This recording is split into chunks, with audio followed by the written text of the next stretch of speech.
Beautiful, bustling Budapest, the capital of Hungary, the vibrant city, full of culture and history. Hungary also has a rich chess history, one full of great players. Now it hosts one of the world's most storied chess events, the Chess Olympiad.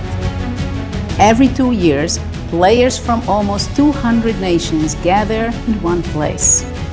Their goal? Win glory for their country. Hungarians have done this many times, including the women's teams in 1988 and 1990. I was there. But no host country has won since 2010 in the women's section and since 1998 in the Open. The last Olympiad in 2022 was full of excitement. The winning nations only clinched victory in the very last round. In the end, Uzbekistan and Ukraine reigned supreme. Who will come through this time? Welcome to Budapest, my friend. This is the 45th Chess Olympiad.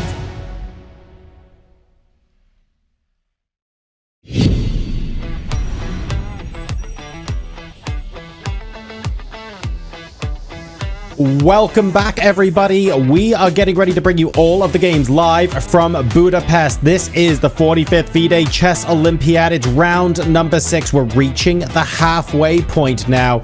We're at the sharp end of the stick. Things are heating up in both sections of the competition. Nearly 200 nations are represented in this playing hall, and about 380 teams are duking it out in the biggest event on the chess calendar.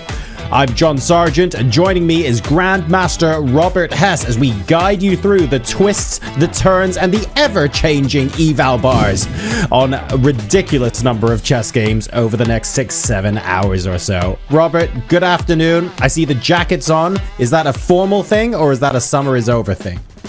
Getting ready for the Bermuda party, of course, John. I thought you'd be the first to bring it up, but haha, I got you covered. No, I just figured I'd dress for the occasion. A rest day is tomorrow, so bring in the best, just like the players will do over the board.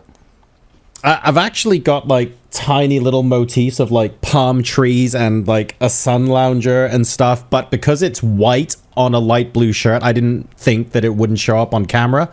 And I was gonna go and get a lovely dark blue sort of floral Hawaiian shirt, and I was gonna go upstairs and change into it. And then I saw who else was streaming, and I thought, I can't look like budget Hikaru. That can't be the look I go for today. So I decided to stick with what I've got. It's nice and comfortable, at least.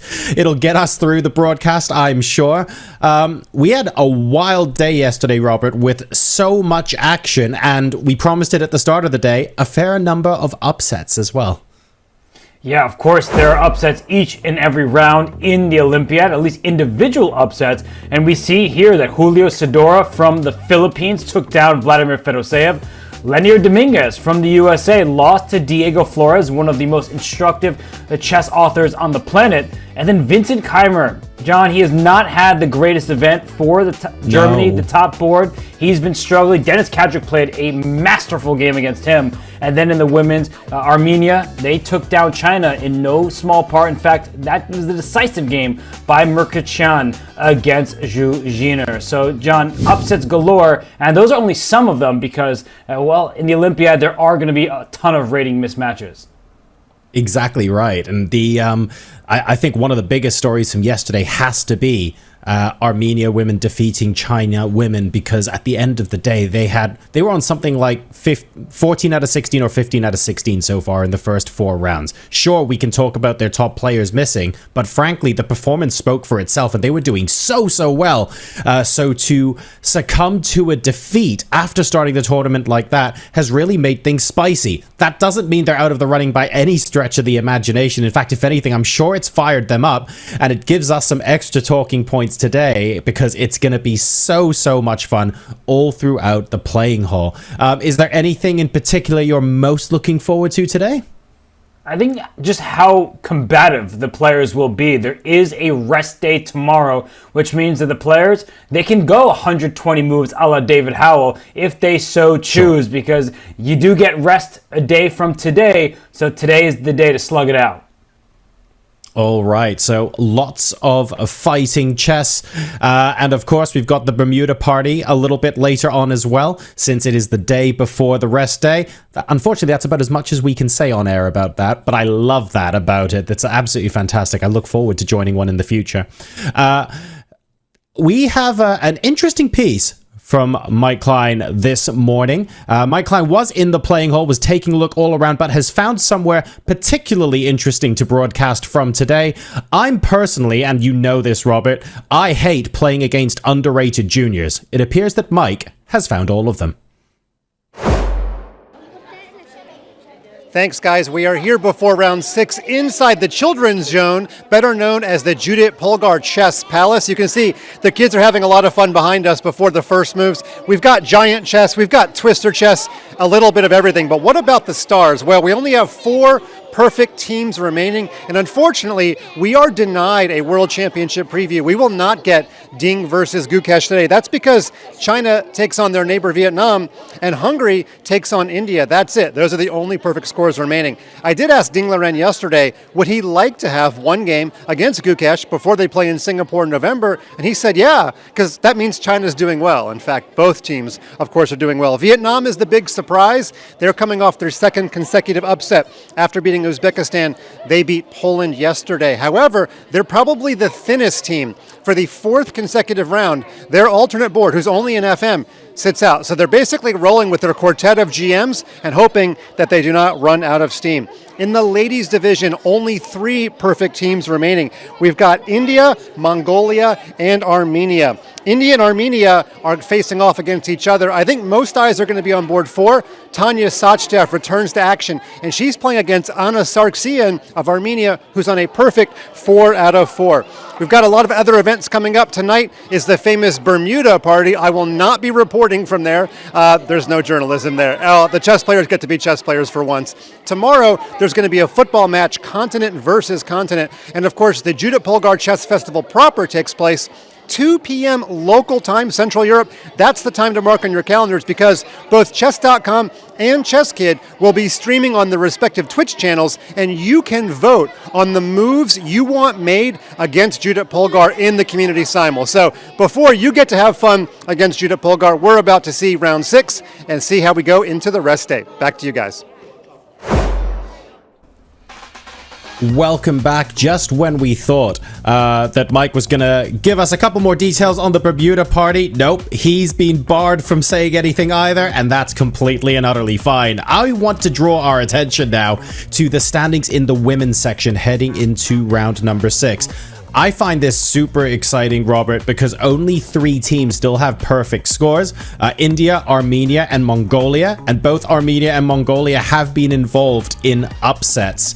This is really, really cool to see. Pretty much all of the top seeds by average rating, except for India, have dropped something along the line somewhere. Is today the day that India wobble? It's entirely possible. They played Armenia, who beat China yesterday. Well, the Armenian team is quite deep, and they're also very experienced. So that is a challenging matchup for the Indian team. So do not look past any single board, any single opponent. As mentioned, Anna Sargsyan, perfect score thus far in the Olympiad for Armenia. She won her game yesterday against the young talent in Lu Miaoyi. So we know that they're capable, but will the Armenian squad land another upset? I would say that's the big question in the Women's Olympiad, along with Mongolia, because they continue to shine in the Olympiad stage.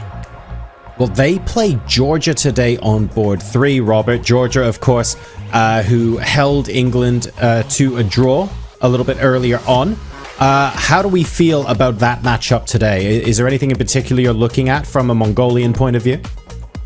I think for Mongolia, you're outrated by quite a margin, but you were outrated on some boards yesterday against Team USA. I think Georgia is a tough matchup for the Mongolian women. The reason why is that Nana Zagnidze on the top board, she is one of the world's top 10, the only player in the world's top 10 heading into the Olympiad who is playing here. So I feel like that star power for Georgia is not just across the top board, but across all 4 of them. And that's when it gets difficult for some of these lower rated teams, because it's not not just the average rating, as each and every board will be a struggle, but Mongolia has proven thus far at least that they can handle it.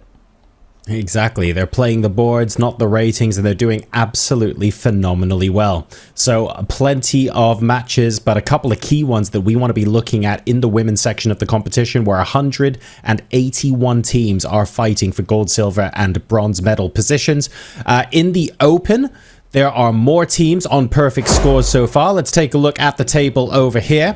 We actually have India, China, Vietnam, and Hungary all on perfect scores. Now, I know that as the host nation, Hungary are kind of like, you know, they're pinned to board number 2 overall, right? But they are here to play, and we could genuinely today have a single nation with a sole lead after round 6. It's not difficult to imagine a scenario where either board 1 or board 2 ends up in a 2-all match draw, and then whoever wins the decisive game brings their country to a sole lead. That could happen today. That could indeed, and we don't know who it will be because these matchups are close. I'm also looking at the tie for 5th and 6th, only 2 teams with 9 match points. Iran, I feel like they've gone under the radar throughout this event. We talk about Parham Maksudlu and Amin Tabatabai on the top 2 boards, but there is no better board 1 than Norway has in Magnus Carlsen. So those 2 teams just behind the leaders, they hope that there are some 2-2 ties heading into the rest day, because maybe then they can join a tie for first. Yeah, that would be absolutely huge. Norway, of course, earlier on held to a match draw by Canada. We were enjoying playing through and watching that game. Hopefully we get more fireworks today. So taking a closer look at our top board, I know we don't have China versus India just yet, but China-Vietnam is going to be so much fun, Robert. I at the end of the day, I feel like if it's possible at this level, because they're all so good, but I almost want to say Vietnam are the underdogs to an extent here. I feel like people have been talking about India a lot. People have been talking about China a lot. People have been talking about the United States a lot. And Vietnam are making a name for themselves in the Olympiad. They've already made a name for themselves, of course, but they have become the talking point. Can they cause an upset today? Normally, when the world champion Ding Liren is playing, you circle that matchup, but I'm circling board number 3. Yu Yangyi outrates Min Lei by nearly 150 rating points, and Yu Yangyi is the white pieces. So that's where, if you're China, you're looking to be solid on the other boards, because 2 and 4 have the black pieces. Wei Yi does outrate his opponent, but we saw what Trong Sun is capable of. He did win against Poland yesterday, but Min Lei, one of the stars of this Olympiad, he is taking on Super Grandmaster Yu Yangyi, who's been as high as 2760 FIDE, currently still above 2700. He is categorized as a Super Grandmaster, also having a very strong Olympiad, because board 3 for China, he did take down Gabriel Sargsyan from Armenia. He drew yesterday comfortably with the black pieces against Spain. So this is the matchup I have circled. Will Min Lei continue his success, or will Yu Yangyi be the victor for Team China? Because all they need is one win if they're drawing on the other boards. That could end up being the difference maker indeed. Ding Liren started off, of course, the Olympiad here with a series of draws, but that's fine. He was being completely solid for his team, super dependable. Obviously, the talisman going into the World Championship match where he will be defending his crown. A potentially tasty China-India matchup coming on later in the Olympiad, but we leave that as a question to ponder for a future day. For now, Gukesh, I mean, I feel like his position could be +6, -6, although I don't know what that looks like because I've never seen him do that, or be completely equal. And his face, he absolutely gives nothing away. He's emotionally completely rock solid. It represents his chess style as well. He is not a player like some of the others who takes these tremendous risks, because Arjun Erigaisi the board 3 for Team India. He sometimes sacrifices a piece for seemingly no good reason, as he did in the first round. But Gukesh, he is locked in. He is ready for this challenge. And what a challenge it will be. When you play against Richard Rapport, representing the home nation in Hungary, you don't know what to expect. And this is beautiful, John. That's Faustino Oro, the youngster from Argentina, breaking all sorts of records. He would like to be world champion one day, but right now he's making the first move for the current world champion. Lovely stuff. So ceremonial first moves have been made. We will be getting the round underway very shortly indeed. Players also settling in. You can see they've got their drinks by their chairs. Some of them just...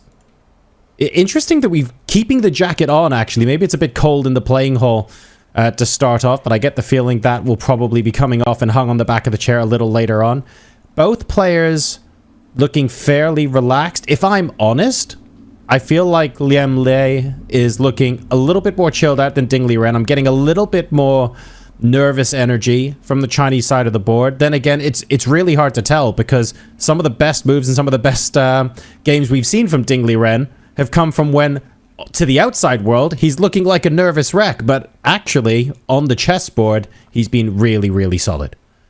And we see somebody who is usually as stoic gets in Wesley. So now we have Peter Leko sitting down against Praggnanandhaa. This is the joy of the Olympiad. No matter where the camera turns, there will be an all-star. And we see here that looks like Jan Krzysztof Duda. He gets the white pieces today. He had black against Liam Lei yesterday. He managed to make that draw, but Team Poland, they unfortunately sunk against the Vietnamese. They will have to strike back today. There's Anish Giri. I mean, John, no matter where we turn, we are looking at Super Grandmasters and moves and Sicilians underway. Yeah, Sicilians, that's what I like to see. I want to see some open positions. I want to see fighting chess. So immediately seeing a Sicilian blitzed out on that board makes me extremely happy indeed. You're right, there are absolute stars of the game no matter where we look in the playing hall. And it looks like Liam Lei just taking a couple of moments to decide what opening we are going to be playing. But we will we'll be getting out there very, very shortly indeed. And I have no doubt that the level of preparation amongst a lot of these big talents meeting, would you say it's higher than like earlier in the tournament, rounds 1 and 2, where, oh, we're now starting to play some of the top talent that we've played, you know, many times before. Our repertoires are really well known. We're going to go deeper into prep today than we would on previous days? Or is that just a misnomer? Is that just the back of my mind wishful thinking? Well, it's funny that we're having this conversation with Richard Rapport on screen because you can never expect an opening from him. You do not know what he's going to play in a given round. Some players stick to the same repertoire. Rapport, he comes up with the creativity. There's a reason he was the second, the trainer, the provider of opening inspiration for Ding Liren in his World Championship match against Jan Nepomniachtchi. So to answer your question, it's going to be on an individual basis. Some players, they just stick to the tried and true. Others, they try to find new avenues to go down. And here we see world champion Ding Liren. We have a G3 on the board, so we know he's fianchettoing. He had the black side of a Catalan yesterday, John. Maybe he was inspired by fire on the board, and he wants to use the fianchetto bishop in a Catalan style setup for himself. But John, I feel that energy from the playing hall right now because so much is on the line heading into the rest day.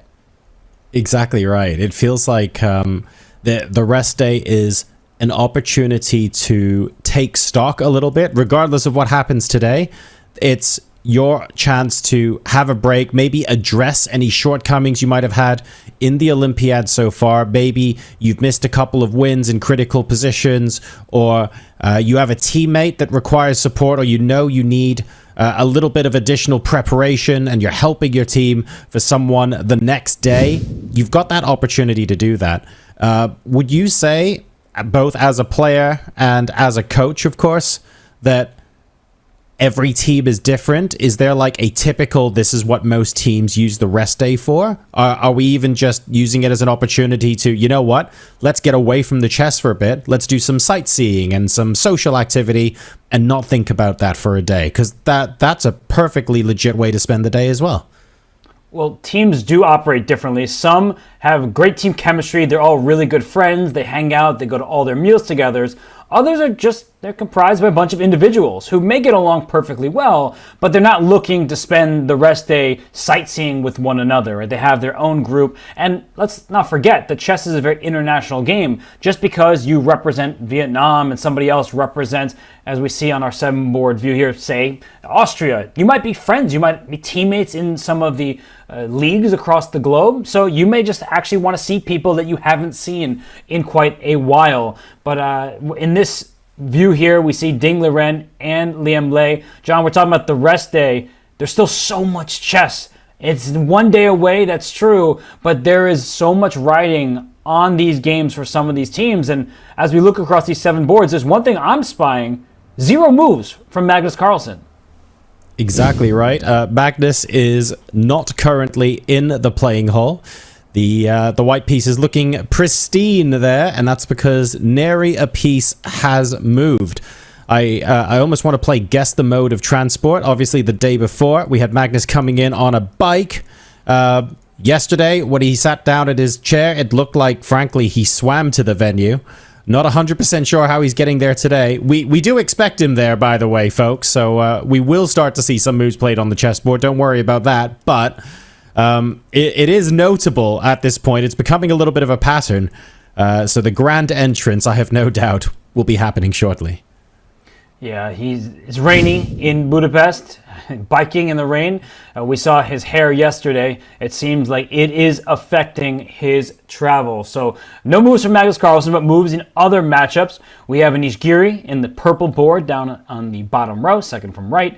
We won't kind of clock into the Netherlands matchup just yet. Others are higher up the standings. In fact, I think I just saw off to the side, Anish Giri and Vidit Gujrati shaking hands, but that was for our eyes only. It's other cameras in the playing hall. But as I look, John, I mean, some of these games look a bit more active, a little bit more fighting. Others, a little bit too early to tell what the strategy is, because you've asked me, as a coach, as a player, what do people go for? Sometimes you're instructed by your captain to shut it down. If you are playing the white pieces against a significantly higher rated player and they allow you to go into an equal position, you can be told, just make that draw, rely on your teammates to do the rest of the work. But that's a dangerous proposition, because you're sort of wasting white pieces, wasting the first move advantage. And I'm looking at the middle game, I guess, on the top row there, Rapport versus Gukesh. We know how strong Gukesh is. He's won every game he's played thus far.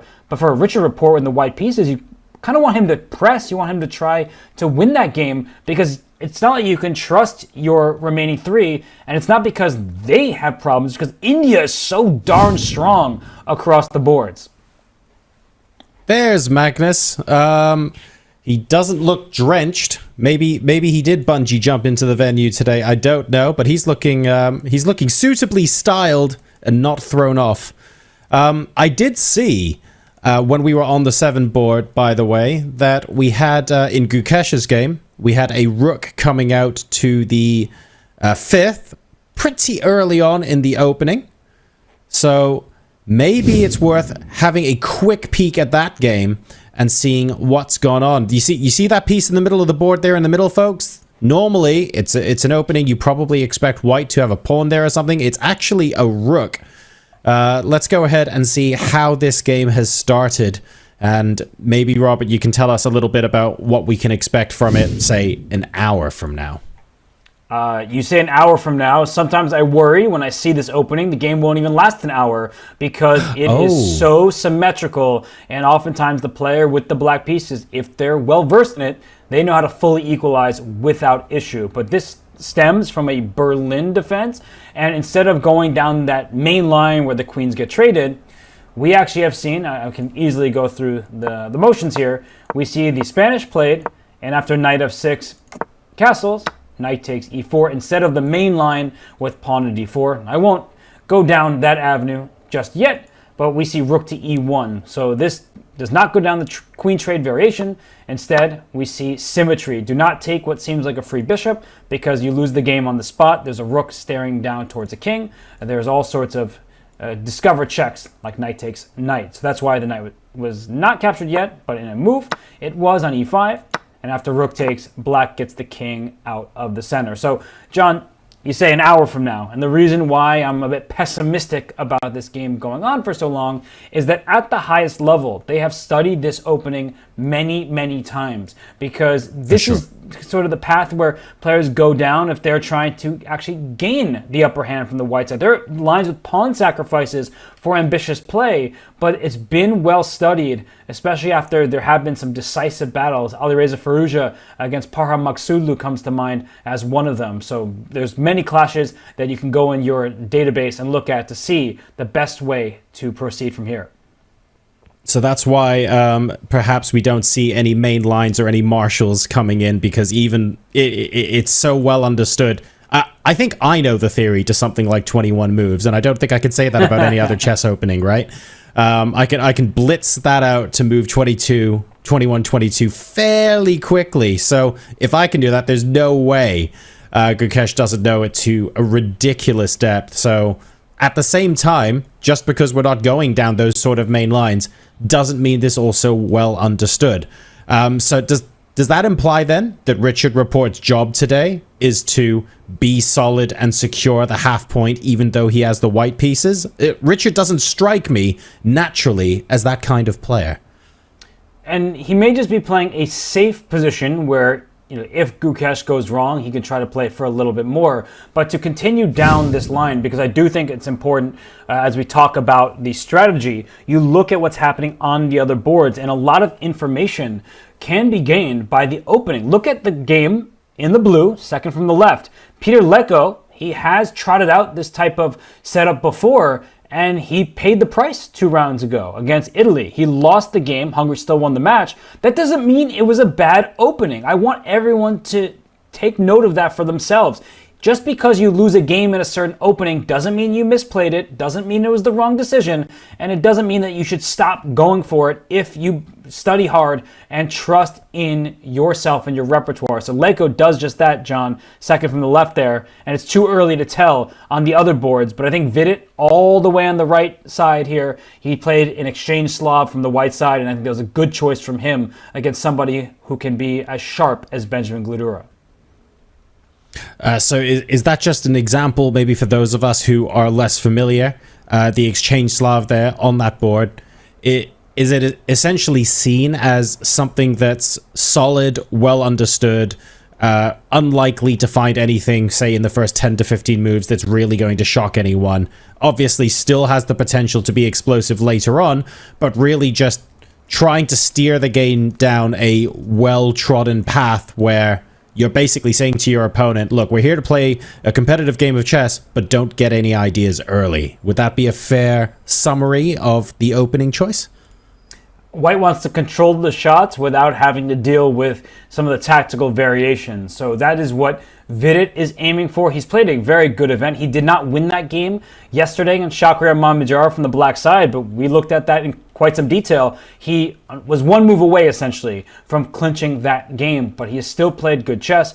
We see his position. His queen is out all the way on the right-hand side, that orange board there. He's just trying to poke at the black center, and what he really wants to do is keep black's pieces at bay. Maybe Glidura will equalize, maybe he will hold steady, but he won't get those counter chances that players like Glidura really want on this team stage. I know it hasn't popped up in the featured chat, but I love what I just read. Magnus is playing the delayed Uber variation. Very good. Unfortunately, we can't have that for the next couple of rounds in a row, and I'm sure we'll catch up with him a little later on. For now, I would love to check out what China and Vietnam's opening choices are, because Vietnam has been punching so unbelievably hard in this Olympiad. China, of course, are one of the favorites to win the entire thing. this really is a gigantic matchup, and I'm keen to see what the boards are like, how dynamic the positions are, whether we think we're going to get some explosive chess on the board earlier rather than later on any of these 4 boards, and what we should be watching out for. So here's our 4 board view. We've got boards 1 through 4, left through right here, and I can see a little bit of action on board 4 where we've got a black bishop invading, but it's nothing too unusual, I guess, supported by a knight, so I'm not about to call that something it's not. What do you think, Robert? Is there anything here that's calling out to you? All the way on the left, Ding Liren, he's throwing his h-pawn forward. Is this a new aggressive version of Ding? I thought he might just play a solid game, try to get a little strategic edge and go from there. But Ding Liren, I mean, this is how you contest these variations when your opponent fianchettos the bishop. And I'm also looking on board 3, that board in the red there. And the only reason I'm looking at it is because Min Lei has more time than he started with. And Yu Yangyi seems to be caught off guard. It's a standard position. There's nothing new yet. But Yu Yangyi probably not expecting this from the Vietnamese player. So that's why I believe Yu Yangyi is deep in thought, just trying to consider what variation he wants to go down. But let's go to board 1. Come on, let's look at that one. Yeah. There is an H-pawn all the way up in Black's territory. This promises to be great fun, John. Yes, exactly. So this is this can obviously be a transposition of my favorite opening in 3-minute games, where we go e4, g6, h4. I'm sure Ding Liren has been studying my games at length, or maybe not, and we're actually going to see something way more positionally sound. But chucking the h-pawn up the board early on. Look, if this was absolute bedrock of positional theory, everyone would do it. And the fact is, everyone doesn't do it. This has got to be something prepared that Ding has had up his sleeve to test Liam Lei, to see how he would react if Ding was to play something like this. Because you weren't expecting Ding to play like this. I certainly weren't. So maybe this is a psychological ploy to try and throw Liam Lei off any opening preparation he did have. I love it. I really do appreciate a good pawn throw to h5. And against the Grunfeld, this is stemming from the English opening, a symmetrical English, in fact. But in the Grunfeld, one of the most testing variations includes you're throwing your h-pawn forward. And what happens in the Grunfeld? Black plays pawn to g6 and bishop to g7, the fianchetto. So it's a good thing to write down, to store for your own games, is that when a player fianchettos, throwing the h-pawn forward is also very, very useful, because you develop your rook from its starting square, and it only takes 2 turns to get after the black setup. So if black has any ideas of castling kingside, you know you're walking into an attack. It won't deliver checkmate, John. That's not what I'm saying here, but it allows white to be the aggressor. And don't be shocked if this queen will jump over from a4 to h4, and you already see the makings of a checkmating attack. So for black here, it's important to settle in. You don't want to make any rash decisions. You need to consider the consequences of an h takes g6, or also pawn to h6, asking this bishop where it's going to go. And I guess one question about the positioning of the white pieces that will be worth asking here is that normally if you're pushing your h-pawn forward and you've got your rook on h1, you know, looking behind the pawn, looking to find some way in, it almost seems counterintuitive to castle kingside. But given white already doesn't have a c-pawn, it probably still makes sense that if the queen stay on the board, that can still happen a little bit later on. Yeah, and I think we should discuss the theory here. That way, for players who have studied this line, they play it themselves, they want to know what to do. This isn't the first time this has been seen, so no novelties just yet. And black's typical move is bishop to f5. So let's go through this just a little bit here. I typically don't spend so long on the opening stage, but bishop f5, it seemingly walks into a fork because e4 hits both pieces, but the knight is the only piece defending that pawn, and black can capture that knight first and then take the pawn e4. So how does white proceed here? There are a couple avenues. Queen b3 is one. Anytime a bishop leaves the sights of the b7 pawn, that's a bit loose there, so queen b3 is tempting, but also h6, and I think this is more in line with how white has played. That it asks the big question of this bishop. You do not want to give up your dark square bishop just yet. The bishop goes to f6, and here white has played castle kingside. Okay, that seems a little quiet, but this very weird move, knight h2. And for those of you who are learning chess, for those coaches out there, do not show this game to your students, because this is not how you typically play the game. You're retreating your knight, but you're opening up your bishop along the diagonal, so immediately threatening this knight on d5. And in many of these positions, you would like to get, say, a knight to g4 or g4, g5 to go after this dark square bishop. So we're going deep into the ways this opening can continue. And in this particular game, we have just seen the move bishop f5 played. And now I would like to see what Dingley Ren responds with, because queen b3 mentioned, knight h2 is a possibility. H6 and knight h2, pardon me, and all sorts of other ideas. There isn't too much in the sense that white doesn't have to fear for anything just yet, but you do need to come up with a concrete plan. I'm so glad you mentioned g4, g5 at the end when you talked about the positional plans with the light squared bishop across to the queen side. I was sat there thinking, oh no, I was looking at d3 or d4 and then g4, g5. Maybe this explains why king safety isn't top of my agenda, but it does look like a powerful couple of pawns straight out of the opening, completely constricting that dark squared bishop. And when you play g6, bishop g7 as part of your opening as black to say, this is a piece that I really want to be super active and play a big part in the middle game because I think it's going to be one of the best pieces on the board, it's a very, very direct challenge to that. So I love that coming out of Dingley Ren. I love that there are options as well for what he wants to do now, whether we're going to see knight h2, if we're going to see the d-pawn move, if the queen is going to be coming out to b3. So plenty of options, but importantly, a lot of active play from both sides. Like the squares that the minor pieces are on for black, for example, are absolutely delightful. And they're certainly looking into the white position, asking more than a couple of questions, which means slip-ups will result in very, very swift penalties. So looking forward to seeing how this game develops.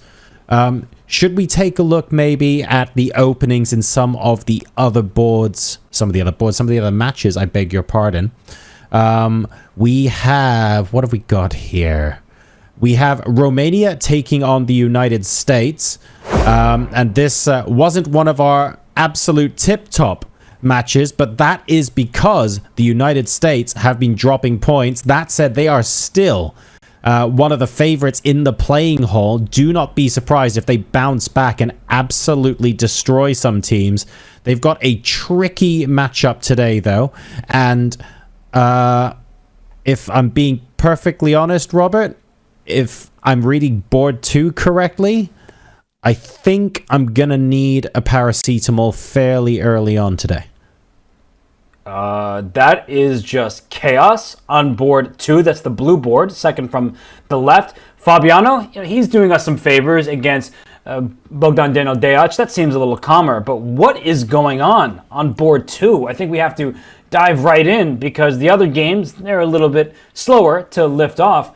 This game, it could end in a few moves if either side makes a single mistake. So Wesley So is playing with fire right now. He's also down on the clock by 15 minutes. And the reason why is Kirill Shevchenko has 5.5 more minutes than he started with, John. He's playing every single move instantly. And the black king is wide open. Black may be 2 pawns ahead, but would you care about that material when your king side is being ripped wide open? The time is absolutely astounding here, and the biggest reason why I think there is very, very good reason to be scared.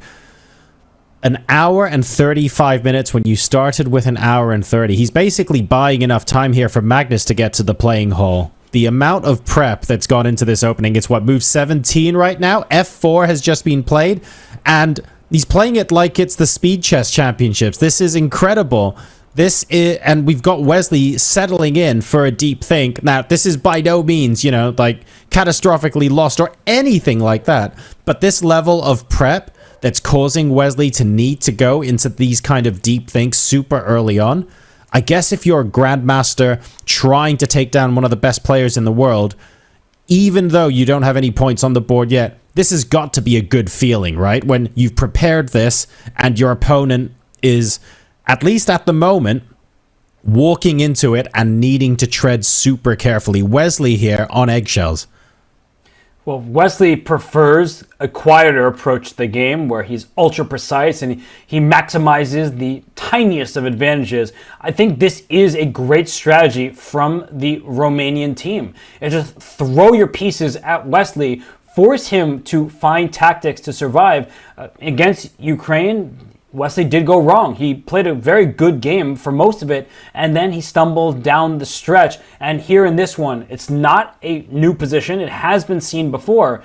Black can make this move bishop to g4. You could take on f4 with either pawn. Even moves like a6 in some positions are tempting because that knight is the lone piece protecting the rook. But we just mentioned 4 moves in the span of, say, 4 seconds because there's so many options here. And you think it's good to have options. We love having options in our day-to-day lives, but on the chessboard, sometimes having all these attractive moves means that we have more likelihood to go wrong, and the black king is going to be open. There is one knight over here defending. You could actually call the bishop a defender as well. It is staring over to g4, but white has a bishop on d3, a queen on d1, a bishop on g1, a rook on f1 over here, staring at about to be a newly opened file. This rook on c3 should not be overlooked either, because if the third rank clears, it's going to go over to the king side, and maybe it can go up at some point via the 4th rank, or even over to b3 to just pester your queen. So it does feel like white has all of his pieces staring in the right direction, and black has not completed the queenside development. So it is scary despite the fact that Wesley is 2 pawns ahead. Yeah, maybe we should, if we have the time at the moment, can we do maybe a brief look at the opening and how we got to this position? Because if you take a look at the queen side of the board for white, there are no pawns left, 0. They're literally all gone, right? So this is crazy sharp, really fun, really attacking stuff. Let's see how it came about. Well, I'm bringing up the first bunch of moves of the game in a Nimzo Indian. The bishop came to g5, and as you're often taught, strike against your opponent's center, especially with a king on e1. And white responded with rook c1. So just before rook c1 is played, you can make a quiet move like e3, defending your center with another pawn. But rook c1 says no doubling of my pawns, at least not yet. Black continued with a capture. The knight took back. And now after h6, this is where the pin was kept, and then after d5, striking in the center, again playing against your opponent's king, uncastled, white took, and now black played this move g5. So this is actually quite an instructive moment. The bishop is really annoying, pinning this knight on f6. You will not take with the knight, you lose your queen. If you take with the queen on d5, I'll just show that. White takes on f6, and now you have to worry about your king's safety. So that's something that Wesley didn't want in this move order, because white can now play a3, and you have to take on c3, otherwise you lose your queen, because the knight, if you no longer pin that knight, it will take the black queen, and in a position like this is clearly favorable for white. Even if the advantage isn't huge, white can go on the attack. Endgames will be slightly better for white because of the double pawns, and so Wesley says g5. All right, I'm going to get rid of this pin. The bishop retreats to safety. Now queen takes d5, and after e3, you could have played a3 again, but that a2 pawn was loose in some of these positions. Also knight e4 after the capture would have been a little bit more pestersome, and queen takes a2. So this is exactly how we got here, John. This is where the fun began. Wesley says, I'm going to grab some pawns over there on the queen side, and b2 is captured. White castles the king. That's a free knight. So 2 pawns, and now a free knight, but not so fast. Rook c2, your queen is under attack. The queen, it steps back to b4, and look at this. Knight to b5. This is funny stuff here. The bishop is under attack by 2 different pieces, and you see that black's only move, the only move that isn't putting black in dire straits, is pawn to e5. So Wesley clearly knows the variation, and if you play a move like bishop b2 trying to keep your extra piece, there's bishop d6. So this is what happens when you prioritize just capture, capture, capture. Greed is not good. All of white's pieces are coordinated and causing black all sorts of issues. The bishop is loose, the queen is under attack, the rook down there, and this is not how you really want to play chess from the black side. But at the same time, Robert, Wesley went for the pawn on a2. Wesley gobbled up those pawns, knowing that this variation is something that's been played before, and he clearly knows about it. So, I mean, I hesitate to use these words, but he must think it's okay? Question mark?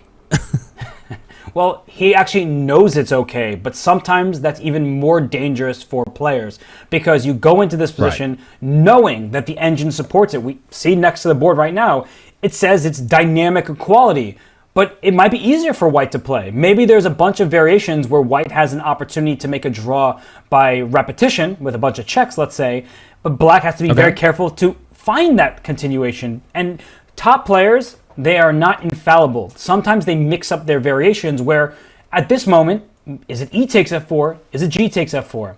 Not easy to remember every variation that you've ever prepared. And I would say this position is way easier to play from the white side, at least for the time being, because black's extra pawns, they don't feel so relevant.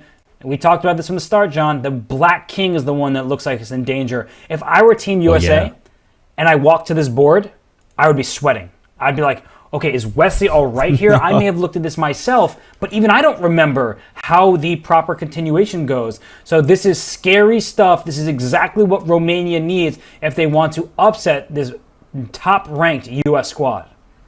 All right, final question from me, Robert. Is there, and maybe the answer is just straight up no, does there exist like a quote-unquote main line from this position that you happen to know where it's like, oh, and this is what it looks like 5 to 6 moves from now typically? Or are we actually already at the point in the opening where it branches out so much that not really? If you're asking me if I know the continuation, the answer is absolutely not. I'm honest with all of our viewers, and I think it shows what we're seeing on camera here. Wesley So, he may have studied this before. He may remember his correct continuation, or he may be figuring it out over the board. I think he just played the move pawn to a6, if I'm seeing that correctly. I'm not positive, but if he found the incorrect move on this very turn, we could see the evaluation bar go all the way up. So the move will come in shortly here as Wesley has made it. I'm very curious, John. He played a6. Yep. The evaluation stayed the same. Now the question is, how quickly will Shevchenko make his response here? His knight's under attack.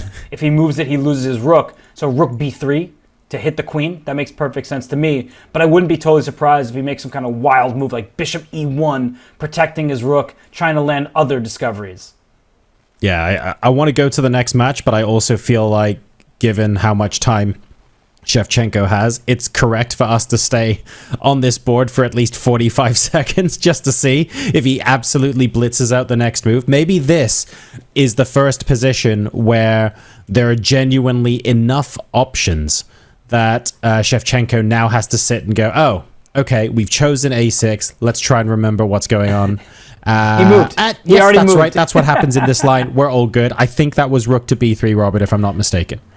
It was. Rook to b3 played, and now for Wesley, the queen is under attack, so I'll just make the move that we saw played on camera, and the queen is under attack, so the question is, well, where can I retreat it to? Queen a5 looks a bit offside. Queen c5 puts pressure on e3.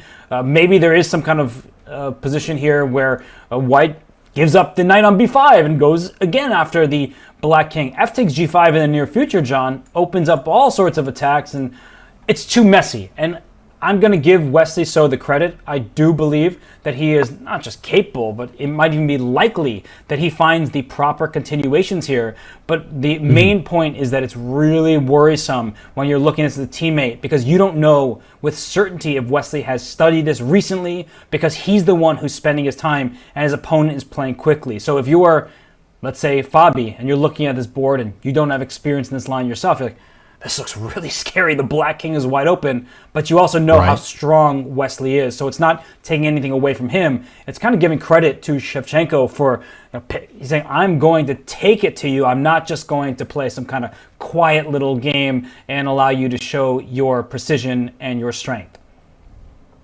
All right, so that is Wesley So's game. He's back at the board. I don't see a cup in front of him yet. We ended up with a triple cup by the end of the day yesterday, so we'll keep an eye on that on the cameras for the rest of the game. Very, very interesting, dynamic game here. We're going to take a look now at a couple of the teams that I think you mentioned at the top of the show, and maybe someone that's flown a little more under the radar than we would typically expect. Let's go ahead and take a look at Norway, Iran. Iran have been doing phenomenally well, of course, in this Olympiad so far. It'd be great to go ahead and give their team some love. But Norway have some heavy hitters. Magnus Carlsen, obviously on board one. My favorite player. I've got no idea what's going to happen next to the eval bar Christensen on board number 2. They have so much depth and so much talent. This really is a clash of the giants here. We're all looking at Parham Maksudli on the camera, but if we're being honest, that board 2 matchup between Johann Sebastian Christensen and Amin Tabatabai, that one looks like a very confusing start to the game because the pawn structure is abnormal. The white king is already in check. On the left-hand side of our screen on that brown board, it's Karakan territory between Carlsen and Maksudli. Of course, we will dive deeply into that one later. But what is this from Tabatabai and Christensen? Christensen has more time than he started with, John, and Amin has spent a half hour. Ah, well, there we go. So this is perhaps tactical prep. This is the second board we've seen where a player with more time than they've started with appears to be cruising in a position that I could only describe as confusing to... Wow, that is actually quite a big time advantage. This is move 6, folks. At least on the other board, we were up to like move 17. This is move 6. We have to get to move 40, and we are about to go less than an hour on the clock here. That is unreal. How did this come about? I'm going to take us through the opening just because we're only 6 moves in, so it's not like there are so many moves to go through. But it was a French defense. Johann Sebastian Christensen, he is a rare player toward the top who plays the French. And we see that after d5, e5 was the response. And we have an advanced French. And the point of the advanced French, and just in general, this is something that hopefully you can learn from, is players typically attack in the direction their pawn chain is facing. So black's pawn chain is aiming towards the queen side. White's mini pawn chain for the moment, and you will play c3, and then you'll have connect 4, playing a different game and winning. But you are going to attack on the king side because your pawns are aiming in that direction. So black immediately strikes at the base of the pawn chain. White reinforces it with pawn to c3. And at this turn, the most common move is knight c6 or queen to b6. Bishop d7 I know is also possible because you want to trade your light squared bishop. Your bishop is behind a pawn. But here, JSC, as we call him, he played a rare move, not an unheard of move, but a rare move in queen to a5. You're taught not to bring your queen out early. Typically, your coach wags their finger and says, what are you doing over there? But the point of queen a5 is to pin the c3 pawn so that when you take on d4, white cannot take back with a pawn, and that makes the e5 pawn weaker. It is not guarded by another friend. And in this game, the pawn was captured on c5.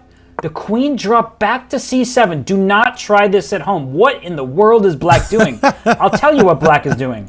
If you recapture on c5 with the bishop developing, you lose. b4 is a fork. It wins white a full piece. Black does not actually want to take on c5 with the queen instead, because if you take on c5 with the queen, this bishop in the near future will come out with tempo. The queen is actually in the bishop's path. The bishop would prefer to be on that diagonal, on that square. So that's why the queen backs up to c7, hits the e5 pawn, and white is with a difficult choice. Do I play a move like knight f3 to protect my central pawn, but that allows black to develop and recapture in one fell swoop?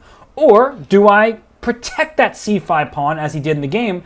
Worse pawn structure, so it may seem, but now the black queen has already made its third move. And John, as we see the game continuing, after b6, knight f3 will make that queen move once more. So white is starting to develop quite rapidly.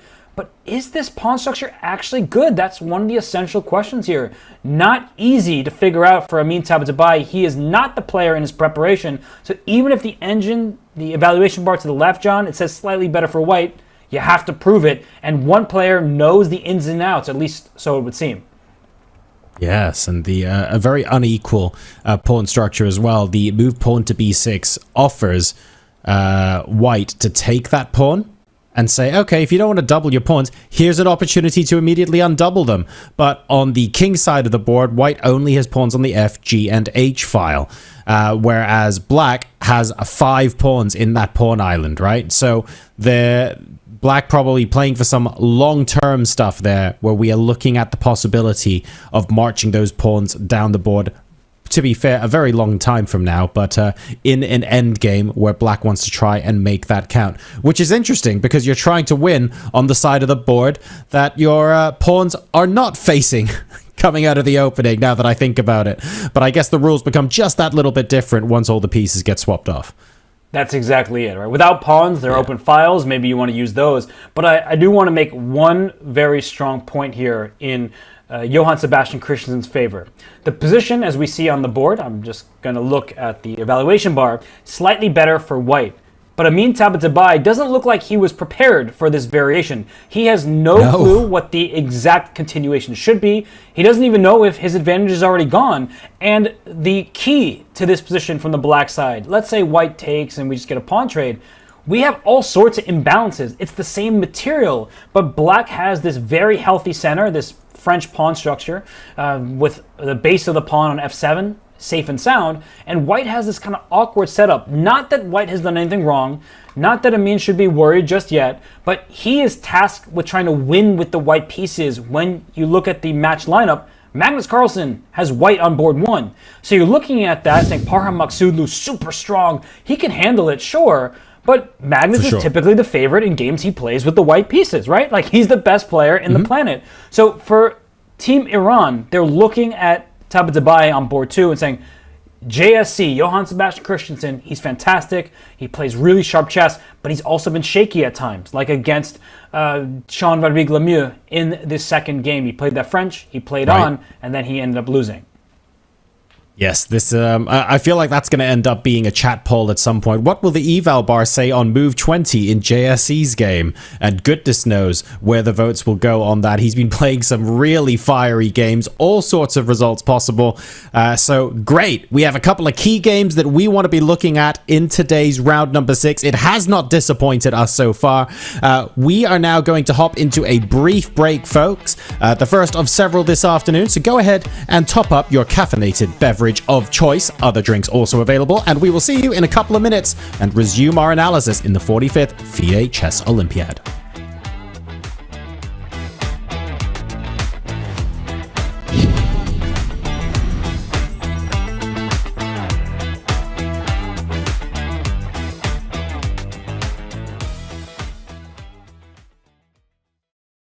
Chess with friends is fun, and Discord is your place to talk with friends. This month only, Discord is joining forces with Chess.com. Win a game against Wumpus, Nelly, or Clyde, and you'll win a free month of Discord Nitro. And watch out for a super secret opponent later in the month. Play them all only on Chess.com. What do you want to do with the next 10 years of your life in the game of chess? I think there was a really huge growth in the last 10 years. And I do believe that there will be a lot of growth and a lot of things will be cleared, what is what and what kind of different opportunities chess has, and new opportunities probably. I do hope that chess will get into schools in more and more countries, and it will reach more and more youngsters, starting from a very young age 3, 4 even. I hope chess will take its place as a great game tool for development, for skills and mental development. And I think it is something which fits very well for the needs of the kids, what they have, what they will need in the future, because they will have to have resilience, be able to think logically, plan, take responsibility, make decision making, problem solving. There are so many things you can use in a very natural way in chess, and you can transfer it to other fields, that I think it's in the next 10 years it's going to be a huge boom in this. And maybe this is what I want the most, because I believe this can be the best for chess and the next generation.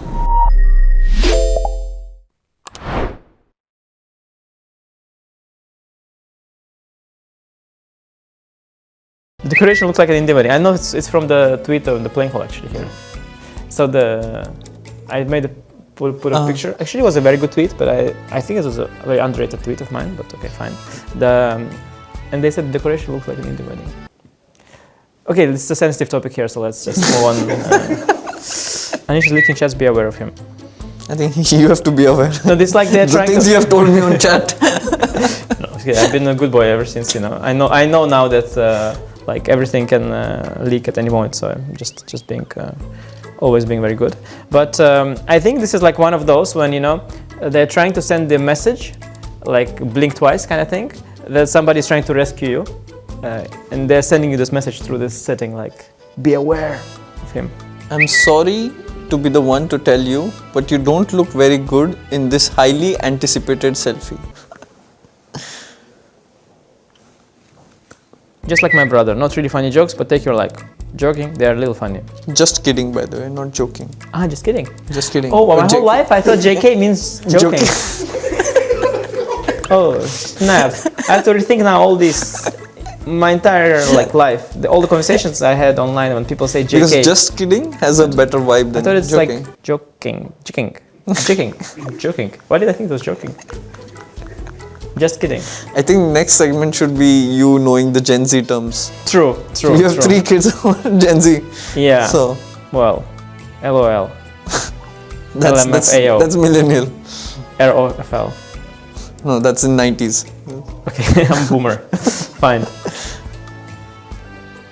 You got raised though.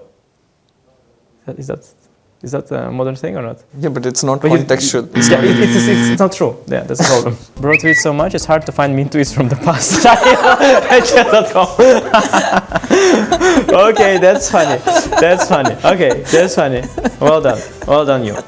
Yeah, it seemed like all the mean tweets from yesterday. It was. At some point I realized the lazy guys, you're just scrolling my yesterday's feed. Yes, exactly. It was all from yesterday. Exactly, it could have been like... True. No, you have to keep scrolling. Okay. No, good stuff. Yeah, I didn't have much time to prepare for this, huh?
Welcome back, everybody, to the 45th FIDE Chess Olympiad.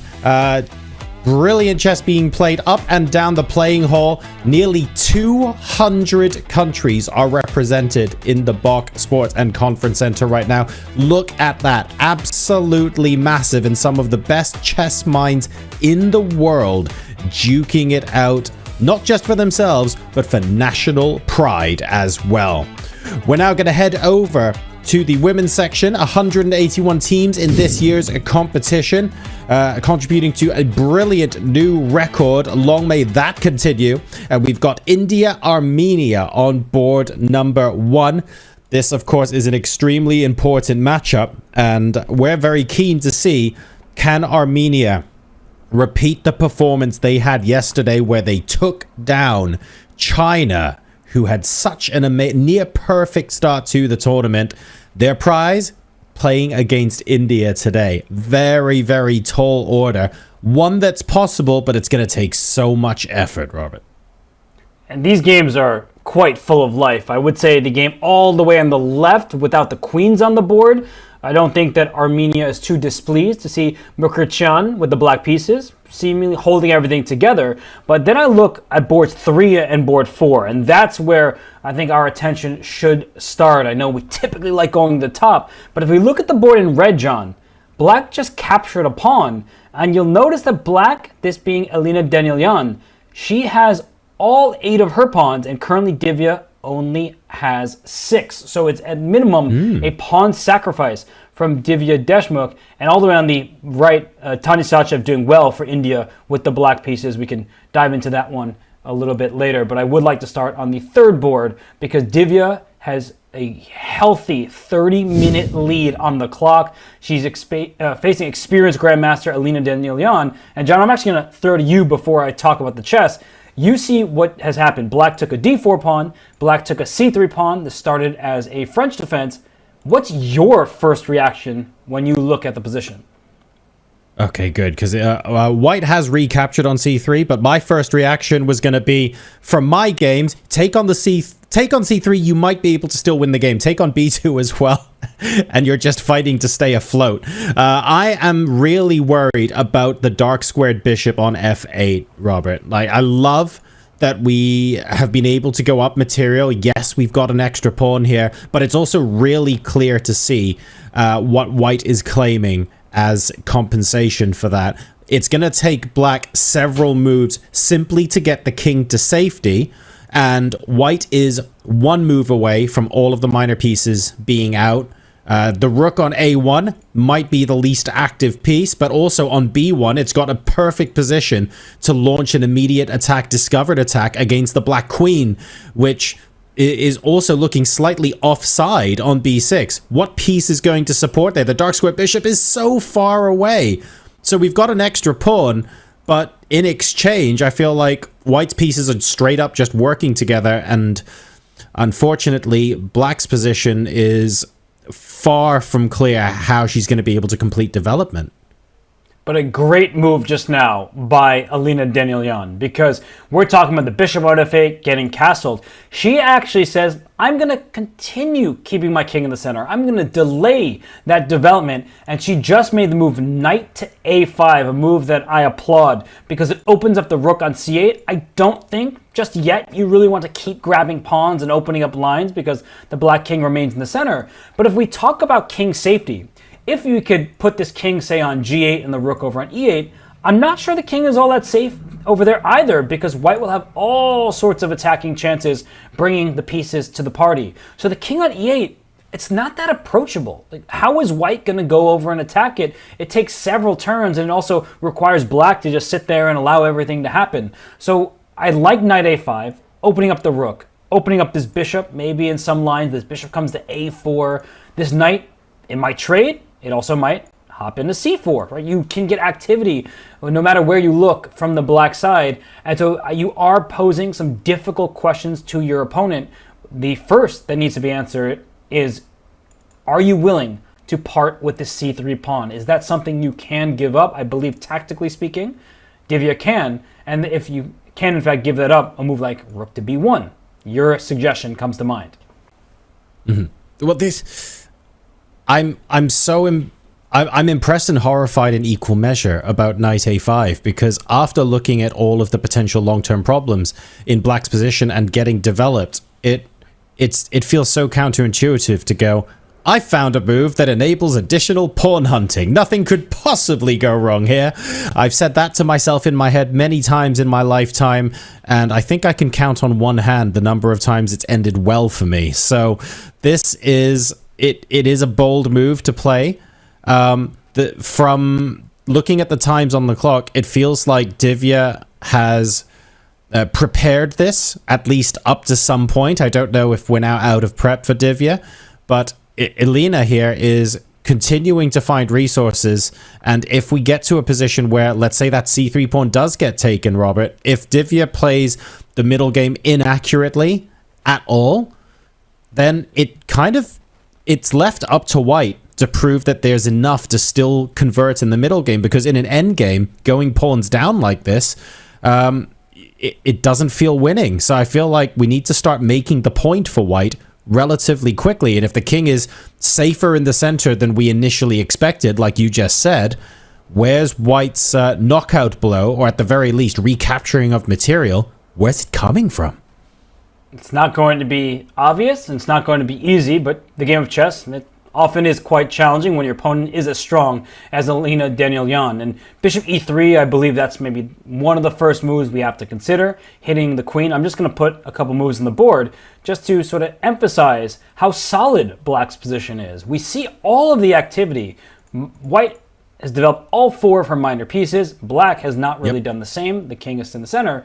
But the question becomes, where does your attack come from? I believe at some moment white will launch the h-pawn, just saying, if you really want to get over to the king side, I'm still going to attack you. But you need to play these positions precisely, because black is at the heart of her position solid. The files aren't opened up just yet. You need to find an avenue to attack, and I'm not seeing that avenue just yet. So I think that both sides will have their chances here, John. I don't want to make this seem like one-way traffic. White does have the dynamic play, the lead in development, but black has the extra material and a solid base that means that white needs to prove how she's going to crash through.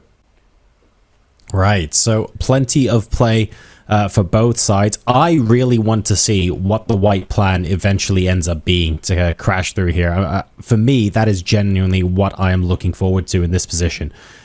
Let's take a look maybe at the same matchup, but we mentioned in the foreboard view that there was another game that you were interested in at least having a glance over before we went elsewhere. Which board was that again? Remind me. I was just looking at Tanya Sachev's play on the fourth board. It's the board one is queens off the board. It's an endgame. Board two in the blue there. It looks like it's very early going. But I'm looking at Tanya's game here. She's back in the lineup for India, and she's not down any material. Her knight has just done an absolute tour. And the reason it has, I'm just going to go back a few moves, is that here we saw knight h5 played, and you and Judith, a couple days ago, you and I have spoken about this. There is a queen looking at it, but this actually plays into black's hands. White took on e5, opening up the queen to the knight, but after the knight recaptures, queen takes on h5, knight takes a loose pawn on d3. So it's a fancy way of trading pieces, John, where you took a pawn and a knight, you gave up a pawn and a knight, and now the rook slid up and the black knight comes back to f4. I don't see why black would be unhappy at all here. You have a great knight on f4. A queen could jump out to g5 in some positions or sit on f6. This bishop, even though it's undeveloped, it does stare at h3. There could be sacrifice in the future. And don't forget about the queen side. A timely a4 could be really annoying for this bishop on b3. You don't really want to sit passively on the c2 square, but that pawn's ready to go forward. So I do like what Tanya has done thus far. And this queen could even come out to h4 if the white queen is forced back.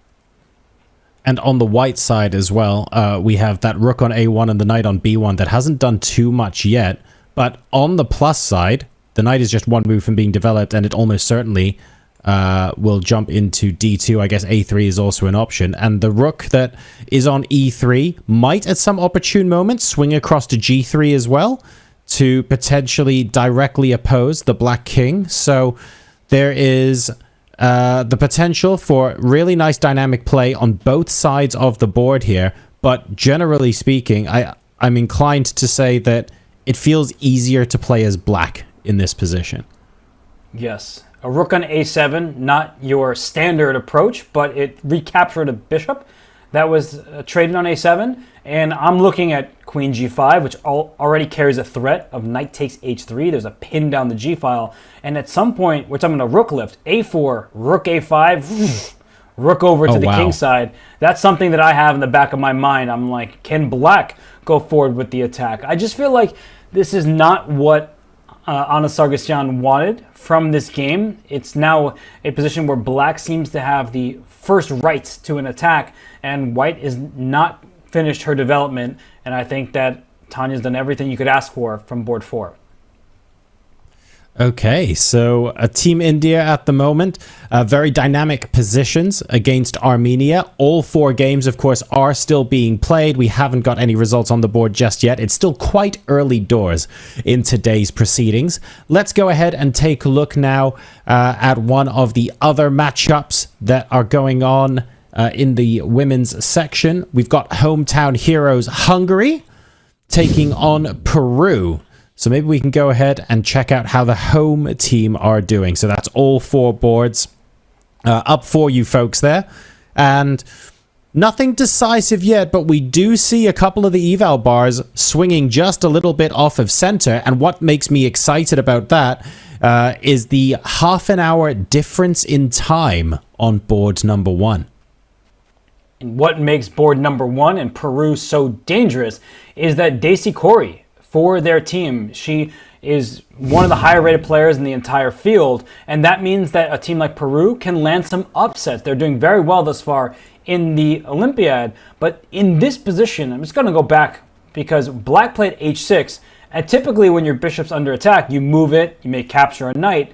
Not in this game, not from Gal. She has the move h4 up her sleeve, saying, please take my bishop, because once I take back, are you sure you wanted to open up that file? The knight goes back to h7. The queen can slide up to d3, and you're already threatening checkmate on h7. And if black tries to do something, say f5, get out of my face, do not attack my knight, en passant is legal. The knight takes back, and even though white is down a piece here, black is not really participating with the queen side, and there likely is going to be some, I don't know, castle queen side, get this bishop out, and long-term play against the black king. It's weird to say that because you typically sacrifice material for immediacy, but John, it just so happens that black cannot get all of her pieces out so easily, and white may have some time before going for a mating attack.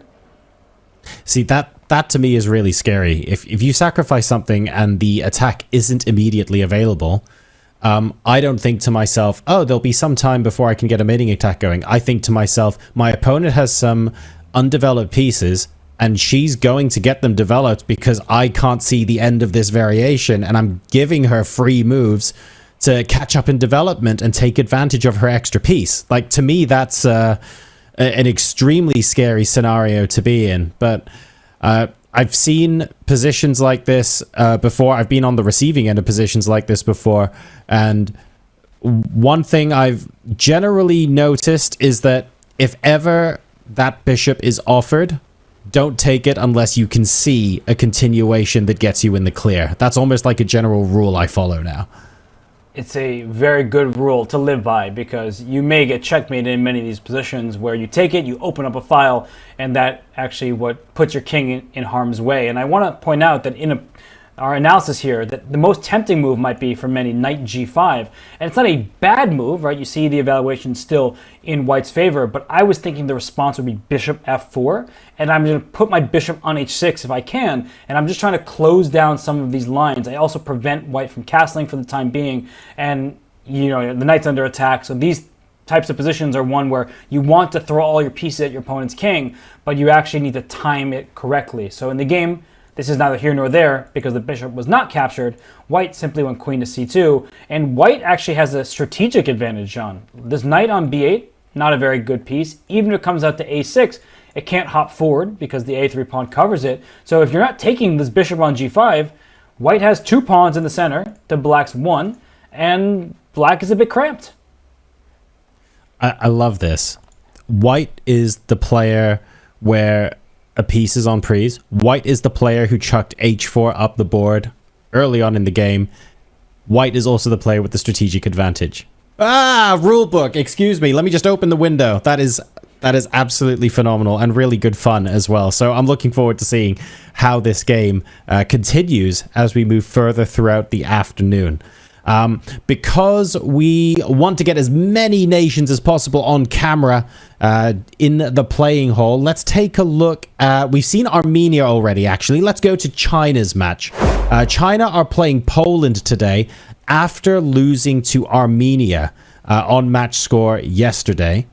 This is how their match is doing so far, but let's talk about bouncing back after a defeat, because China have played really well. I get that they don't have their top players here, Robert. All 4 of their top-rated players are not here. But frankly, they just shrugged it off and kept going, and they were on something like 15 out of 16. So when your team suffers a loss, especially a shock loss, is there anything that team members, the captains, the coaches could or should be doing differently to prepare? It's not always, oh, just play your normal game and everything will be fine. Let's pretend nothing happened. What do you do differently after a bad day at the office?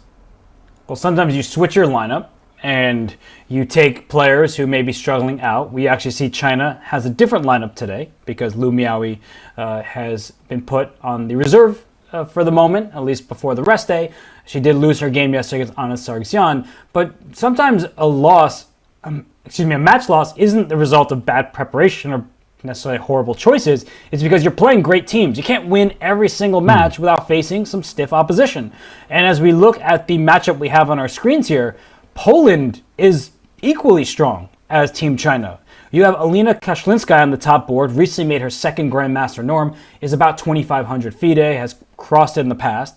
You see that Monika Sachko, Grandmaster, that's playing the black pieces on the blue board there for Team Poland. You've got Kilbasa, who she was the star of a previous Olympiad where she was winning pretty much all of her games.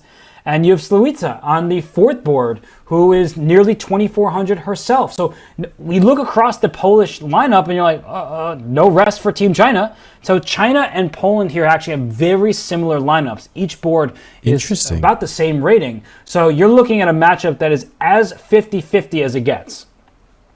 Wow, okay. So that makes this definitely a story we want to be continuously checking in with throughout the day. So if we take a look at what the boards are looking like, what the positions are looking like, I'm looking for spiciness. I'm looking for opposite sides of the board with kings. I'm not actually seeing any of that at the moment. Board 4 looks pretty fun and dynamic, but if I'm honest, at first glance, at least for me, the boards look like people have come out the gates fighting, but we're not seeing anything particularly unheard of. Board 2 in the blue, just one open file. Both players are using it with their rooks, so I also was staring at the 4th board. And it seems like the lower boards have given us the excitement in many of these matchups in the open and the women's section. But if we dive in to the game here, we see that White has the healthier pawn structure. Black has double pawns. White also has very active minor pieces. So, John, it's not like Black is in this tremendous danger at the moment, but there are some strategic deficiencies. There's a knight on the rim that I think you would like to bring back, but some of Black's pieces are fighting for the same squares. Notably, the f5 square is where that knight wants to go, and then perhaps later into d4. So I would first think about bringing my bishop back, then to improve my knight's location. And White has I would say, a stable plus, just because of the control over key squares on the queen side. But it looks like Black just brought her knight back to f7, if I'm not mistaken. I saw the knight picked up, and I think there we go, she retreated here. She's just trying to stabilize from the black side and maybe eventually even put a knight on d6. Well, I guess in the long run here, right, if we take a look at the pawn structure for Ni Shichun, we've got, it just looks kind of beautiful. You got a pawn on d3, everything else, 2 little neat lines, whereas Black has doubled pawns in front of the king. We've also got 2 isolated pawns on the A and C files as well, right?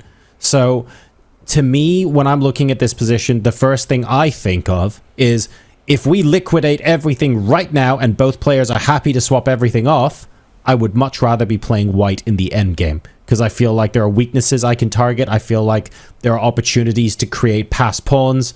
I can see where I'm going there.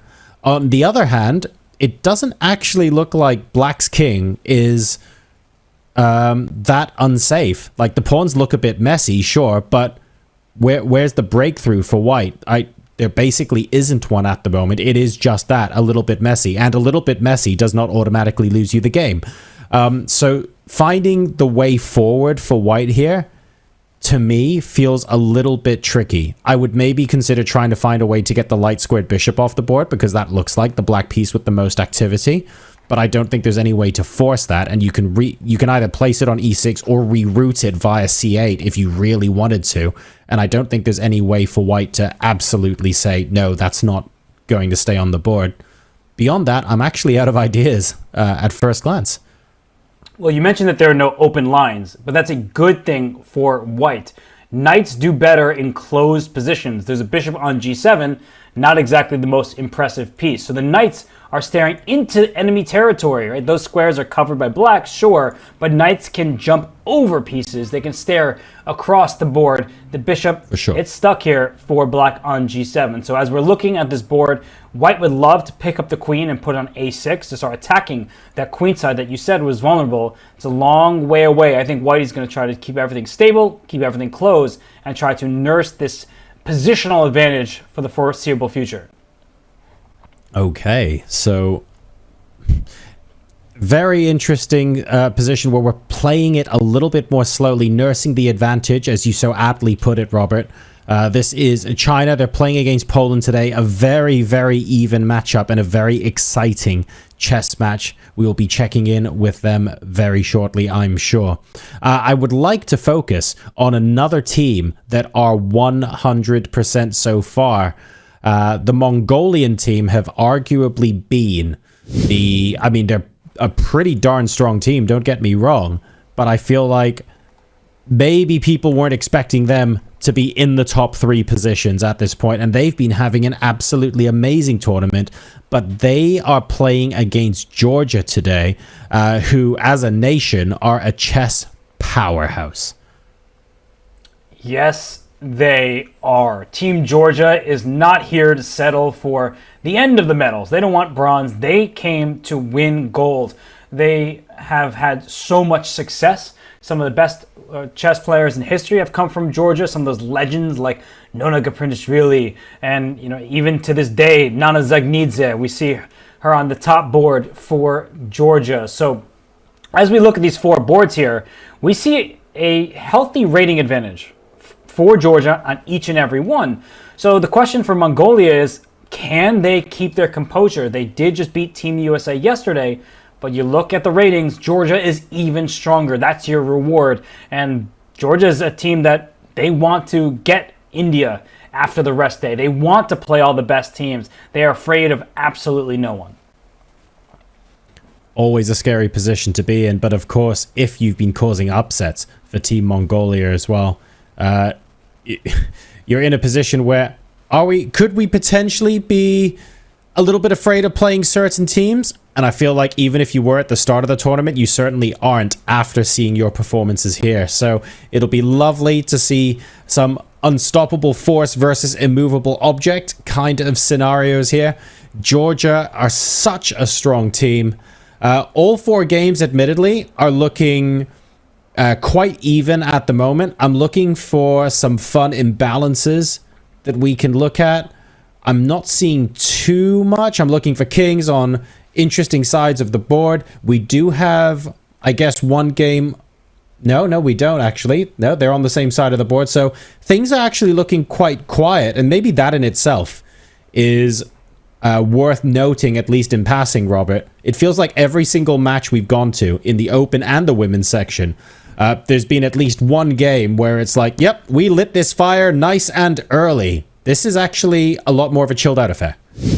And this could perhaps be intentional because Nana Zagnidze, who is the grandmaster from Georgia, such a strong player and has represented her country proudly for many, many years.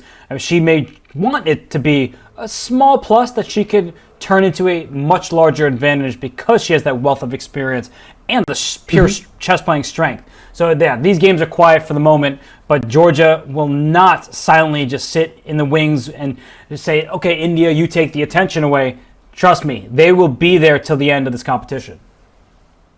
All right, well, let's go ahead and take a look at the open section now and see what has developed in some of the games that we specifically want to be following this afternoon. We've checked in over there. We've taken a look at some of the key matches in the women's section as well. Let's head back to match number 1, numero uno, Vietnam, China. So on the board at the... Whoa, stop, press, hang on a second. It's a draw already? We can go home? What's going on? That was rapid. Well, it's classical chess, but the result came in quickly, and it's Wei Yi with the black pieces against Trong Sun. Wen from Vietnam said, I'll just bring that board up. We can look at it once and never look at it again. He forced a draw in the first 15 moves. Now, let's just bring it up to show what happened and why Wei Yi could do nothing differently. That in this game, the bishop a few turns ago came to h6. Black went knight to g4, attacking the bishop. The bishop went back to f4, and I shouldn't say black could do nothing differently. You can castle your king, but then white, just to show, would put this knight back to f6. This bishop later could go to h6. In all honesty, there's not much action happening in this game. No pawn tension, nothing major. So when Wei Yi saw the opportunity, his opponent was just going back and forth. He said, I'll take it. I'll make it. Let's go, make a draw, repeat these moves. And the onus was on white to try and play for a win. But you look at the rating differential here. White 26-33, black 27-62. He said, Wei Yi, I've seen what you've done this year. You've won in Praggnanandhaa. You're winning these games in the Olympiad, including the decider against Spain. All right, let's just take you out of this match. It's going to be a draw. Let's focus on the other boards. Interesting. Which of the would you say Vietnam are more happy to make that draw than China then, as far as the overall match is concerned, or is that quite difficult to tell? Well, white was the one who chose to make the draw. So I think that it was Vietnam's team strategy was let's take out Wei Yi. Let's not get into some kind of wild position against him. Let's trust Liam Lei, who's actually higher rated than Ding Liren, to hold with the black pieces on the top board. That game is looking quite fascinating, the one on the left-hand side here. And then a lot of trust is placed in Min Lei, known as a bullet king, a streamer, but he has been fantastic, 4.5 out of 5 for Vietnam, and that's why they are on the top board right now. And then you look at the last board, all the way there in the orange. You trust Tran with the black piece, the white pieces, pardon me. Look how stable his position is. So you're saying, with the white pieces, just try to either maintain a slight advantage or go to equality, and then we trust our players with black to be able to hold. Okay, so team strategy there, fairly clear. There's a little bit of an advantage for Yu Yang Yi on board number 3, but still very, very early days and extremely difficult to tell how that's going to play out. Interesting that a game is already concluded. Maybe we'll see 2 before long. Who knows? Let's take a look at one of our other matchups. It wasn't featured as one of our top board matchups when we were looking at the pairings at the beginning of today's broadcast, but we have the Netherlands who are playing Croatia. The Netherlands have suffered a match loss, an unexpected match loss as well.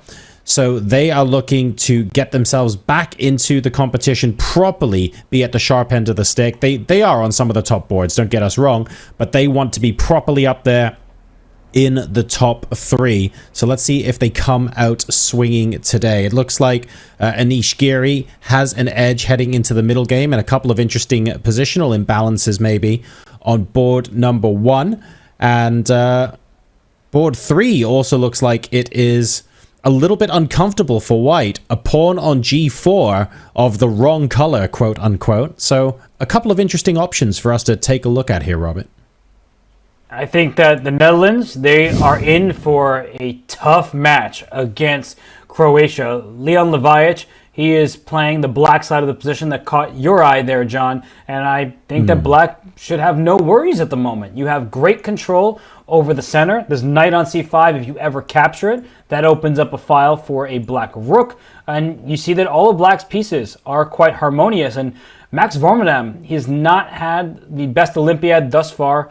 Very strong player. He got a taste of the top in Praggnanandhaa when he was playing against all of these stars, and he had a great start. But then, as the tournament continued, he struggled to finish on a high note. And so many great players in Vikings each and every year, and so many great players from Croatia. They may not have 27 to start their rating, but Levajic with the black pieces just played the move pawn to g4, and white feels very restricted. The bishop on g3, not exactly the most impressive piece. You have all of these black pawns on dark squares, so John, this is actually a pretty dream King's Indian defense from black side. Okay, looking very, very nice, very comfortable. What will the idea be? What will the eventual critical breakthrough be here for black? And the reason I ask that is because you mentioned, for example, taking the knight on c5 leads to an open file for the rook. Yep, absolutely makes sense. White obviously doesn't have to take that. Or now that we've pushed the pawn over to g4, are we happy, for example, for the h4 square to potentially be used later on by the dark squared bishop? Or is black, in fact, planning to invade there himself? Where is the... What forces open the file? What is the critical ideal move that allows black to invade later on?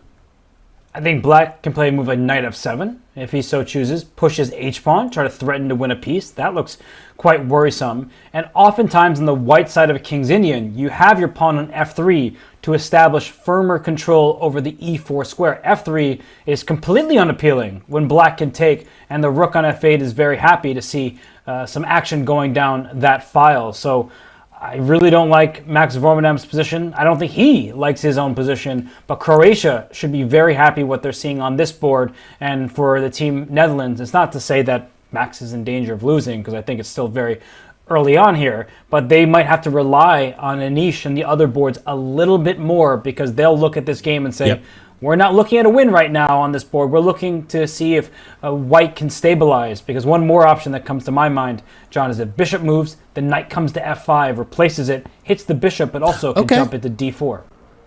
Yep, yeah, I can see that being a barrel of laughs actually for black, and it's not easy to dissuade a move like that as well, because you don't really have bishop d3 without black having the option to chop that off, right? So yeah, absolutely. There are options here for black to play. We'll see what Vormanam is able to cook up for us later on in the broadcast. So that was Croatia, Netherlands, ladies and gentlemen. Where else can we go? We had England, Australia yesterday, which ended in fun and games on camera when we couldn't hear the audio at the end of the game. We'll talk more about David Howell's game and that under promotion to a knight at the end maybe later on. But today, England are playing Italy, and David Howell is taking a well-earned break. So yes, he's played a lot of very, very long games in the Olympiad. He's having a rest from the team today. We've got Vitukov on board 1, Mickey Adams on 2, Luke McShane on 3, and Gawain Jones on 4. But Italy have been one of the most amazing individual games of the tournament, I think, played by Lodici, who has not one but 2 scalps to his name so far. Struggling a bit, though, against Mickey. Yeah, struggling against Mickey Adams is what every single player on the planet has said about their own games against Mickey Adams. And while he may not be the 2750 that used to be among the absolute best players in the world, still super difficult opponent, that boa constrictor style. And we see his game in blue. I think actually all 4 games for England look quite nice. They, at least as I look across the boards, they may be in for a big score if Italy is not careful. We know Italy is tested throughout this Olympiad. They took down the Netherlands in fine style. We saw Lodici also beat Peter Leko. But as I look at the current position, this is exactly in Mickey Adams' wheelhouse. And I do not envy the defensive task that's ahead for Lodici, because he just closed the center in this game. And you see this knight on a5. Yes, it can go to b3, but not if a rook slides to c1 first to attack this pawn on c4. There are all these light square weaknesses in black's position. This bishop on e7, a bit of a passive piece.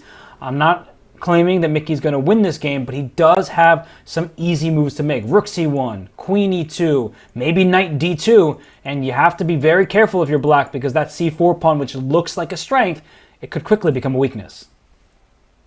And the king's still in the center for black, but of course, without the f-pawn on the board after castling, I think from a king safety point of view, we're looking okay, especially since white doesn't have a light squared bishop as well. So the king on g8 doesn't look particularly breezy, but you're right. I'm looking at how this came about, and I'm wondering if, do we feel that maybe in this position, black was a bit too enthusiastic, pushing the B and C pawns down the board? Do we feel like maybe we've reached a point where, okay, we've grabbed a lot of space, and now we're starting to run out of steam because we can't see where the follow-up is? Is that what's happening here? Well, black's move c4 just came recently. This was the tension in the center, and white is threatening in a way. I'm going to put that in air quotes. Doesn't win material, but you take on c5, and then black will be saddled with an isolated pawn. So we see castling as the one move that keeps the balance. That's really hard to play in this position. So c4 made sense, but d5 was the proper strike, and I think black is getting a bit squeezed here. Like I said, rook c1, queen e2, and so on. Okay, I think rook c1 has just been played on the board as well, so Mickey Adams finding the moves to continue to turn the screws. A fairly natural looking move, to be fair. And Ladici here maybe in a little bit of trouble. Certainly in an uncomfortable position, by no means losing or anything like that. This is the last day before the rest day here in Budapest, folks, if you have been following the 45th FIDE World Chess Olympiad. But it is not the only event that is going on here. So remember, even though tomorrow is officially a rest day, that's only for the Olympiad. You've got Judith Polgar's Global Chess Festival, which is taking place on the 17th and the 18th. And this is a 10-year anniversary festival as well. So very, very established. If you are in the area, get there early, because we're telling you now there will be a queue.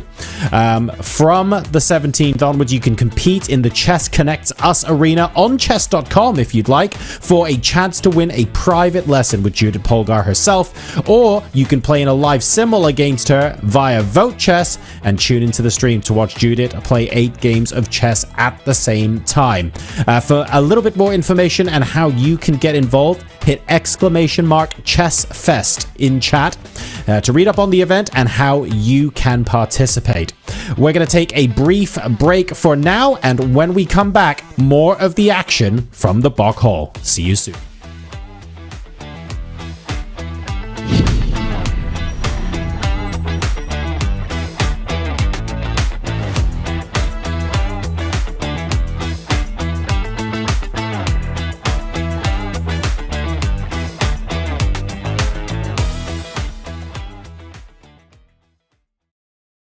We are here with two of the youngest competitors. In fact, I think we may have the youngest competitor in all of Budapest, but I'd like to introduce you to board 2 for Lebanon, 9-year-old Sky Atia. Sky, how you doing? Fine. And this round, Lebanon actually plays St. Vincent and the Grenadines, and they are represented by their third board, which is 8-year-old Ariana Balcom. Ariana, how are you? I'm good. Your team says that you're the youngest player here. Have you met anybody that's 8 years old? No. Okay, so this is probably the fact. It's probably you are the youngest. And I assume this is your first Olympiad, is that right? Yes, please. Okay, and I'm going to throw it back to Sky over here. Who taught you how to play chess, Sky? My dad.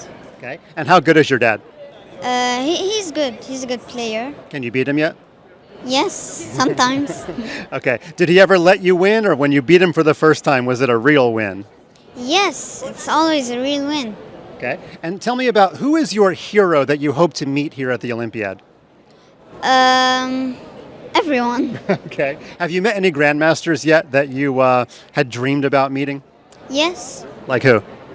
Like Prague, for example. Prague is loved by everyone. Yes. I love to see Magnus too, and my coach, he's a grandmaster. What about you? I met him for the first time because we always met online. That's fantastic. Who is your coach? My coach. The grandmaster. Yes, his name. Sorry, I can't say. Who is it? I don't. Oh, it's a secret or something? Yeah. Oh, it's a secret. Okay. Yeah. So you're already a tournament veteran. She's not letting us know. Ariana, do you think maybe by the next Olympiad you'll play board 1 for St. Vincent and the Grenadines? Yes. Yeah. And tell me, what do you have to do to become the top Vinci player? Just keep practicing hard. Fantastic. And finally, what is the ultimate goal you have in chess? Where do you think you'll be in 10 years? Like a grandmaster. That's fantastic. I don't think we've ever had a female grandmaster from the Caribbean. So do you think you're going to be the first? Yes, please. Okay. Now, I want to say they're not playing each other this round because we have a board 2 and a board 3, but I think this could be the future of chess. An 8-year-old and a 9-year-old representing their countries.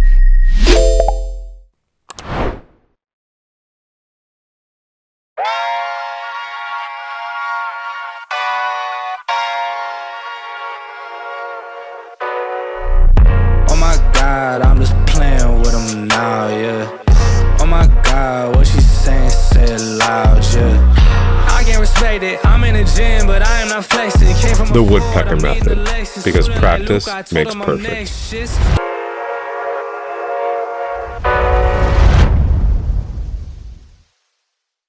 Now looking back at your career, do you think all the hard work to become one of the best chess players in the world was worth it?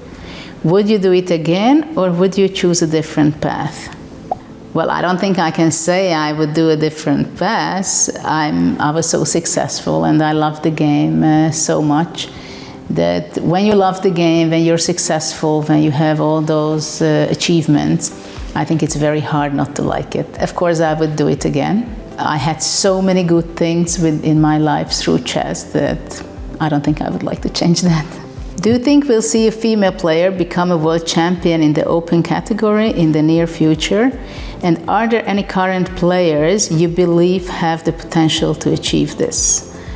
I do believe that someday there is obviously a possibility that a female will become the absolute world champion. But right now I would more like to see maybe several ladies in the top 20, let's say. I think that would be a bigger achievement to show that ladies are capable. And obviously it's possible from my perspective. Right now I can't pinpoint out anybody that much who is already very close. But of course there are players like Botana. I met her, she's a huge talent, she loves the game. But she's not the only one, there are other, obviously many Indian girls, I think, maybe we don't even know them. But I even met several ones who, if everything turns out well and they are dedicated, the parents are supportive, they have good coaches, they have all the potential to become the best player they can. And I strongly believe that it's not a matter of gender. So obviously I'm very supportive on that, and I hope that in a decade or two we are going to see several girls being in the top 20, let's say.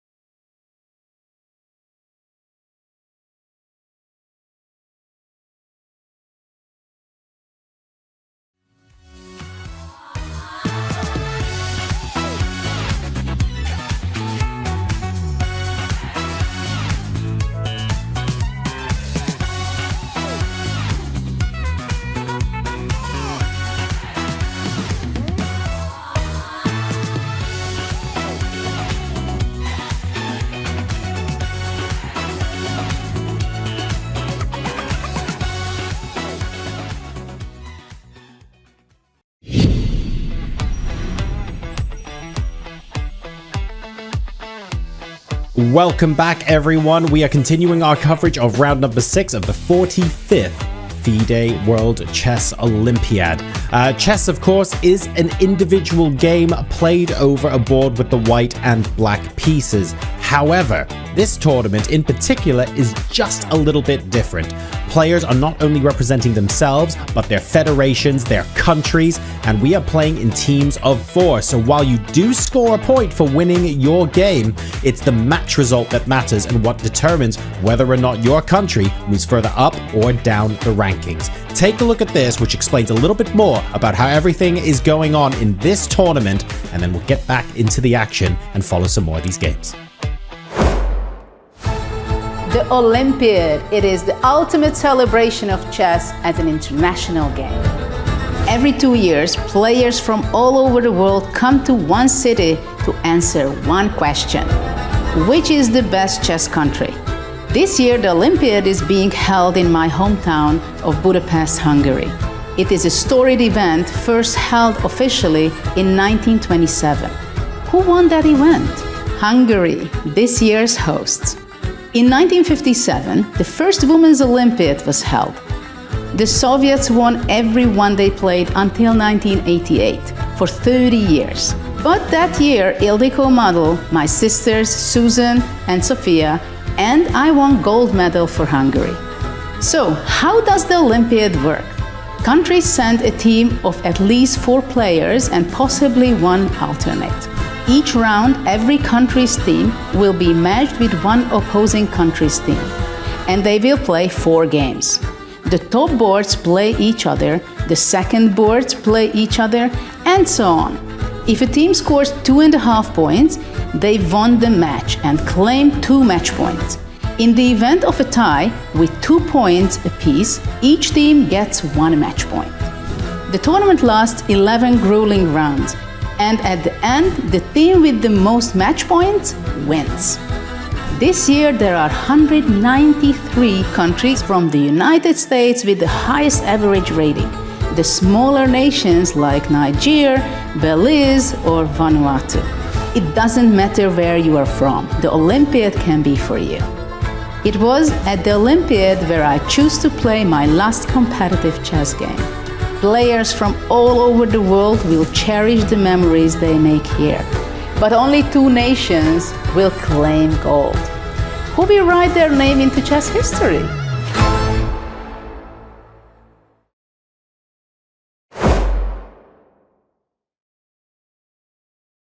We are about to get into more of the matches in round number 6 of the Chess Olympiad. I'm John Sargent. With me is Grandmaster Robert Hess. Nice opportunity for us to take a little bit of a breather, Robert. Maybe we don't see as many sacrifices in the first hour of today's broadcast as we did at the start of the tournament, nor do we see quite as many, I don't know, kings trapped in the center or opposite side castling. But I get the feeling we're seeing more tension, more insane preparation, and just like more really cool subtle stuff, especially on the sharp end.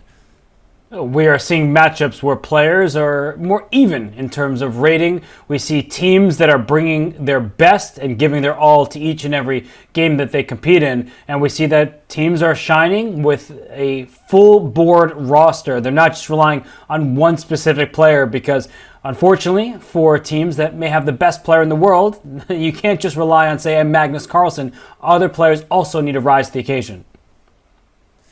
So let's go ahead now and take a look at one of the other matchups in the playing hall right now where it looks like all 4 boards are really fighting quite hard. This is Azerbaijan versus Lithuania, where I think maybe for the first time today, Robert, I've got something that looks interesting or something that I would happily call out if asked on every single board. It looks like this looks quite fun.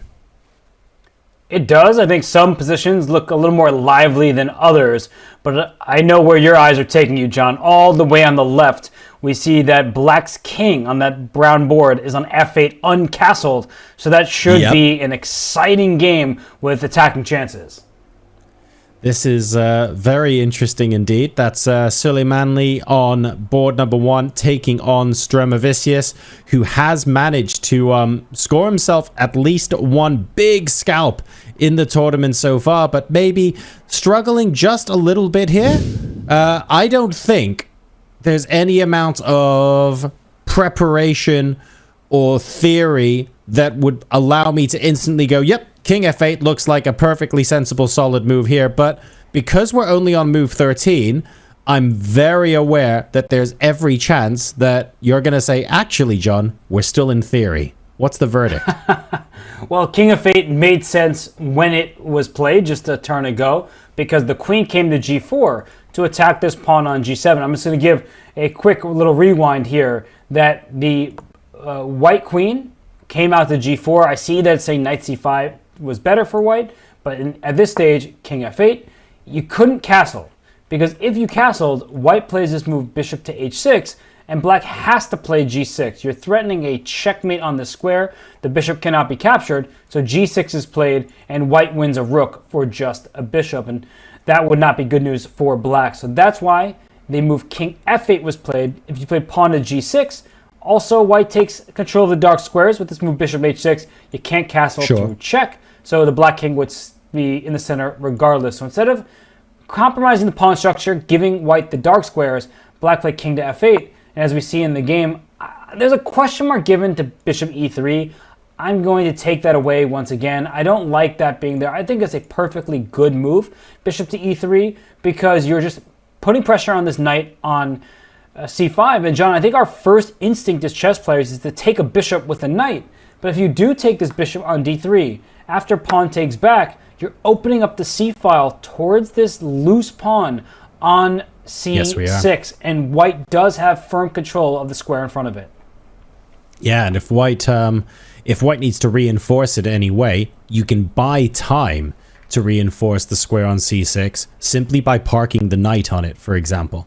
That buys you time to get your rooks behind it. You don't need to worry too much about it. There's no pressing need to play a move like d4, which feels unnecessarily committal.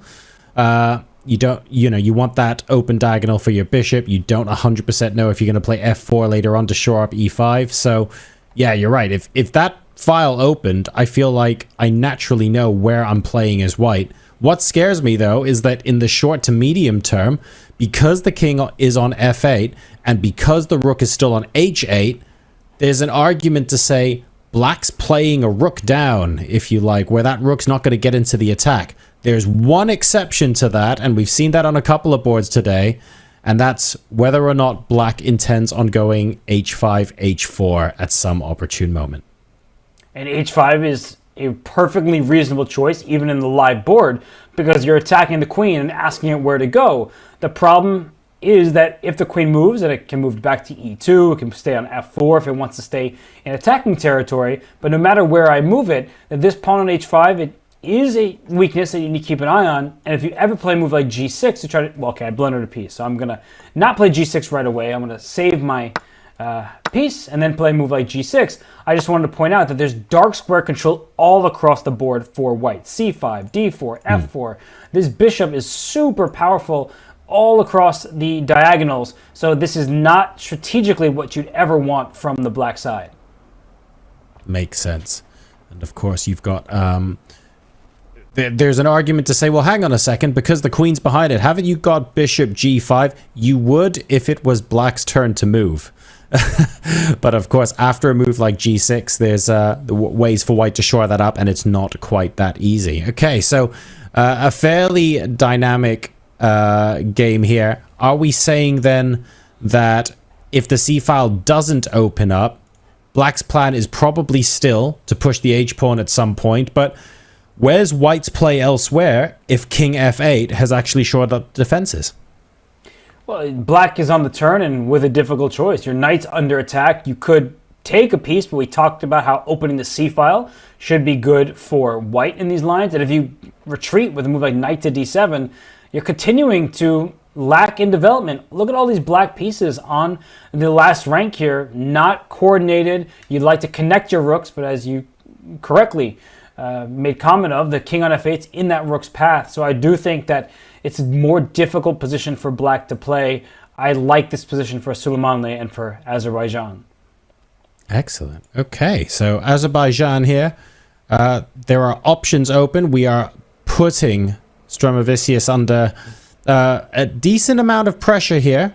It'll be interesting to see how that game pans out. Let's take a look at the rest of the scorecard as well in this match, because there are plenty of games we can choose from. Maybe we want to go to one more of them before moving on to our next match, because I think more than one was an interesting position.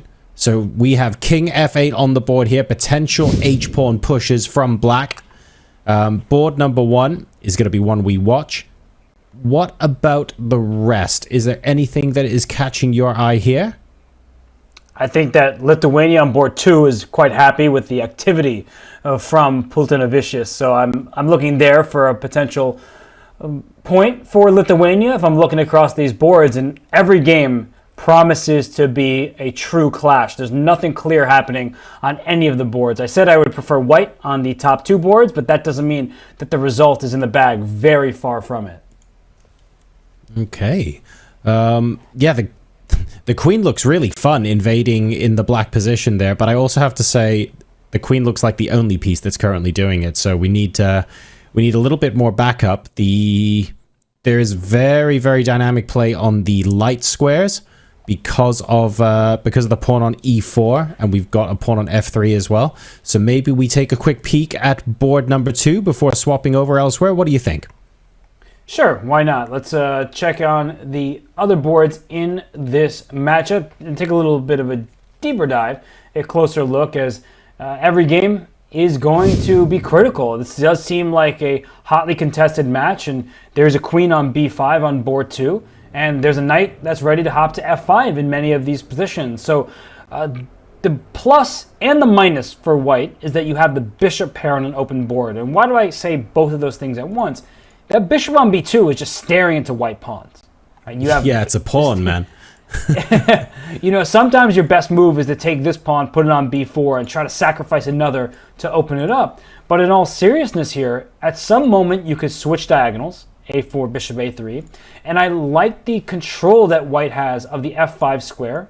That could be, didn't draw the arrow far enough, over to f5, that could come in handy. And the pressure on e4, is this something that black can keep forever? Black's dream in this position is just to continue to control those light squares, to trade off the pieces I'm about to highlight. If you can get rid of, say, these pieces here, and then it's a bad dark square bishop against a very promising knight, that's the dream for Nijadabasa, but that dream is a lifetime away. I don't think that Pultinavičius here, he is just going to hand that over. He's not going to just trade on e4 just to show what that looks like. You see that black already is not worse in this position. If we just continue trading, make some mistakes, we see that when all is said and done, there's great light square control for the black pieces. This knight would like to wrap around and go to d5, and if a knight ever gets to d5, this is just strategically, I want to call it lost for white. That bishop is hardly a bishop at all. Right. Yeah, it can be a bit close. There's no real future for that bishop. So white has to think of a plan to put that probably on a3. I don't really see many other plans ASAP. So I guess you've already answered the question I was going to ask you as a follow-up, Robert, which is with this tension on the board with the white pawn on f3 and the black pawn on e4, it sounds like trading this off, at least from white's point of view, taking that pawn would be to black's advantage. Does black have any reason to take on f3 himself, though? Could have done it a move ago. I'm just going to point out that e takes f3, a pawn sacrifice here in the position from white's perspective. But it goes to show that black does not want to open up the white forces. E takes f3 here.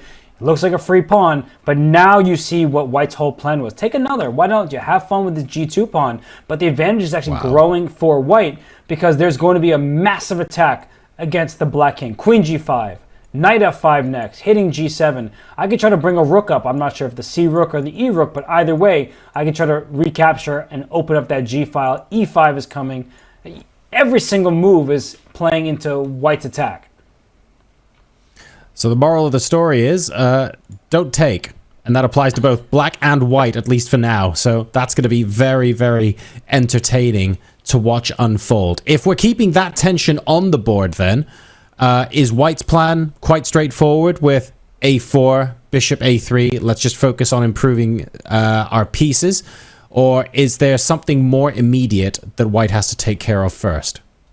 a4, bishop a3 does come to mind. You do, in some positions, need to look out if the bishop comes to c6. But queen f5 here also is possible because now you're putting maximum pressure on this pawn on e4. And if some pieces get traded, black may run out of resources to keep that tension, and then white will be able to press forward in the center, even if it costs him a pawn. Okay. Okay, so this is, we're actually collecting quite a lot of games today where, oh, we should check back in on this in an hour or 45 minutes or something. We're going to have to keep a note of a lot of these, because when the tension finds a way to unfold, it's going to be absolutely wonderful stuff up and down the playing hall. Let's now maybe start to play catch up on some of the games that we had covered earlier that we said we would go back to. And in particular, I believe we took a look at the United States team early on. Let's see how the USA are performing now by taking a look at everything going on across all of these boards. What have we got here? Let me see. Board 2 looks fun still. I mean, that's absolutely no surprise. Shevchenko, Wesley So, and I believe that was the game we were looking at earlier where we said there would be some uncomfortable decisions that needed to be made. It looks like a lot of that has now been resolved, and I suspect, Robert, you're going to use the phrase dynamic equality. I'm going to use the phrase thorough confusion. Maybe we can take a look there, because those two pawns on the opposite side of the board for black look menacing to me, but I'm guessing white has all of the play in the middle of the board. I'm going to use the phrase drawn opposite colored bishop endgame. That's the phrase I'm going to use, and that's exactly what Wesley So is aiming for. You see him on the screen now. He put his pawn on f5. Queen takes b7 will be a check, so white will only be down one pawn, and then once black retreats with the queens could come off, and this is actually quite a likely sequence, that once the queens come off, f5 drops, equal material, with opposite colored bishops. I think that Shevchenko went for it with his preparation. Wesley, he fended it off perfectly, so he was never that uncomfortable. He was probably just trying to remind himself of his preparation, because it looks like Wesley was never in trouble. I'm looking at the notation. Every single move played gets a thumbs up. It's approved of, and now we just have an equal position, and the queens are off. This game is heading towards a draw. Okay. Oh, that's unfortunate. Though I wanted to ask, after all of the pressure Shevchenko put on Wesley So earlier, there we go. Instantly draw agreed. You absolutely nailed it, Robert. I'm guessing all of the questions that Shevchenko wanted to ask So about can you handle this, because So has now answered them. Yes, it's opposite colored bishops, but all the major pieces are still on the board. There might still be a way to play for something, but I guess at this level, it's like, right, we're done now. Well, Wesley, can you handle this? I think that he can handle this, because he did just make the draw for Team USA. It's an important draw with the black pieces, playing somebody as strong as Shevchenko that's going to fill your team with confidence. And while these two players reset the board, the arbiter takes note of that final result. I'm looking at the other boards, and well, we just see some Norway board 4 snuck in there. Urkadal versus Idani. That position does look interesting. But I was actually going to mention exactly Robson with the black pieces. He's slightly worse against Parligra. Parligra is a very strong player. He has been representing Romania for quite a long time. So that's just a position for 2 results if you're Team Romania. And then you look at the other boards, and that's where Team USA is trying to strike. In particular, Levon Aronian on board 3, that red board there. There's bishops, a pair of them for white. Black has the knights, but I do think that white's position, the pawn structure, is slightly preferable. So Levon trying to outlast his very strong opponent in Nisipianu. If you don't know Nisipianu, it means that you haven't been following chess for several decades, because he was at the top of the chess world. A while. Yeah, a long time. His rating has dipped below 2,600, but he can rise to the occasion for his country. So potential there for some imbalances towards the end game to skew the game in Levon's favor. I mean, why would...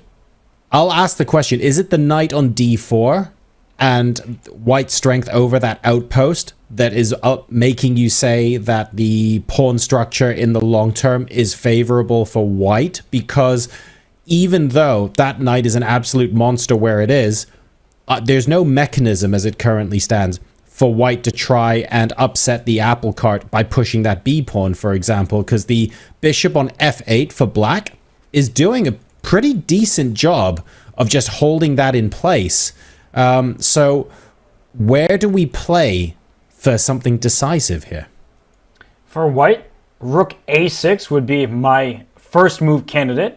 You could also think about playing a move like f3 to kick a black knight to the center, but I like where my pawns are at for the moment, excuse me. But rook a6 looks like a great square because I'm putting more pressure on the c6 pawn. Your knight, if I kick that out of the way, your pawn just drops over there. And if my rook can get on b6, I'm kind of defending and attacking at the same time. So this rook may find a nice parking spot on b6, and then there is all sorts of pressure. And you mentioned how the bishop, John, it does make b5 more difficult, but there could be a future where you say, all right, I'm going to even give up a pawn to try to push my pawn to c6. It's about the quality of the pawns. And this pawn chain here, this little pawn chain, if I can remove c6, d5 might fall, and then the black king could be in danger. So there are going to be tactical possibilities here for Levon Aronian, and we know he does not need an invitation to find all sorts of fun shots against his opponent's position.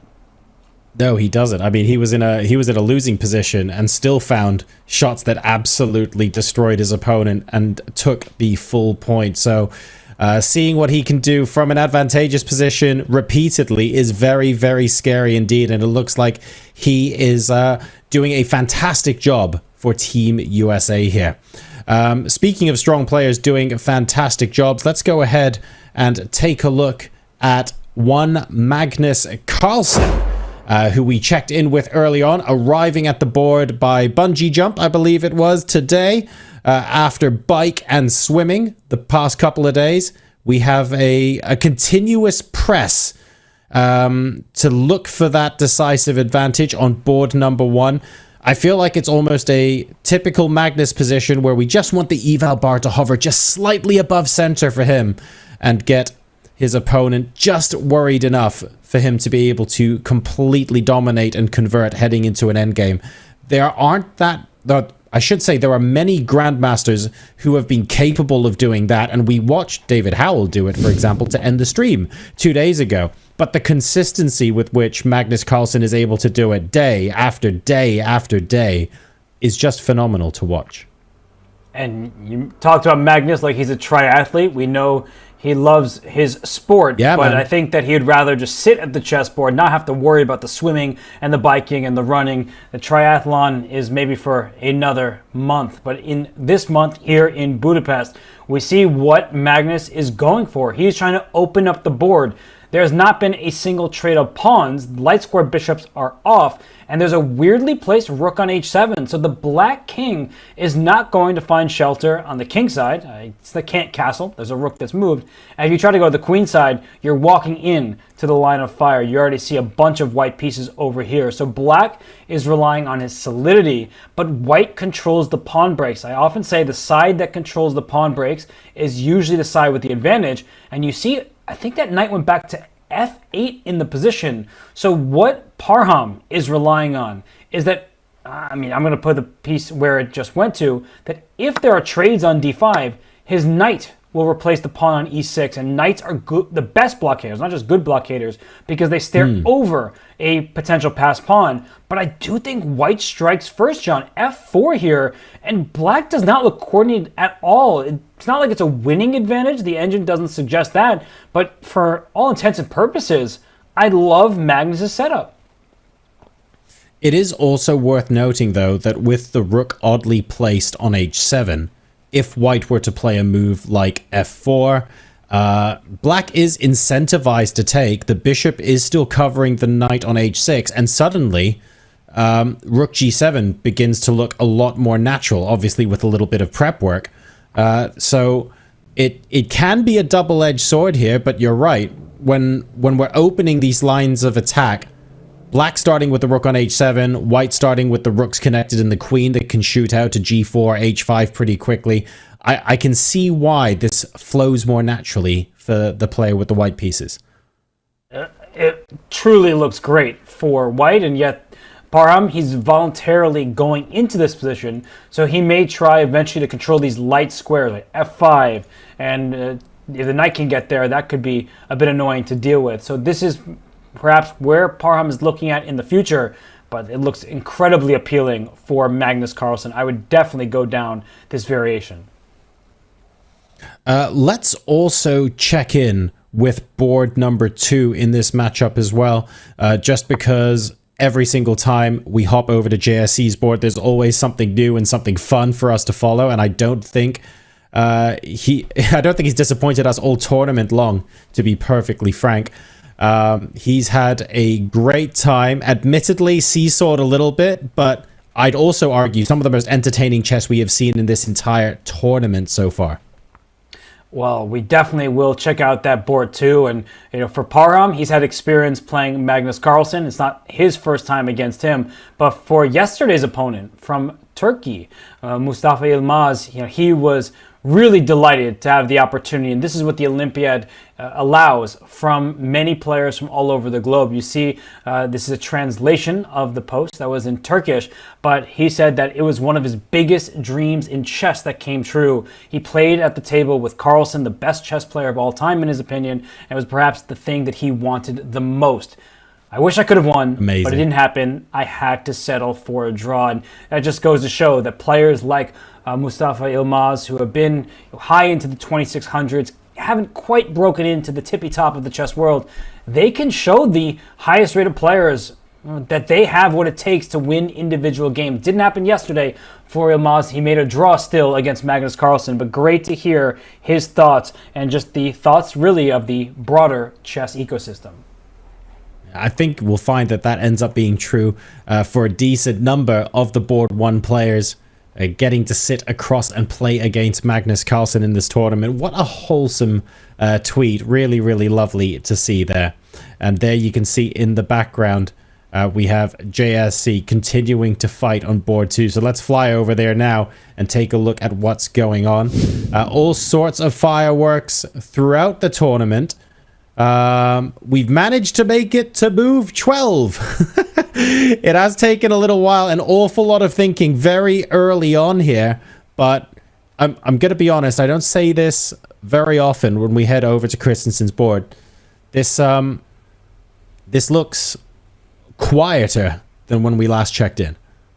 I would say quiet for white, not so quiet for black, who has not developed any of these pieces and may have to set up for the next game, if he's not careful, because his current board state is not looking very good. White just made the move pawn to g3 so that bishop f4 can come next. Currently, black has 6 pawns, white only has 5, and another pawn is offered, but don't just go ahead and take pawns. So we're talking about fireworks. Spectators, they love fireworks on the board. For sure. The fans, of course, they're happy about it. But I think for Magnus and the rest of the crew, they find fireworks noisy, they find them a disturbance, and they prefer that Johann Sebastian Christensen played a little more solidly, because you look at this position, you look at Amin Tabatabai saying, I'm just going out to develop, to go after your king in the center. I feel like this is not what you wanted if you were playing this on the black side. No, not particularly. It also makes it a bit more difficult to confirm what your plan's going to be as well, right? If you say, well, don't worry, my pieces are on their starting squares, the world's my oyster. There are plenty of plans available. The problem is white's busy shuffling the wooden pieces around a chessboard as well, and we risk getting into positions where black just gets caught out. So I get the dancing around to begin with. I get to throwing your opponent out of prep. I feel like this might be coming back to bite Christensen just a little bit. It's nothing he hasn't wriggled out of before, I should point out.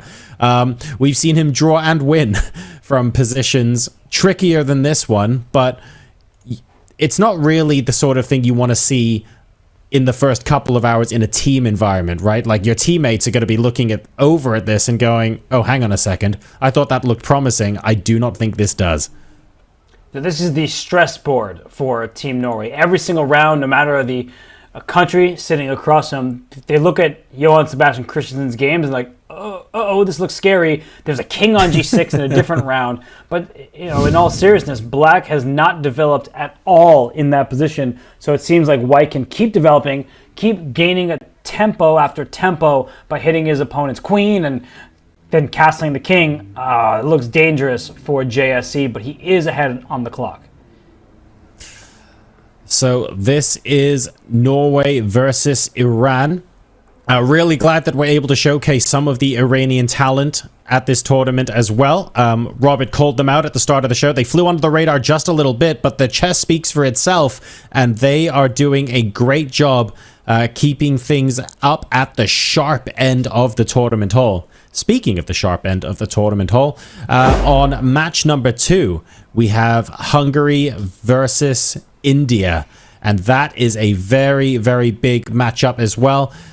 We know that as the home nation, we've got Hungary on board too, but they are one of the nations that have been winning, and doing more of the winning.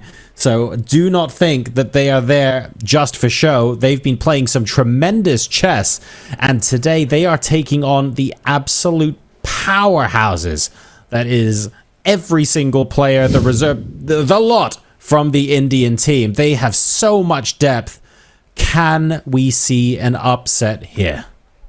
Well, this is a moment where being the host country actually is maybe a little bit of a disservice, because Hungary versus India should be the board 1 matchup. That is the pairing that would normally be the case, but because they're stationed permanently at the second table, it seems like they're on board 2. So it's actually kind of funny that even if Hungary keeps winning, I wonder if they'll keep them there for all the cameras and for all the access. But as we look across the 4 boards right now, we see that at least on board 4, it looks like FIDE Gujarati has a stable plus, that board in orange, because black has an isolated queen pawn into a queenless middle game. And then I look across the other boards, and Peter Leko, the black pieces against Praggnanandhaa. Oh my goodness, this has gone well for Team Hungary, and I would say not so well for the Indian team, because black is the one with the control on the king side, and Peter Leko with more time on the clock. This is, wow, this is looking tricky. So Leko versus Prag. Take a look at the real estate on this board. I mean, black has so much space here, even if there isn't a, like a lot of the closed style positions where even if there isn't an immediate breakthrough, you can almost engineer one in 12 moves time and there's nothing your opponent can do to stop it. Like, I'm getting the same kind of vibes from this board right now, where black has space to maneuver. There are empty squares for the pieces to reposition themselves as required. There is a little bit of control over on the queen side of the board for white, but we're staring down at b7, which is super easily defended if we wanted to play b6, but we don't even need to do that right now. It looks like white probably doesn't want to play d5 either, properly closing the position off and then maybe having to play on the same side of the board where black has a huge advantage right now. So then we're looking at pawn captures. D takes e5. Can we make something happen on the d file? Well, the rook on e3 can't swing across because a knight is watching that sort of square. Both black rooks are connected on the back rank and feel more harmonious than white's major pieces right now. If you open that e-file, it feels like it's black that's attacking faster than white. I'm not sure what to do here. Well, Peter Leko on the clock, he's not sure what to do either, and you suggested some great ideas. First of all, pawn to b6, that has to be a move that you consider, because that allows the rook, instead of just babysitting a little pawn, it can be free to go to a different file somewhere on the last rank. And what's noteworthy about this position, a couple things. White has these double isolated a pawns, which in turn opens the file. b6 shortens, it closes that file from some important access, but this is a position where the knights seem more valuable than the bishops. This bishop on g3, I mean, what's that doing? It's just staring into this really powerful knight on f4. That's a great piece. And this bishop on c4, it's not attacking anything because that f7 square is ultra well defended. So there are going to be tactics towards the white king. Knight takes h3 is one of the moves that I'm thinking about if I'm just looking at loose pieces dropping off. The knight on f3, I see a queen on f6, a bishop on h5, so I can remove the g2 pawn. I get this knight, but I'm not sure how those tactics play out. And you know that Leko, you see where he's staring. He's looking towards the center and at that king side, because there are so many different options available to black at this moment. And I wanted to show what I'm talking about. Knight takes h3. If you take with the pawn, bishop takes the knight on f3. I've removed the guard. And if you take back on h3 with the king, if you're thinking in that direction, then I have g4 with check, and I fork this knight. I win that piece back, and black, of course, is ahead in the driver's seat with an extra pawn, but also with an attack that is brewing and brewing quite quickly.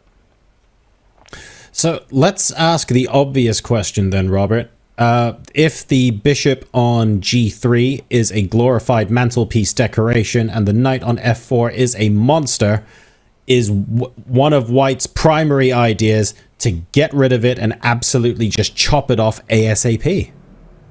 The cure is worse than the disease, so to speak, because if you take on f4 at any point, black has a choice of just taking back with the queen, but also with the g pawn, and then opening up this g file for an attack, right? Double pawns, they can be bad, and these pawns don't look so good on the a file, but double pawns open files. There's a reason this rook is sitting on b1 and happy about it, that if there's a g takes f4 at some point, the rook will slide to the g file, the king will move out the way, and we can see the outline of an attack.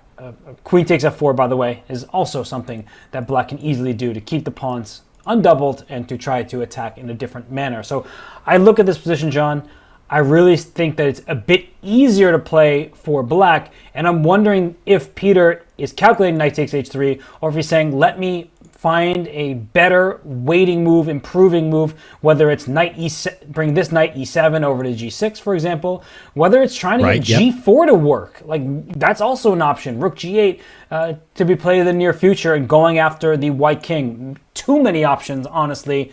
They all look quite appealing, but you have to be accurate, especially against a player as strong as Praggnanandhaa. Okay, so Peter Leko there, busy cooking on board 2, and we'll see what he serves up a bit later on. But at the moment, it looks like the player with the black pieces is the player with all of the options here in this critical Hungary-India matchup. We are going to get to see some really, really nice latter stages of the games here. Let's take a look now at what other countries, what other nations we maybe haven't covered yet. Uzbekistan today are playing against Israel. So two pretty strong chess countries. Uzbekistan, of course, the defending champions from 2022, but perhaps have suffered a setback or two, I think it's fair to say, in the Olympiad so far. Plenty of time for them to properly recover and get back into the sharp end of things. So we'll see to what extent they can do that. I think this matchup will be a very challenging one for them today. Israel have some very, very strong chess players. Uzbekistan will probably be fighting on every single board. Well, we see that board 2 right now, that's where it looks dangerous, and it's Yakubayev who struggled in some of the earlier rounds. In the first round, he had a losing position where he was bailed out with a repetition of moves. It looks like he is just cruising right now. A perfect position from the white side. Doesn't mean that it will be easy, but it does look fantastic for Yakubayev, who just controls the board there on the second one against Gorstein. And on board 1, you trust Abdusattorov against Maxim Brodstein, a very good player. There's only been one pawn traded. Each side is 7 pawns remaining. All other pieces are on the board, so that one's early stages. And I would say board 2 is where all of the attention must be with Yakubayev. He is trying to take a full point from this game. Okay, let's take a quick look at board number 2 as our board from this matchup before we move elsewhere then. So the rook on d6, I feel like it's very reasonable to say that's where my eye immediately goes to first. I'm also looking at the pair of bishops for white versus the pair of bishops for black. Both of them are pointing towards the queen side as opposed to directly towards the enemy king. I get the impression that the dark squared bishop for white is a bit more useful than the dark squared bishop for black, and obviously with one pawn separating, I think white would dearly love to be able to play e5 for free at some point and just get a little bit more scope for both of those bishops. Not currently possible in the position. And then the last immediate thing I notice is the doubled black pawns on the c file. So can we get a rook out to c1, move the knight away, and start causing a couple of issues down the line? Yeah, that's why black is still in this game, is that black's actually a pawn ahead. White has 6, black has 7. But this bishop on f7 is kind of like the 8th pawn for black. It's not active right now. It's purely a defensive piece. So that's the bad news. And you mentioned e5. I think e5 is the best move in the position for white, opening up this bishop on g2. And also, tactically speaking, it's a safe move because the knight on b6 is loose. You can't take on e5 with that knight on d7. So e5 appeals to me. Other good-looking moves, John, rook to d1. That looks perfectly strong. And later, I would like to replace my rook with a knight, because if a knight landed on d6, that's a fork that black does not want to deal with. Okay, so plenty of options available for white here, and can still actually keep those options open with a move like rook d1. Not completely committal to which plan that is, but I did not spot at first glance that e5 is very playable in the position as it currently is because of that loose knight. That is a fun thing to play. Is it... how committal are we being when that move gets played? And by that question, I'm asking, white has to play f4 from what I understand if we need to defend that pawn again on the spot. A rook out to e1 doesn't defend it, for example. The queen can't get to an easy square, so e5 needs to be rock solid for white to play that, because it'll take at least 2 moves to add another non-pawn to defend it. But black just has no activity to speak of, and I'm wondering already if black plays bishop e7. I'm not even sure if white's afraid of the capture. To give up a rook for a bishop just to get a pawn in the 6th rank, it feels like black cramped in all directions, lacking some sort of actual plan here. It doesn't look so fun. So I do think that Yakubayev is trying to find the objective best move right now. Rook a to d1 is perfectly safe. Pawn e5, as we're talking about, is perfectly safe. But black is just kind of holding on, every piece defending one another, but restricted territory. Bishop is looking into a pawn. The knights are superfluous. This knight on d7 can't move because b6 is loose. The knight on b6 can't move because there's no safe squares. It's only protecting this pawn on c4, which is an important task. And at any moment, white can say, let me go after that pawn, as you mentioned, if I want to reroute and go after c4. So I like this for white. It's not game over yet, but it feels easier to play, and he has a lead on the clock. Makes sense. We have our first fireworks alert, where we might be heading straight to a specific board in a matchup. We're going to be talking here about the Netherlands versus Croatia, where... Robert, you say mistakes come in pairs. Now, I don't know how much this is true, because we've also seen a number of question marks be removed. But in this case, it does look like that Owen Lamy is getting the upper hand here after 2 potentially dubious moves in a row by white. Let's hop in and take a look at what's going on. I'm just trying to figure out the material right now. I see 2 bishops, knight and bishop for white. White's actually up a pawn here, if I'm counting correctly, but I think white's position is very loose because this knight is now threatened, and if the knight ever moves, the bishop is under attack. So let's just go back a couple turns, because you said there were 2 mistakes in a row, and Kozul from Croatia is a very strong player and has been for a long time. But black, what is happening? Wait, there are 4 white minor pieces, and black only has 3. So this is still within, I would say, the realm of some opening knowledge, because I'm going to take us back one more. Knight d to c5, a brilliant piece sacrifice from Erwin Lamy. He gives up his knight, and after pawn takes, he simply recaptures with a pawn. I'm going to show that one more time. This looks like a position where white controls the open c-file. There's an annoying bishop on c7, but it's even material, John. A move like a6 to save your a7 pawn comes to mind. But instead, we see knight d to c5 brilliancy. I guess we're going to find out why, but when we simply quietly recapture with the pawn, it does beg the question. You've now just given up a piece for this. Obviously, wow, 100% accuracy below. doesn't lie, but I guess this is one of those, positionally, this doesn't just make sense. It is by far the best thing he could have done. It's because this knight on b5, it's going to be targeted. Let's say you try to save your pieces by bringing your bishop back. Black plays the move c4, hitting your queen. Your queen needs to stay in touch with this knight, otherwise you're just going to be down a pawn because you're losing the piece. And after queen a4 over here, I think that black can play this move a6. I think tactically speaking, it may work out because after a6, knight c3, I chop over here on c3, removing the guard of your queen. You take on e8, I take intermezzo with check on e2. The king slides to f1, and here I think that black can do another intermezzo, take on g3 with check. You get a third pawn for that piece, and look at this pawn chain here that looks quite intimidating. 7 pawns for black, 3 minor pieces to 2 for white. This is the type of imbalance, and there's probably a more precise move for black along the way because I saw the evaluation was closer to the center a little while ago, but this is the main theme, that you get 3 pawns for that piece.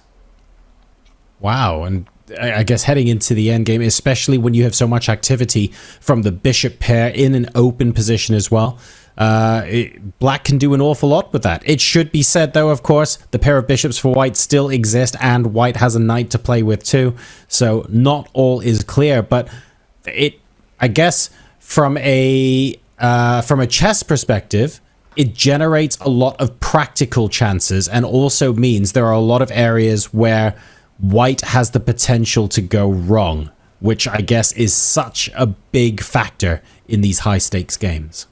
And we see 100% accuracy now is just below that. But look at how this happened. The knight went to d4, so a piece sacrifice in return. And black didn't even take the knight. This is one of the weirdest games, but also well-played games from the black side. And the reason you didn't take back on d4 over here is that this gives white the opportunity to take this pawn on a7. The rook now protects the bishop. The bishop on b7 is under attack, including, or in addition, I should say, to the rook on c8. So instead of taking this knight on d4, black says, okay, I'm just going to continue in the style of the game. a6, little pawn move. Your knight moves, down goes the bishop. So then the bishop captured e4, black captured on b5, and after knight takes b5, I guess this is what Kozul really overlooked, because pawn takes bishop would seem natural, we have material equality, but after knight d6, a fork hitting all of black's army, bishop takes, and this rook is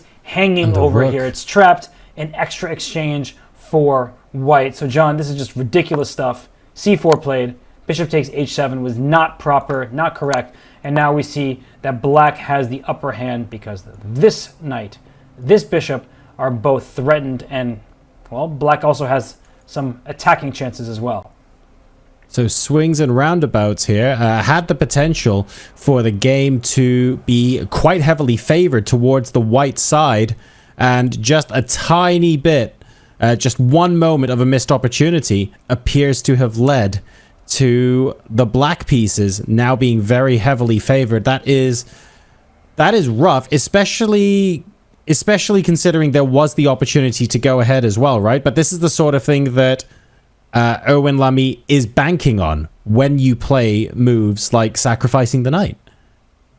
Just brilliant preparation, brilliant understanding, and this is brilliant for the Netherlands because this is the type of game, John, that wins your teammates their games. Because now, as Croatia looks at this board, like, okay, this looks really problematic for white, I have to go all in. And whether it's Anish Giri or one of the other stars of the Dutch squad, they may receive some benefits from their opponent because now the Croatia has to go all out for a win on a board that may not call for it. So this is just fantastic stuff from Erwin Lamy, one of the best prepared players on the planet, a long-time second, a trainer for Anish Giri, showing that he in his own right is an exceptional player. So demonstrating that over the board there, you see a shot of Anish Giri focusing on his game as well. The Netherlands locked in battle with Croatia here at the Bok Conference Center. This is the 45th FIDE Chess Olympiad. 193 nations are doing battle in this hall. We're going for a quick break. When we come back, more of the action all across the venue. Go grab yourself a drink and we'll see you soon.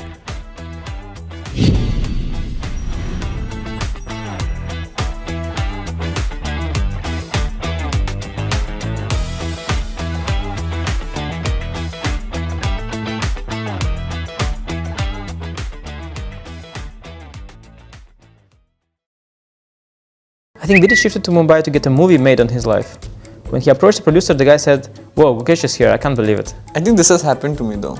Somebody came. It's a true story. Yeah, no, not producer part. But somebody came and said, "Oh, I'm a big fan. Gukesh, can I take a photo?"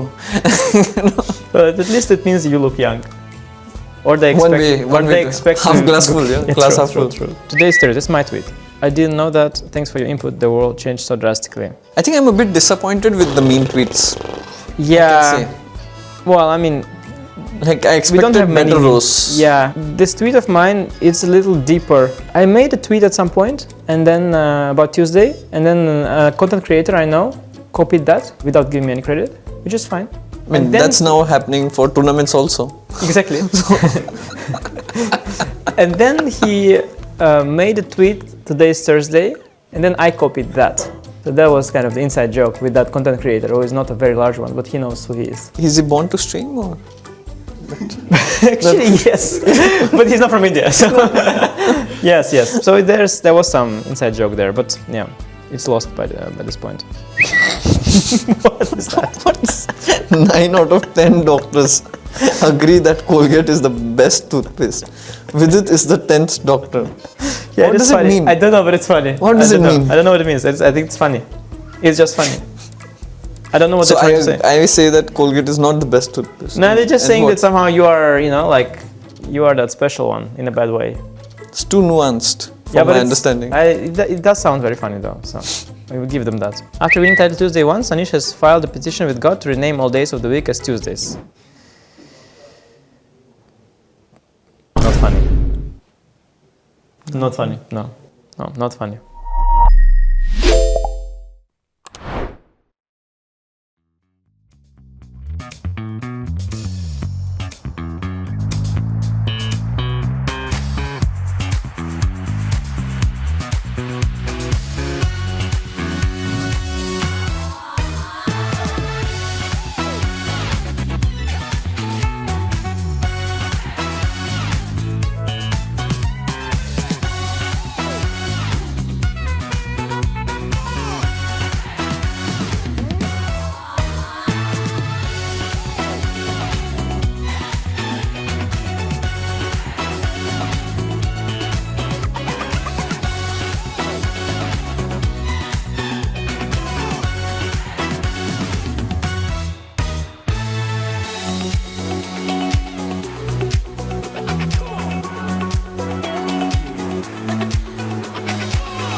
Welcome back, folks. We are back with more of the games from the 45th FIDE Chess Olympiad. We are in round number 6, the halfway point of the tournament.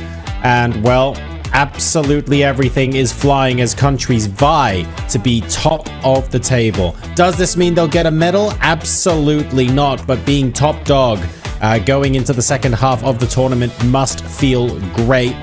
You can't have too many perfect scores, though, unfortunately. Only 4 in the open section and 3 in the women's section.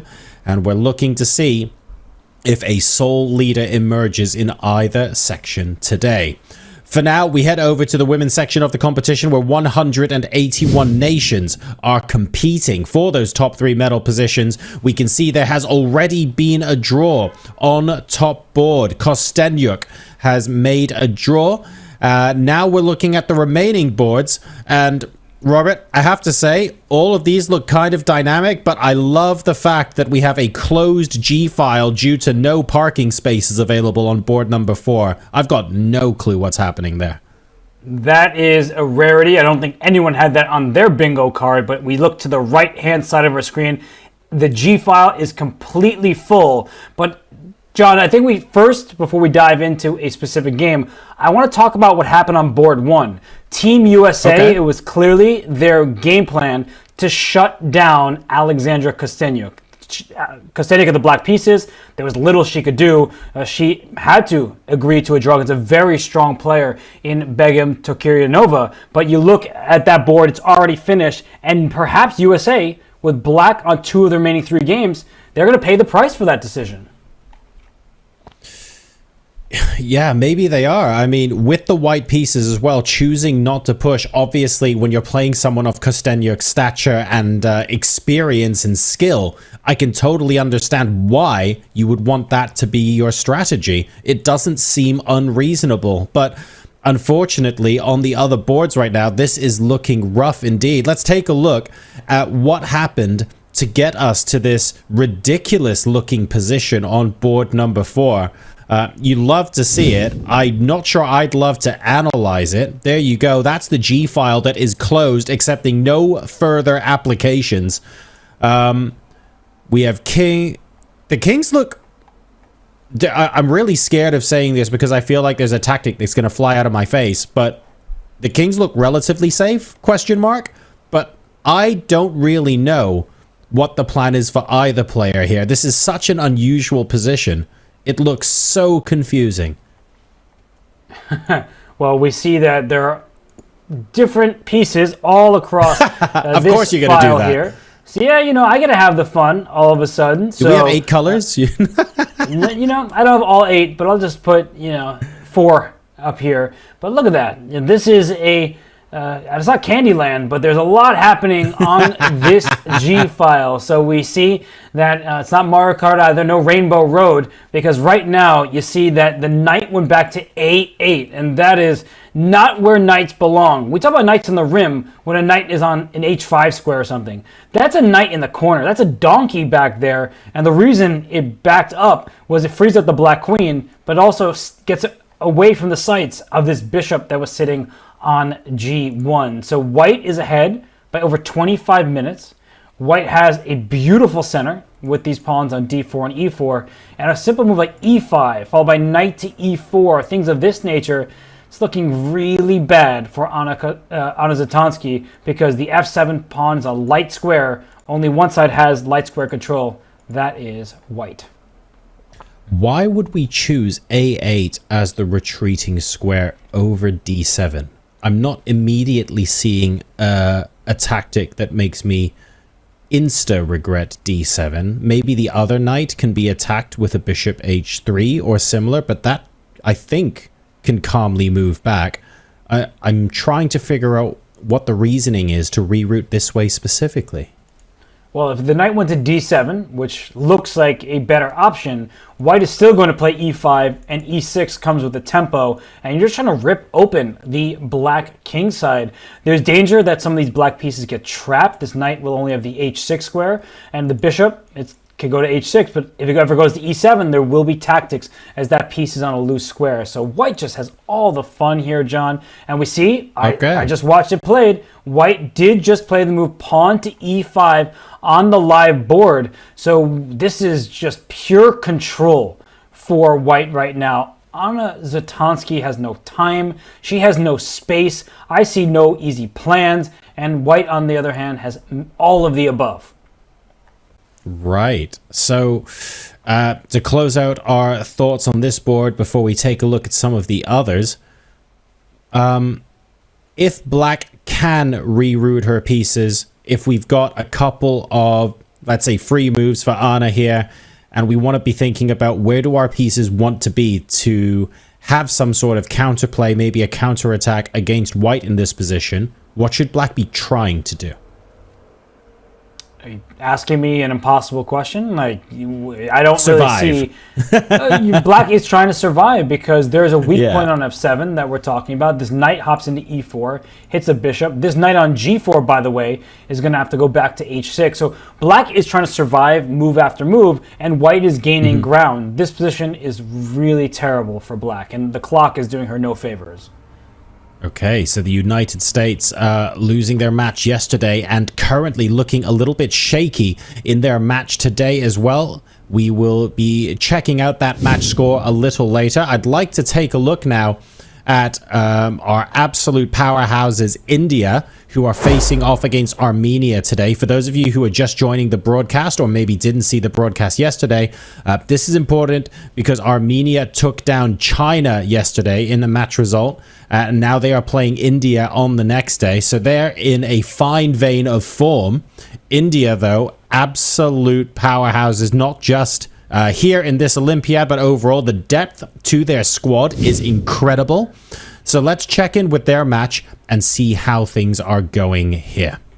Just going to give a shout out to the coaches and captains for the Indian women's team as well, because their match strategy in this particular one is working fantastically well. On the left hand side of our screen, we see Harika Janavali against Lid Murkchan, where that position maybe slightly better for white, some pull there, some good activity, but an endgame where white isn't risking much. And Harika has suffered defeat in previous rounds, both against Kostyanyuk and yesterday against Asabayeva. So a position where she can hardly lose, that's exactly what you want. Then you look at the other boards. You see Divya, from the get-go, she sacrificed a pawn, and now she's ready to go on the offensive. That's on the red board, second from the right.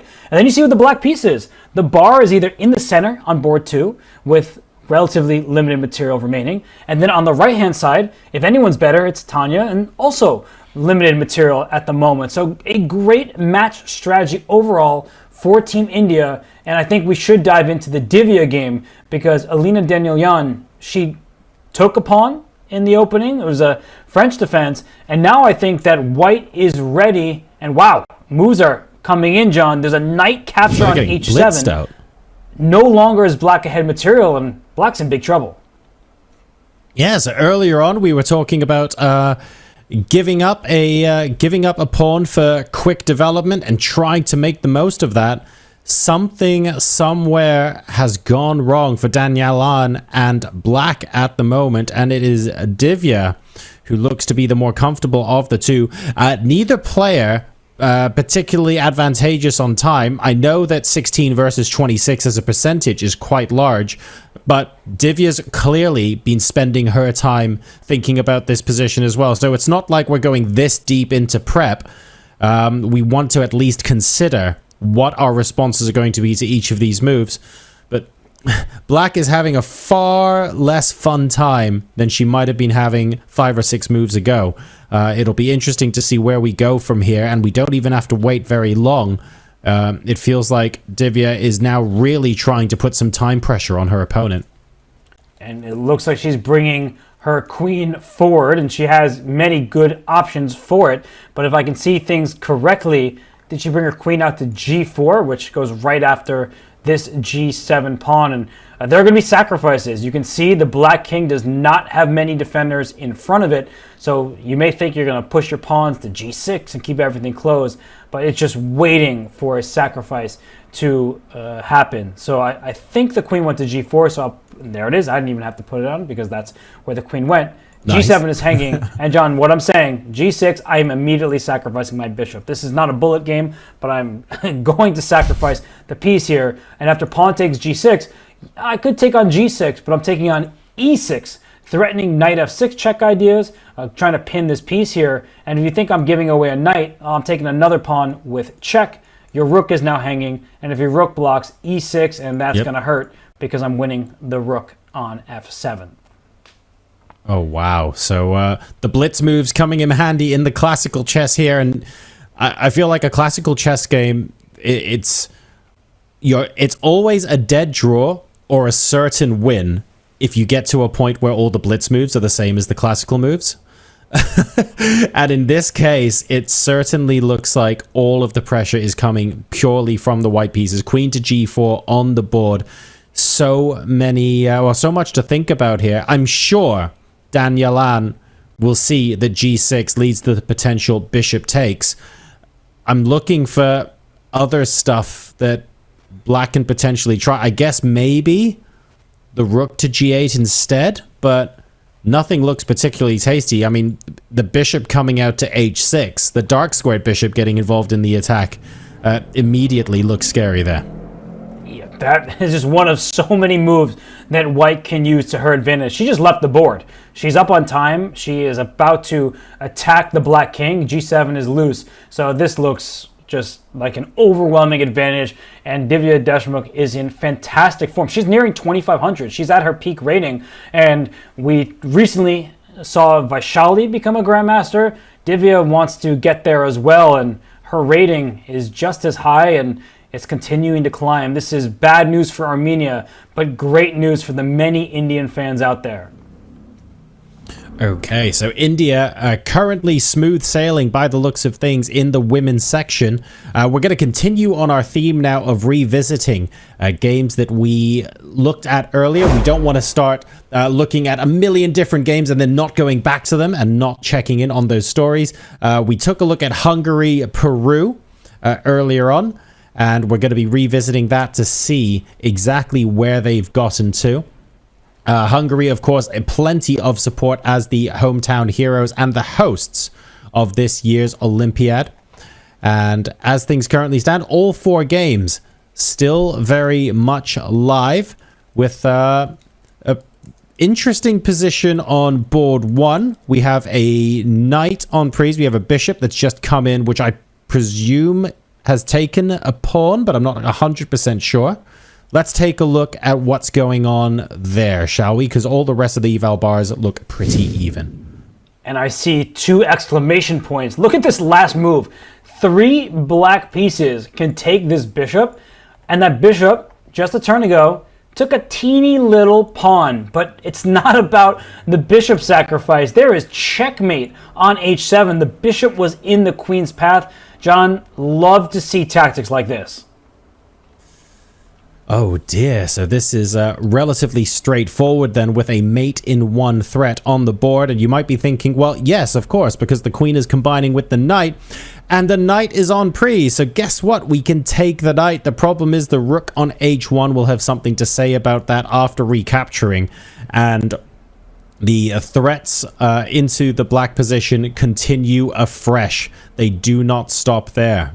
So Gal here is doing tremendously well, and Corey's going to have to find quite a lot of defensive resources to turn this game around. This is looking very, very problematic for the black pieces.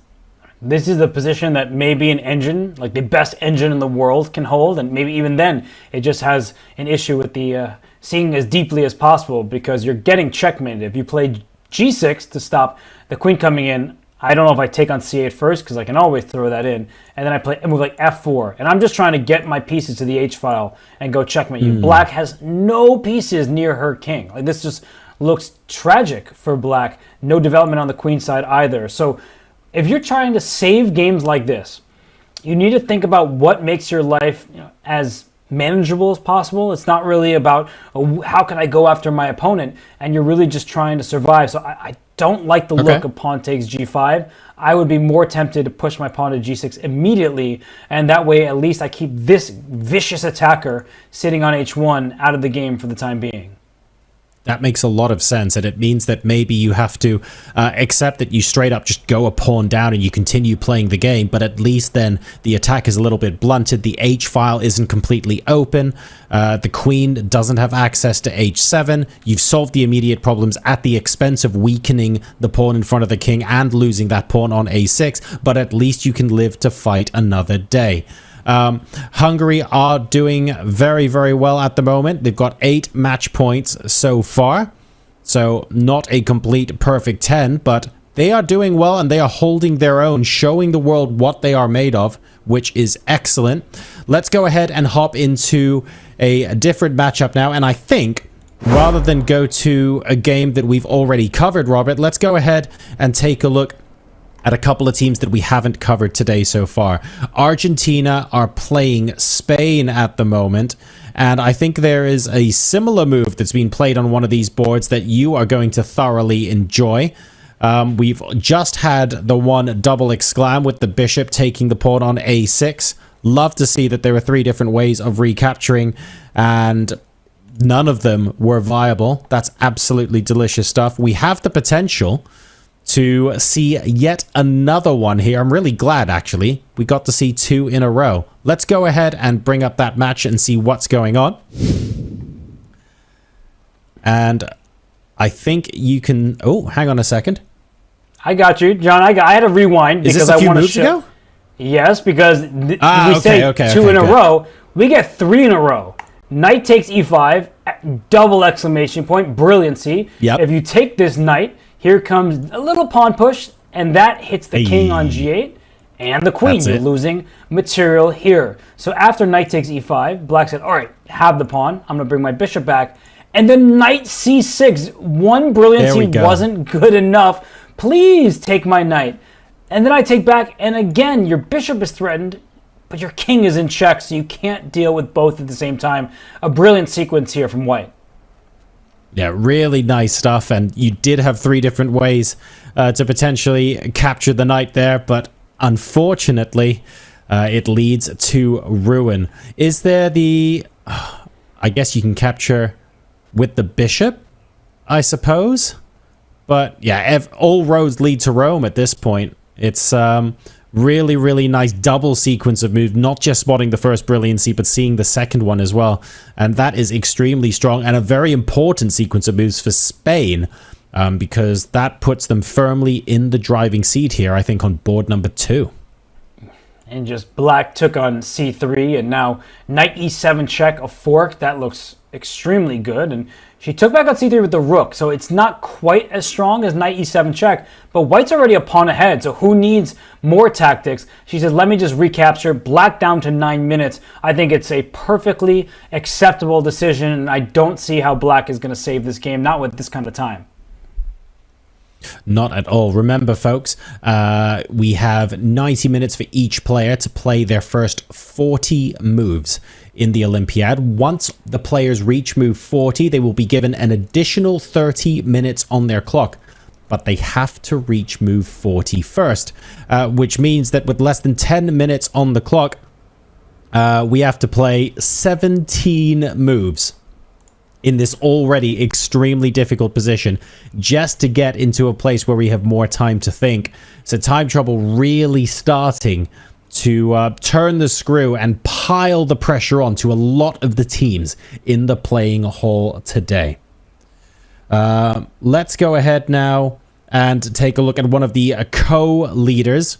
I don't necessarily think there's a game where we're going to get loads of double exclams or anything, Robert, so just to manage our expectations here, things look slightly more dry, but very important for Mongolia as they take on extremely strong Georgia. And Mongolia are one of the only teams that have still got a perfect start in terms of match points in this Olympiad. So they are going to want to keep that perfect streak alive. going through the halfway point of this tournament. And I have to say, they've played phenomenally so far. They are, on paper, notably lower rated than, for example, they defeated China yesterday, for example. Georgia are outrating them today. They're just not even caring. Rating's just a number, and their positions they've been able to get into on the board have been great. Yeah, the Mongolian team has been fantastic thus far. They took down the USA. They seem to be locked in on all of their boards. But right now, as I look across these four on our screen, all the way to our left, that looks like an endgame where White, Nanazagnidzhe, she's going to try to press, but it looks like Mungzul is hanging in very tough because there are limited material remaining, and the pawns in the light squares, that's bad news when your opponent has a light square bishop. But a move like f5 showing that she is afraid of nobody and not in this position. But John, as I look across the four, I mean, the evaluation bar is close to the center on all of them, and on board 3 in the red, Kotenashvili. I mean, those pieces are getting traded off. So what advantage are we really speaking of with the white pieces for Georgia? I don't see it. Yeah, exactly right. I mean, yeah, the pieces are positioned well, but there might not be enough pieces left on the board to really make that count going into the endgame here. So it may well be the case that we end up making a draw with the white pieces here. Now, this is not the sort of match, folks, where, hey, let's check out this board because there are fireworks. This is one of those really slow grinds from all four of our players. That happens sometimes, and if anything, it can make things a bit more intense. One last word on this, I suppose, Robert, before we head over to some of the other games. When you see one of your teammates is winning, that maybe gives you a little bit of a confidence boost. It means in a critical position, you can maybe afford to take a little bit of a risk, right? If you know that your team is comfortably winning.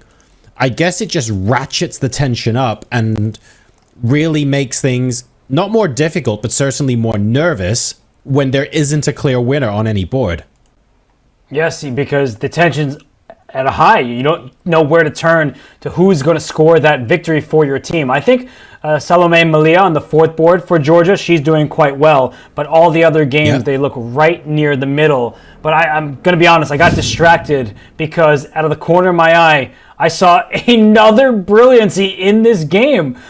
Sabrina Vega here, E5, a third brilliancy. The knight is still under attack. And now, John, it looks like it can be captured because if the knight is taken and white just takes back on c6, yes, it is check to the king. Yes, it is check to the bishop. But because the rook is on e8, that bishop can step forward and block the check and attack the queen. And suddenly it's black with the upper hand. So e5, that deserves the brilliant symbol because after b takes c6, white doesn't even take with the discovered check. You take on d6 first, hitting the queen over here on c7. And if the queen takes, only now do we take with a discovered check on the king, a check on the bishop, and very importantly, a check on the queen all at once.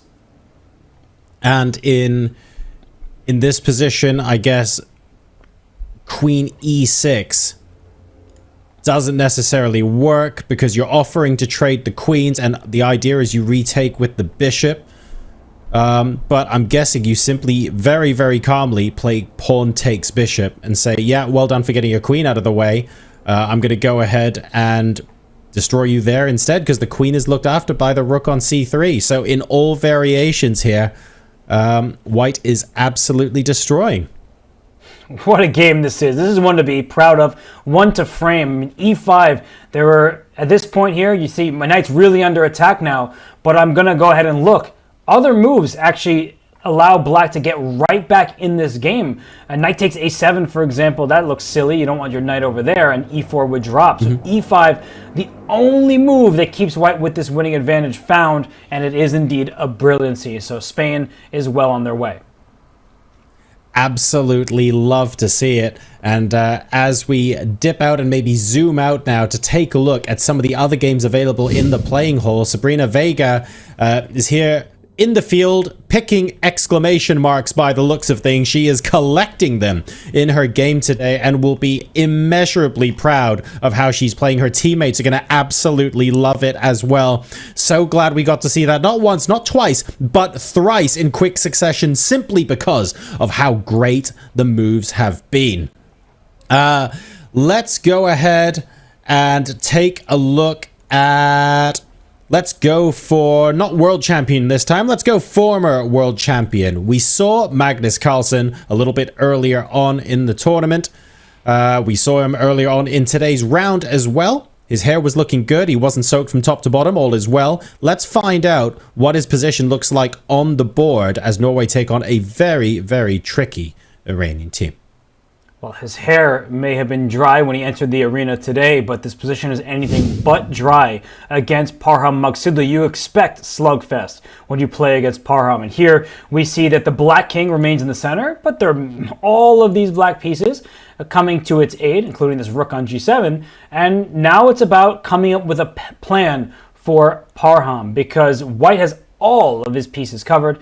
Castling queenside would be a one-move blunder, just dropping your pawn on d5 and it's not even a blunder. Wow, I made a mistake. I will acknowledge that. There's a rook protecting this pawn over here, but unfortunately, there's a different pawn that's hanging on f7. So the d5 pawn does get a defender, but the f7 pawn loses one, and that's why white has the upper hand. So castling queenside, not possible, not playable, but then what? What do you do as black here? That's the big question, and where's the progress going to come from?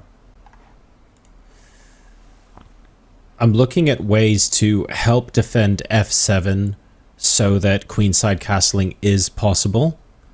And I'm wondering if playing a knight out to g5 is feasible, with the knowledge that if the knight gets attacked, you can then bring the other knight to h7 potentially, or even back out to e6 to reinforce.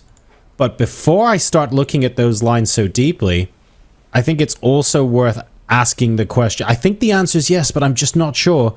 Is queenside castling a strategic objective here for black? Because the dark squared bishop on g1, for example, is just looking at the d4 pawn at the moment. But in the long run, could we be seeing the knights on b3 and c3 combine with that dark squared bishop to cause some serious issues if black commits to that side of the board? I'm not sure. It's going to be difficult for black to castle because first of all, f7 is hanging, as you're saying, that even once you castle, the king will not be perfectly safe. And if we talk about the structure here, these pawns are split. So if you're not careful, white may go after those pawns. Magnus has a rook on f5. Don't be surprised if later that rook goes to h5 and a bishop to f2, things of this nature, to try and pick off those pawns. So I think that even individual moves are a bit more difficult for Parham to play. We see the evaluation is in white's favor. The coordination is there for white. All of the pieces look quite harmonious. And the rook on a8, that's the one sad piece in black's position. It's not taking part, and it's hard to get involved. Rook d8, sure, it stares into its own pawn. It doesn't really help out all that much. So I do like white's coordination, but Parham, he is hanging in there tough. Okay, so continuing to fight. Norway looking like they have the upper hand at the moment, but it is far from converted, and Iran are fighting incredibly hard. Both sides down to, or will be down to, under 20 minutes very shortly. It is worth noting that Magnus Carlsen is the player with slightly less time as well. He obviously thrives under time pressure. It's almost like he knows what he's doing with very little time, SCC and all that jazz. But at the same time, he doesn't just have to find a good move. He has to find a good move and a way to break through to collect the full point, which is a different matter entirely. We'll keep an eye on this grind. Let's go ahead and take a look at one of the matchups that is potentially going to decide on a sole leader going after this round. It is India versus Hungary. And specifically earlier on, Robert, we took a look at Prague versus Leko. I'd like to check in on that board once again, because previously we were asking all sorts of practical difficulties. And now, as we take a look at the position as it stands, it feels like there have been one or two sighs of relief since we last checked in. The position's looking quite locked up, and that's good news for Praggnanandhaa because his king looked like the less safe of the two, and his last move, king back to g1. So the problem for Leko, if he wants to play for a win, if he wants to try to be the victorious one for this Team Hungary, he needs a breakthrough of some sort. Right now, White has shored up the center. All of these pieces here are looking strong. What pawn breaks do you have? You're not getting g4 in, so that leaves f7 to f5. But if you ever play a move like that, you have to be not just 100 but 1,000% sure it is good, because you're opening up all sorts of files. The e file opens up and you have a problem on e5. So I'm actually thinking about this position, and it really is about the match overall, because Leko, he can play this calmly, he can just shuffle about, but he needs to see how the other boards are doing before he takes any risks. If they're going to lose the match, maybe then he decides to open up the board and cause himself some problems, but going for that win. But if the other boards are solid, then, well, he can be solid. He doesn't need to do anything that is out of the norm. The one thing about this position that scares me as a player is that, and this is going to sound really weird for a second, Robert, is that White only has one dark squared bishop. And that scares me, right?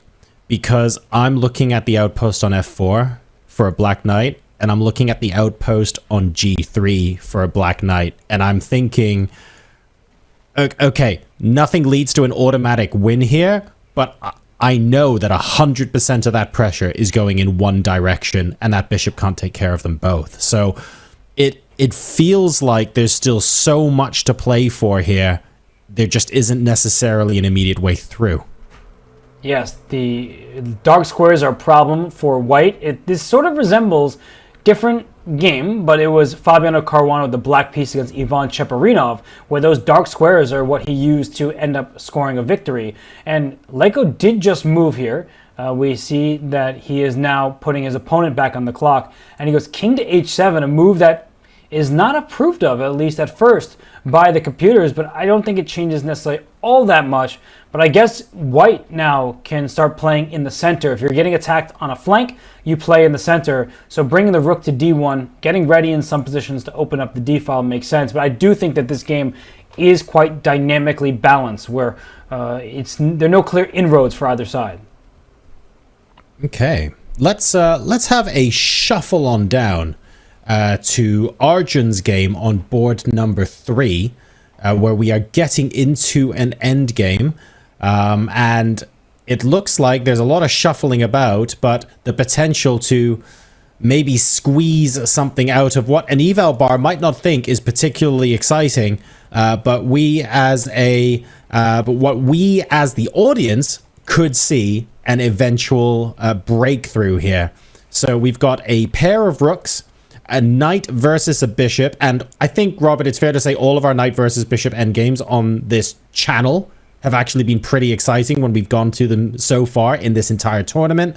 The pawns on the A file, F, G, and H, everything is opposing each other, but it feels like we're not just rolling over and accepting a draw here, we are grinding and trying to play for that win.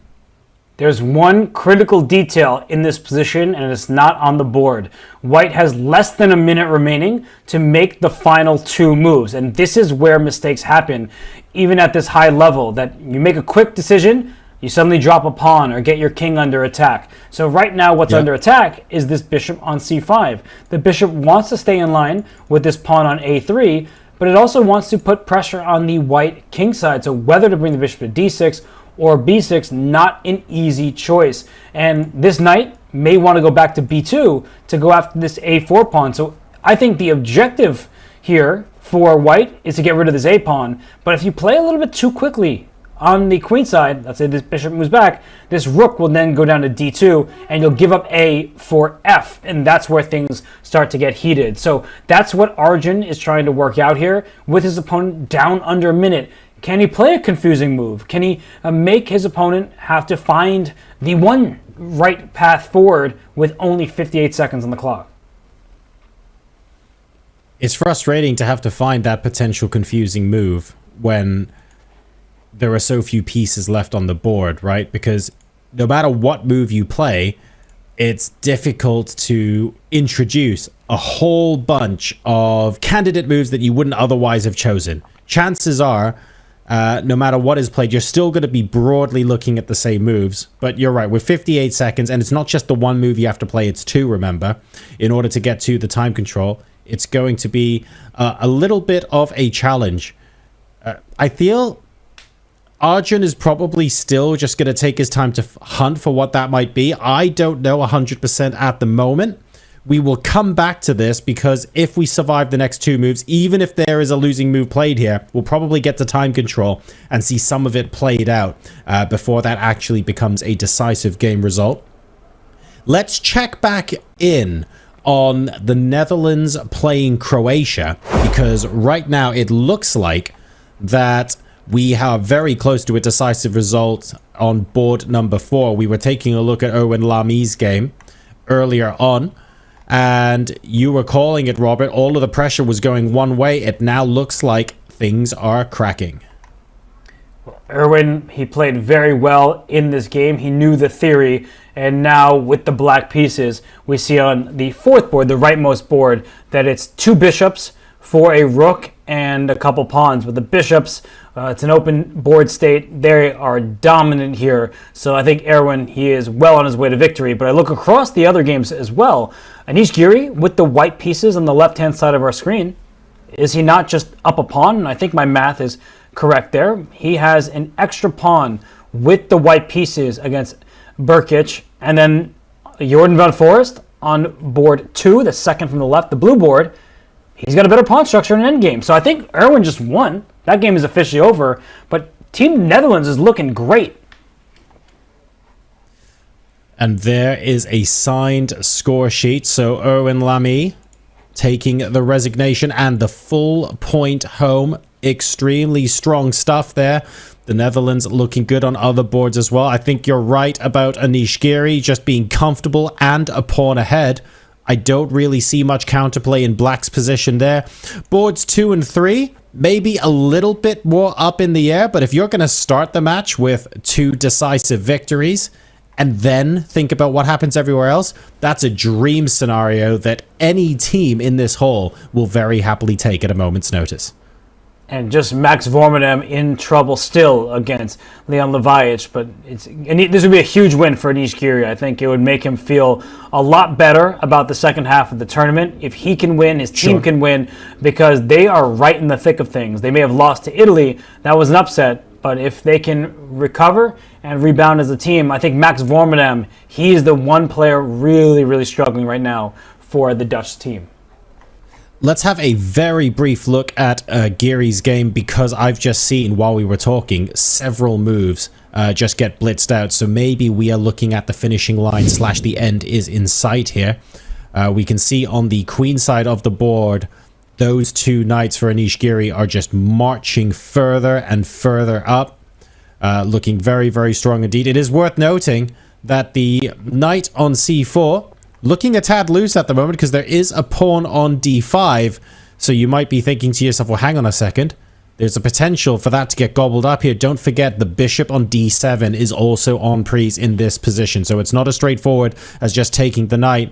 When white is up material like this, if you keep exchanging down, it will favor white in the endgame. So you have to be very, very careful. And Black did just play that d5 move, and then White jumped the knight into c5. And you can see Burkic right now trying to figure out, is there a way to stabilize? Is there a way to keep more pieces on the board? I don't think so. Bishop e8 is by knight d6. The knight on c6 is very loose here. So White just continues to hop forward, and Black needs to hang on by a thread. I do think Anish, with the lead on the clock, with the extra pawn, and with the initiative here, it looks like he is cruising to victory, but Burkic probably won't let it be so easy. Yeah, exactly right. This is non-stop action here. So Anish Giri sees the finish line in sight, trying to get to that second victory for the Netherlands against Croatia. Exciting stuff here as we start to get results on the board. You can see the 1-0 behind the players here. He even takes a break, stepping off of the board, just stretching his legs, maybe grabbing a little something to drink. all sorts of action. Magnus still playing as well. Richard report against Gukesh. All sorts of action and plenty of top games we will be bringing to you straight after this break from the 45th FIDE Chess Olympiad. Go top up your tea, and I will see you in a couple of minutes' time.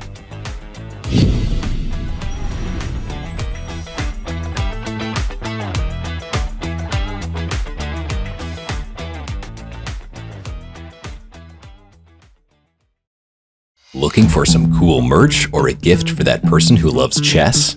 We've got you covered in our all-new merch store, literally from head to toe. Whether it's a hot date or just hanging out, it's always chess time somewhere. Just ask Mittens. Okay, well, Mittens is just a stuffed toy, so maybe don't ask Mittens. But you can check it all out at chess.com/shop right now. What do you think about the meaning of the world champion title now that Magnus Carlsen is not defending it? Good question. I know that the whole world was very surprised when Magnus really announced it, that he's not going to be defending his title, though he's clearly #1 player in the world. I was there myself. I was #1 for 26 years, and I was never a world champion, actually. Of course, the World Championship title values less right now because of this, I believe, to everyone. At the same time, we still seen an incredible match between Nepomniachtchi and Ding. And I do hope that we are going to see an incredible match between Ding and Gukesh, because clash of generations and incredible motivation by the youngster in the end. I hope Ding will be also ready to fight and show his very best. I do hope that it's simply very interesting still for the whole world how Magnus is playing when he's not playing in the World Championship title tournament or matches, but he's playing and competing. So this is something very good for all of us, that we can enjoy his not only his games, but also I think it's very important that he did not retire from chess, but he just refused to defend the title. But we see him playing in tournaments, being extremely enthusiastic. And it's also very interesting to see whether his views and ideas and changing the format and playing different style of chess, like the freestyle, which direction this will lead in the future for the sport of chess. So I think it is very exciting, and I'm very happy that Magnus is still very much in the chess community and very active. But this way also the World Championship is still very exciting for me, at least.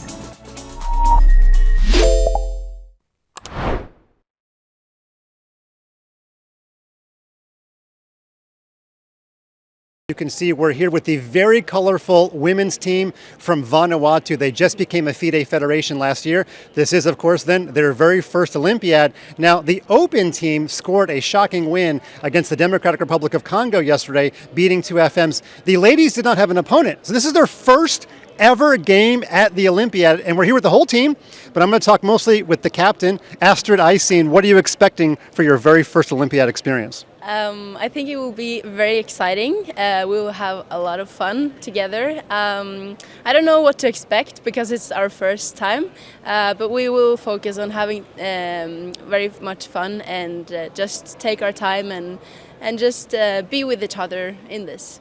How many plane flights did it take for you to get here? We took a bit different flights. Was it? You took? We had to take 1, 2, 3, 4 flights, I believe. Yes. 4 flights, yes.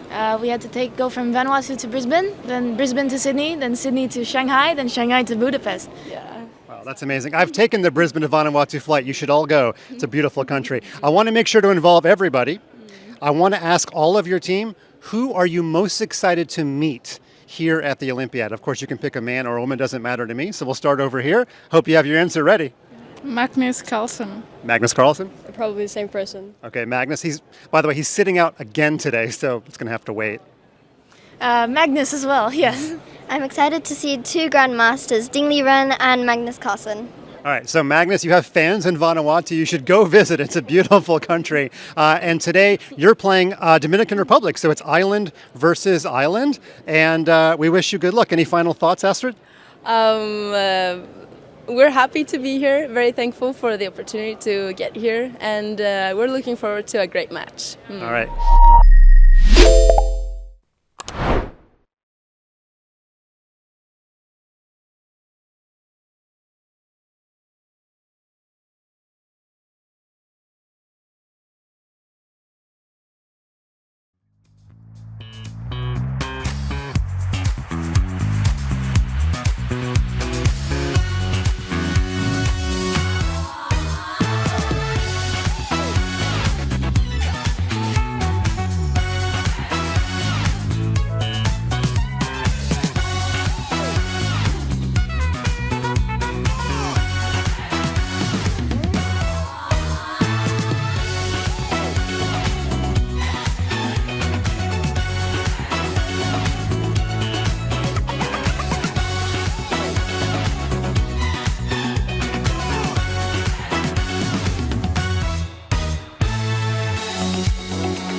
Welcome back to the 45th FIDE Chess Olympiad. I'm John Sargent. With me is Grandmaster Robert Hess. The drama is not stopping. If anything, this train is gathering momentum. We're going straight to our top board here, where China are taking on Vietnam, and it looks like a possible match result here is beginning to shape up. Robert, what do you have for us? Well, I'm looking at these two, Ding Liren and Liam Lei. You saw that Ding looked over at him and was kind of like, all right, let's end this. Let's end it peacefully. Board 1 is looking like a draw. Board 3, that's the red board there between Yu Yangyi and Min Lei. That one, still life left in it, opposite colored bishops, same amount of material, but the game could go a little bit longer. But board 4 is what China is relying on right now.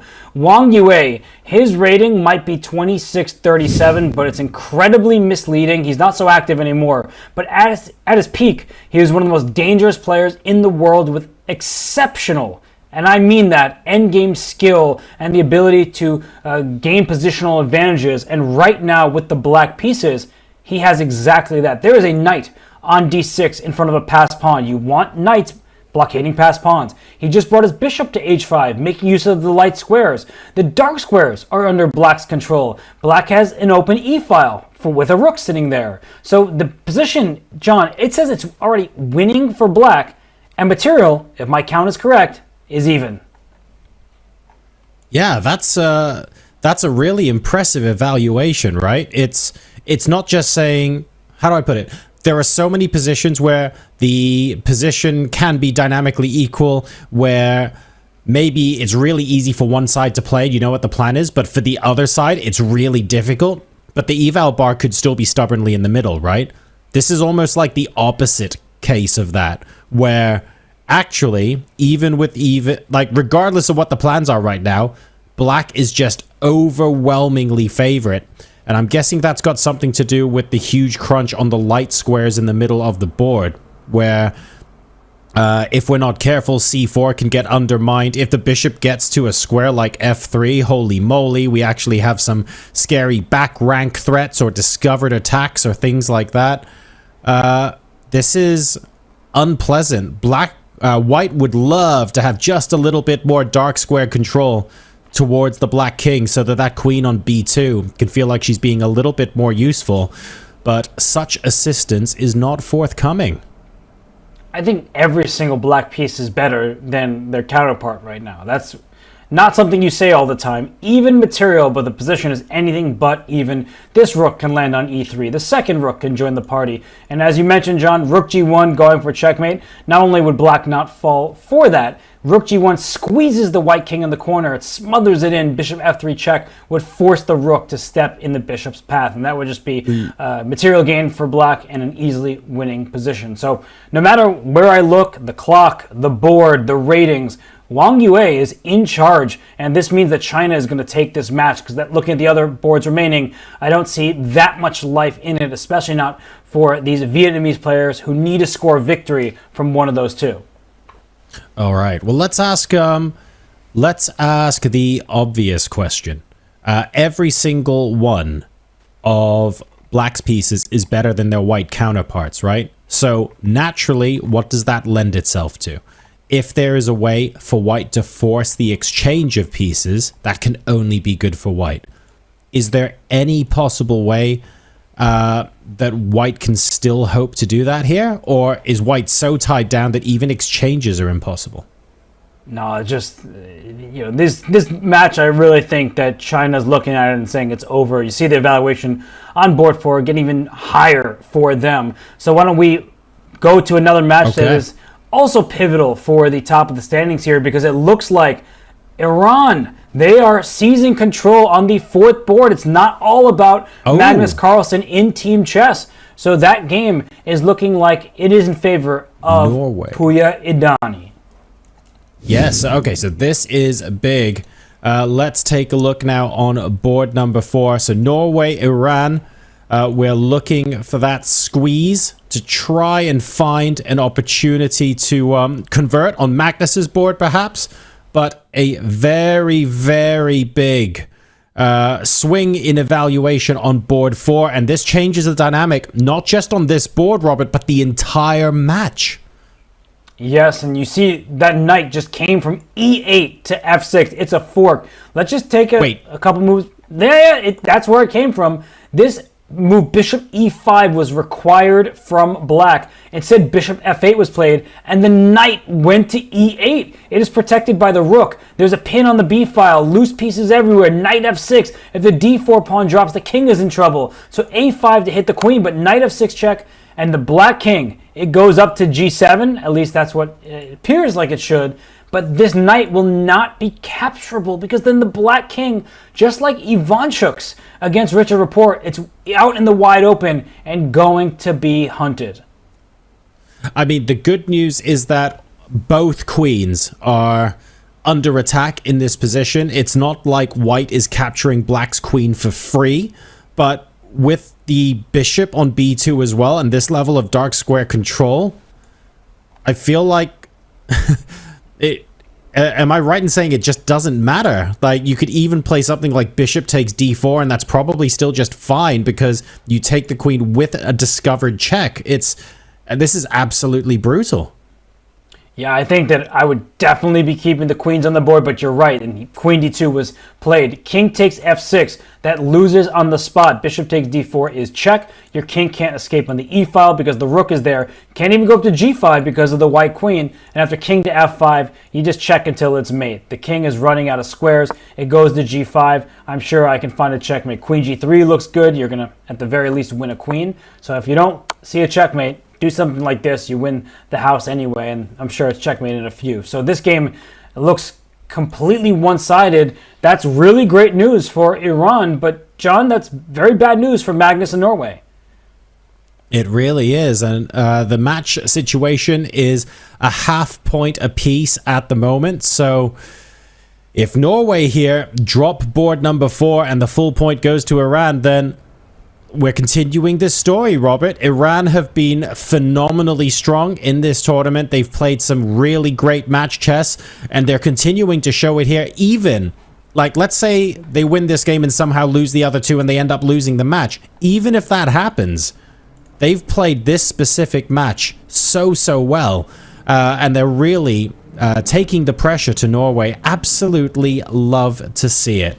So, lots of questions being asked now in this match. There is another match where a recent series of moves has also called into question what the result of the match is going to be, and that is in Israel-Uzbekistan's match, where I think a singular blunder, has turned the course of the entire match. What have we got here? And it could turn not just the match up on its head, but the whole Olympiad, because Uzbekistan, they won the gold medals back in 2022 in Chennai. Nodirbek Abdusattorov, we know him throughout all of his team and individual successes, But on board number 3, Sindarov had a one-move howler to lose the game and put Uzbekistan in some potential danger. I'm just going to bring it up really quickly here that a capture on g4 happened. Black can capture back. Yes, white will take this knight on d4, but the game continues. This black knight can move to e5, and we have a messy game with lots of terrible pawns, all these double isolated pawns for black. But John, in the game, knight e5 was played, and after rook takes d4, black resigned because black likely thought rook takes d4, I take back, then I get my knight on g4, material's even. But after rook takes d4, bishop e6 is a check to this king, intermezzo, and then white grabs this rook on d4 next turn. Yeah, that's unfortunate. Literally just missing the one intermezzo in the middle of that, and we had the instant resignation as well. That is frustrating. The resignation of disgust almost, where you know that there's no coming back from something like that at this level. That is difficult to describe, but it is immeasurably frustrating for these players. Also, folks, don't forget, even up at Super Grandmaster level, chess players are human. Like, everybody makes mistakes. It's a question of how frequently those mistakes get made. Magnus Carlsen has hung mates in one before, and I'm sure that's not the first howler not the last howler we are going to see in this tournament. So it does happen, and occasionally you make a howler and your opponent treats your moves with such respect that they don't notice, or they blitz out something else and you get away with it. All of these sort of scenarios happen regularly in the world of chess, but it's super unfortunate that it's happened just there, and it means that the match is now Israel 1, Uzbekistan 1, with 2 boards left to play. Neither of them look like there's a particularly sizable advantage, so a drawn match, as things currently stand, appears to be the most likely result. I agree with you there. It looks like there's still a lot of life left on those boards, but the evaluation bar, the engine's not overly impressed with either side. So a 2-2 tie would be huge for this entire Olympiad. And I think teams from, say, Hungary and India, they will not be unhappy to see Uzbekistan stumble. They know how dangerous that team is. And well, speaking of them, there's Vidit Gujarati against Benjamin Gludura. Vidit, he has kind of gone under the radar as well because there's so much attention on the youngsters from India. But Vidit, he's been in the candidates. He won the Grand Swiss. He's pressing for a victory in this endgame. It's better for white, not winning, but white is on the offensive, John, deep into this endgame. Oh, wow, we're going pawn hunting here. That is for sure. That pawn on b7 is looking particularly juicy. And black seems to be scrambling his forces over to the other side of the board to try and stop anything from happening there. I'm going to say it right now, Robert. I hate these kinds of positions. It's like, if I'm playing with the black pieces, the feeling that I overwhelmingly get is I've earned the right to take a draw away from this game. I know I haven't yet, but I feel that way. Why should I be made to play for another 40 moves where any one of them being a mistake then just makes it look like my opponent was way better all along and they just go home and take the full point? I guess that's why I'm not playing in the Olympiad, right? But this is, let's put it this way, the next 2 hours are not going to be fun for black. We're there in time trouble. This is move 32, so bishop f5 is the 33rd move played, and if the knight takes and the pawn takes back, we see that white has the more active king, and also this knight on b6 is very powerful. I just want to show a quick checkmate that can occur. That seems ridiculous given the limited material. Actually, it's not checkmate. I realized my own mistake here, but I was thinking that if you bring your king up to f4 and black tries to go king f6, if the pawn were on g7, it would be checkmate, but check is good enough because you check the king away from this knight. So it doesn't matter that it's not checkmate yet. It's going to be winning. But this goes to show that white's active king is causing some serious problems for black. This knight on g5, John, doesn't have all that many squares to retreat to, and with the king going to f4 or d4, you said the b7 pawn's a potential target. That's what white will try to go after later in the game. This seems like a position that FIDE is trying to squeeze out a victory from, and Glidora better be on his best defensive game in order to survive. And if I'm not mistaken, there was a knight move there, so I think, and now an h-pawn move, so I don't even know exactly what's going down the board. We'll catch up in a second, but the players are approaching move 40, not much time remaining on the clock, and for Glidora, there might not be much time remaining on the board if he is not extra accurate here. Exactly. Maybe I'll ask one potentially instructive question here. The knight doesn't have very many escape squares. On the other hand, it's doing a good job of protecting h7, and it's stopping some of the squares that the light squared bishop wants to attack. Is there any universe where playing a pawn to f6 or h6 to shore that up so that the knight can defend some light squares is a good idea? Or is it just the case that as long as h4 is a playable move, you'd never want to do that? Well, the moves are coming in so quick. There they go, all at once. Okay, so oh, wow. h6 was played. Well, there's h4 is the response. That knight is going back to e6, I guess. And after knight e6, you see that FIDE has a choice. He can take this knight on e6. He can bring his bishop back to, say, g4. That way it's out of the attack. And the b7 pawn, e5, bishop f3, go right after that pawn. White is just for choice. That's very clear. Now it's a matter of endgame technique. Can FIDE get this done for Team India? They may need this result. Yeah, this could be very, very big, very, very important for FIDE and the team. He knows that as well, and he knows that he's the one playing for the advantage and the full point conversion in this game. We are on move 35. So 5 moves to make before the time control. I've said this a couple of times in the broadcast, folks, so I'll speed through it. But just in case you're just joining us, when the players get to move 40, they get an extra 30 minutes of thinking time on the clock. And given that both players are down to just a couple of minutes, what usually happens is you have this lovely little crunch time period, which we're looking at now, where you're just trying to make moves really quickly to get to move 40 and get that extra time. And if you're not careful, one of those moves that you've made ends up being the critical mistake that loses the game. So it's entirely possible for either player to still make a mistake. It's unlikely because they are experienced grandmasters who know what they're doing, but the whole reason we play chess at classical time controls is because time is part of the game of chess where you have to manage it exceptionally well if you want to do well in the long run. So it always becomes a factor in these sort of complicated middle to end games where one player needs to be precise or another player is pressing and trying to encourage you to make that mistake. So every possibility that something like that happens in the next 3 or 4 moves.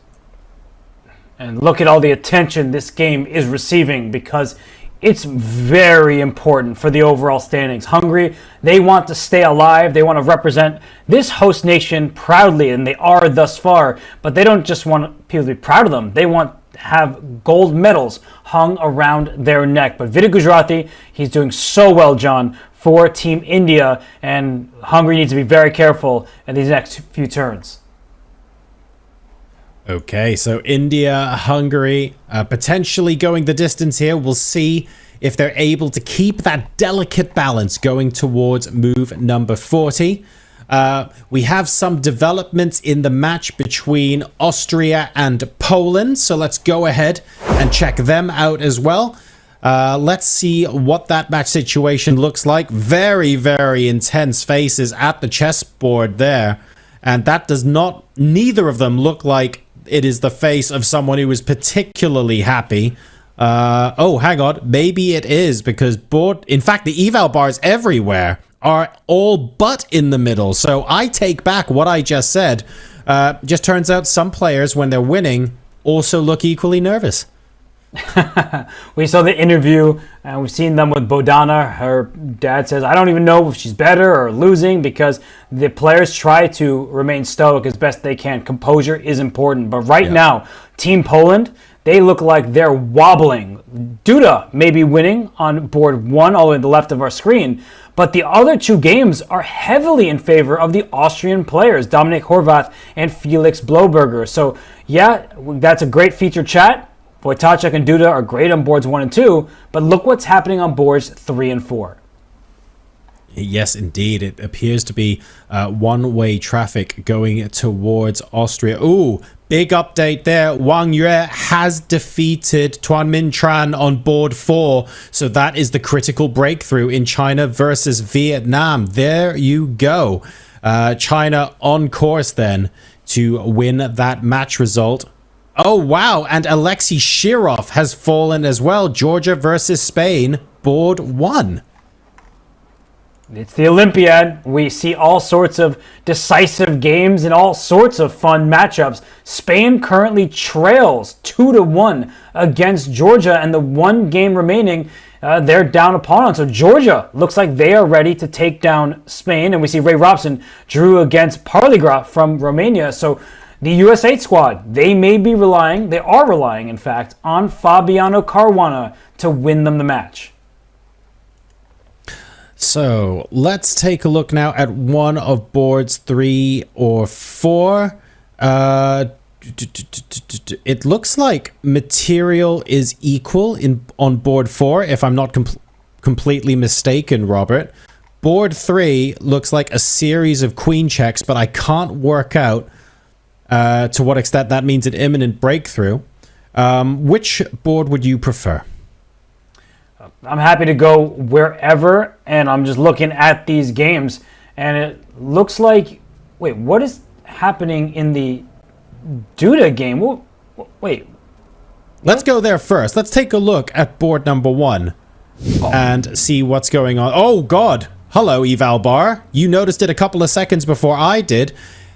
Critical mistake, and suddenly this is no longer winning for white? Why would that be? Because, wait a second. Black just took a bishop. This is what I was confused about. I didn't even see the evaluation.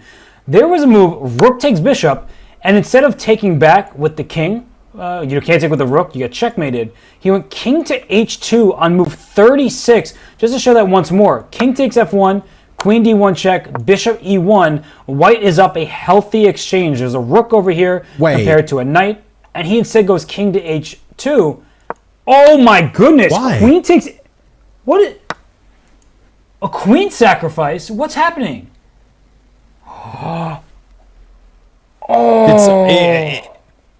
Is this transmission being hacked? What's going on here? This is wild. We've just had 2 wild swings of the eval bar in pretty much just as many seconds.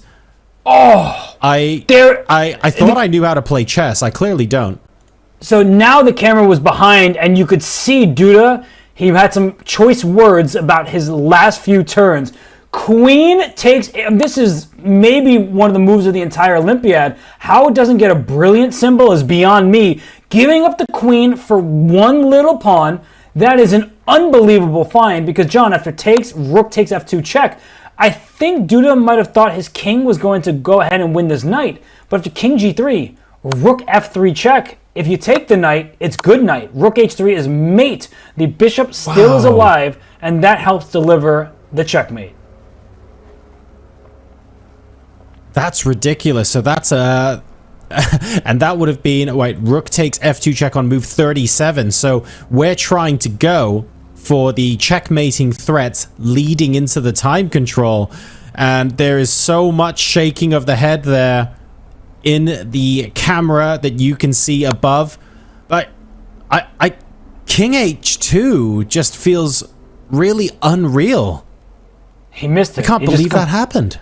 But who's looking at queen takes h3 check except for Valentin Dragnev? This is how you earn your Olympiad team some points.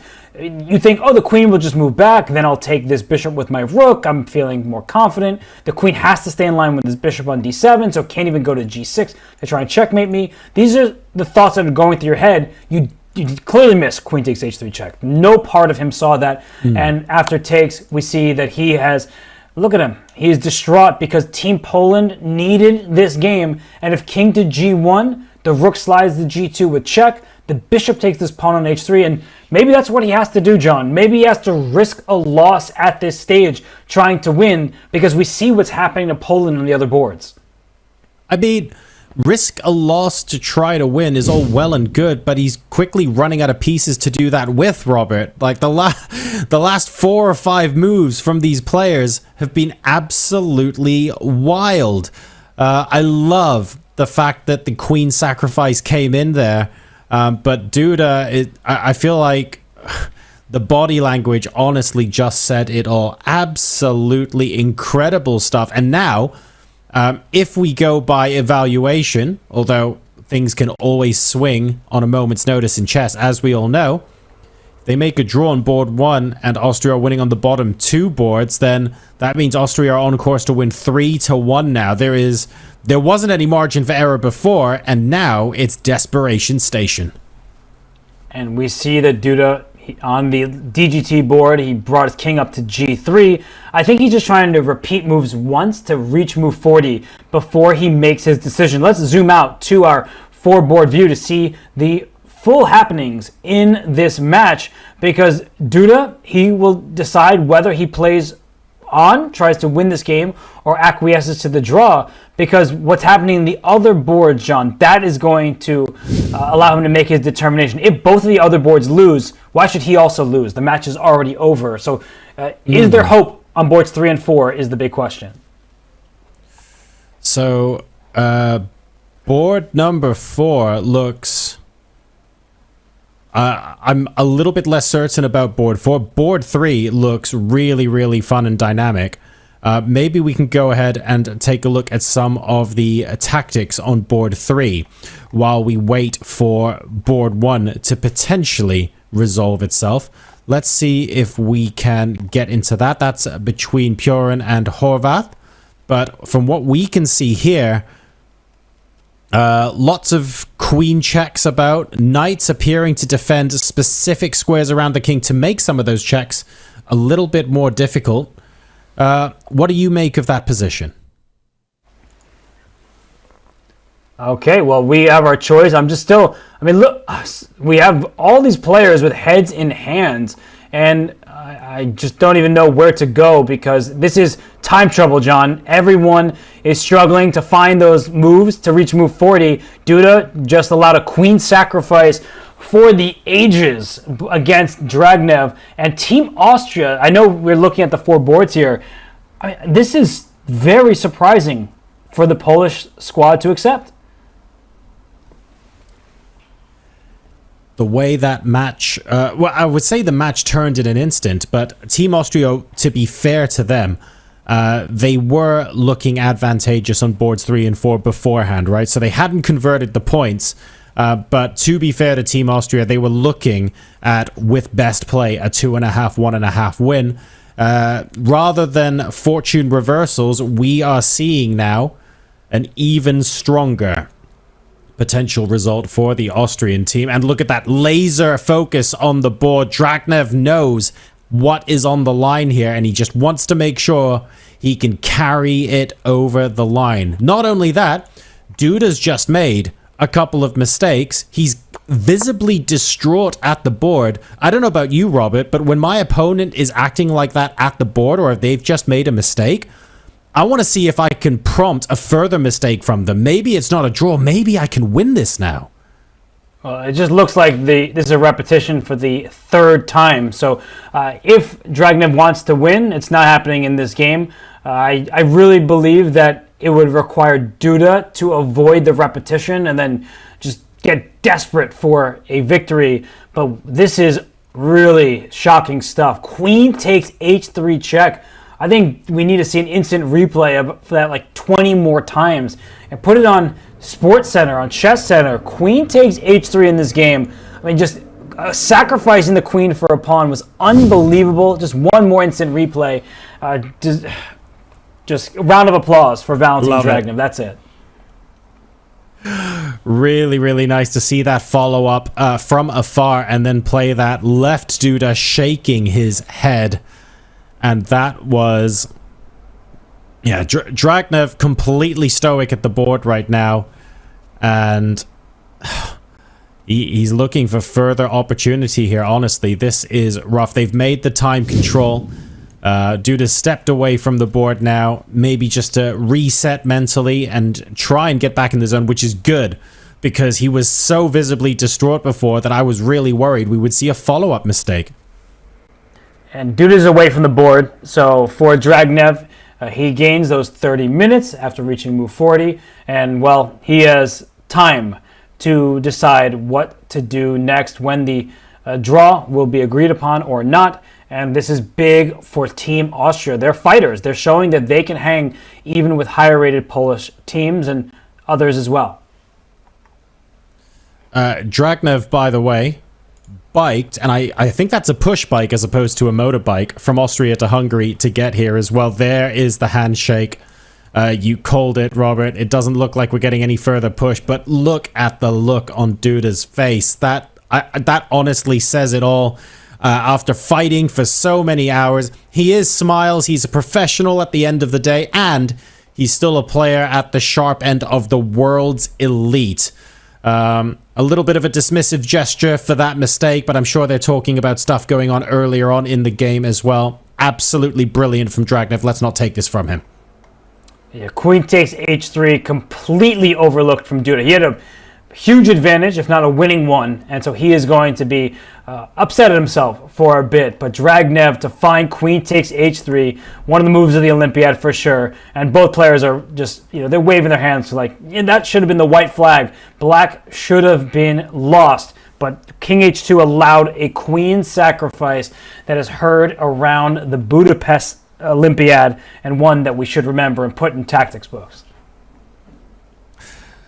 Speaking of upset results, I wouldn't really call this an upset result at all, because they are so evenly matched in many aspects. But Iran-Norway, we have an update, and we should probably take a look at the match situation there, because Iran are currently 1.5 to 1/2 up and have the potential to take home this match entirely. It's Carlsen and Christensen continuing to fight for Team Norway here, but as it currently stands, they're struggling.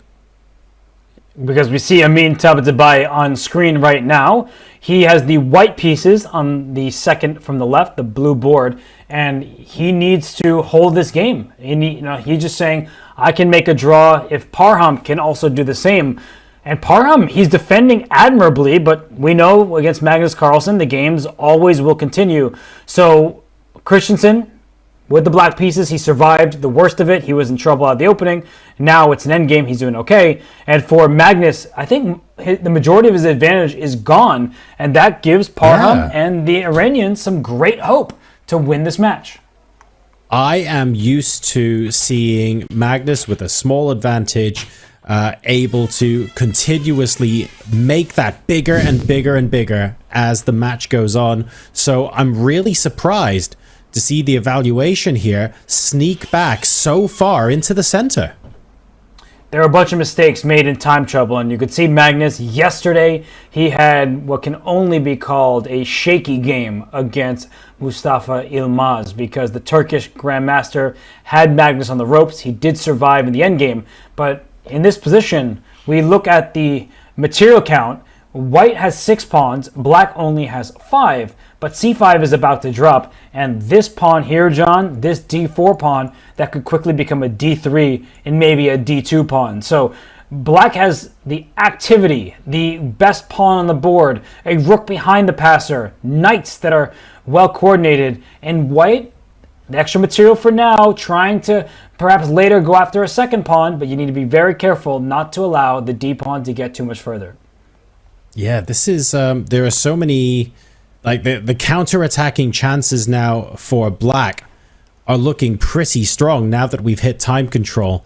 And Magnus spent all game long squeezing out the tiniest advantage in the hopes that that could grow going into the endgame here. And it looks like he has got all of that work to do again. Absolutely rough stuff coming in, but at the same time, there's plenty of life left in this game. Once the c5 pawn drops, for example, it's not just Magnus asking the tough questions. Let's put it that way. Parham is also coming back and saying, I've got some challenges I want to pose for you as well. And Parham, he is ever the fighting chess player. He will give it his best shot, but if a position appears where he can make a draw, he will make that draw. Iran has already scored a victory. They lead this match right now. So, John, all they need is 1 point out of the remaining 2 games. And Parham doing his best to try to keep it level against Magnus Carlsen. Magnus Carlsen there looking at the scoreboard, knowing that he has to find a way to convert. And maybe in the back of his mind thinking, yep, not a problem. See you in 3 hours. I'll grind this one out. We'll have to keep watching to see if that can happen.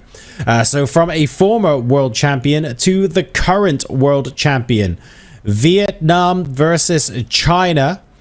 China did score the breakthrough victory. We've got Ding Liren and Liam Lei continuing to fight here where, well, things looked interesting beforehand, and now it looks like Black might be able to push a pawn through to the final rank.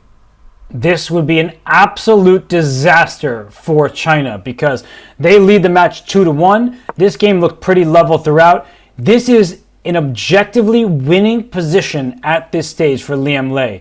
With the table base is on, you can use that yourself. I know there's a command on Twitch, so if you want to use the table base, you can do that. But this is showing that the winning move for Black right now is King E5, and that's the only winning move. So I just want to paint the picture here that Black is winning, but there's a very narrow path. And in these types of positions, John, I would think that moving the king to D6 would come to mind. You cut the white king off, and that means that the white king can't step in front of the pawn. So let's say you do go king d6, you're about to see it go right back to the middle, and white actually has 5 moves that hold the draw. King f4 is one of them. That makes a lot of sense going towards the f6 pawn. Well, yeah, and of rook retreats will help. Also, rook d8 check apparently is good enough. So if we go back a half step here, that instead of king to d6, king e5 is the move.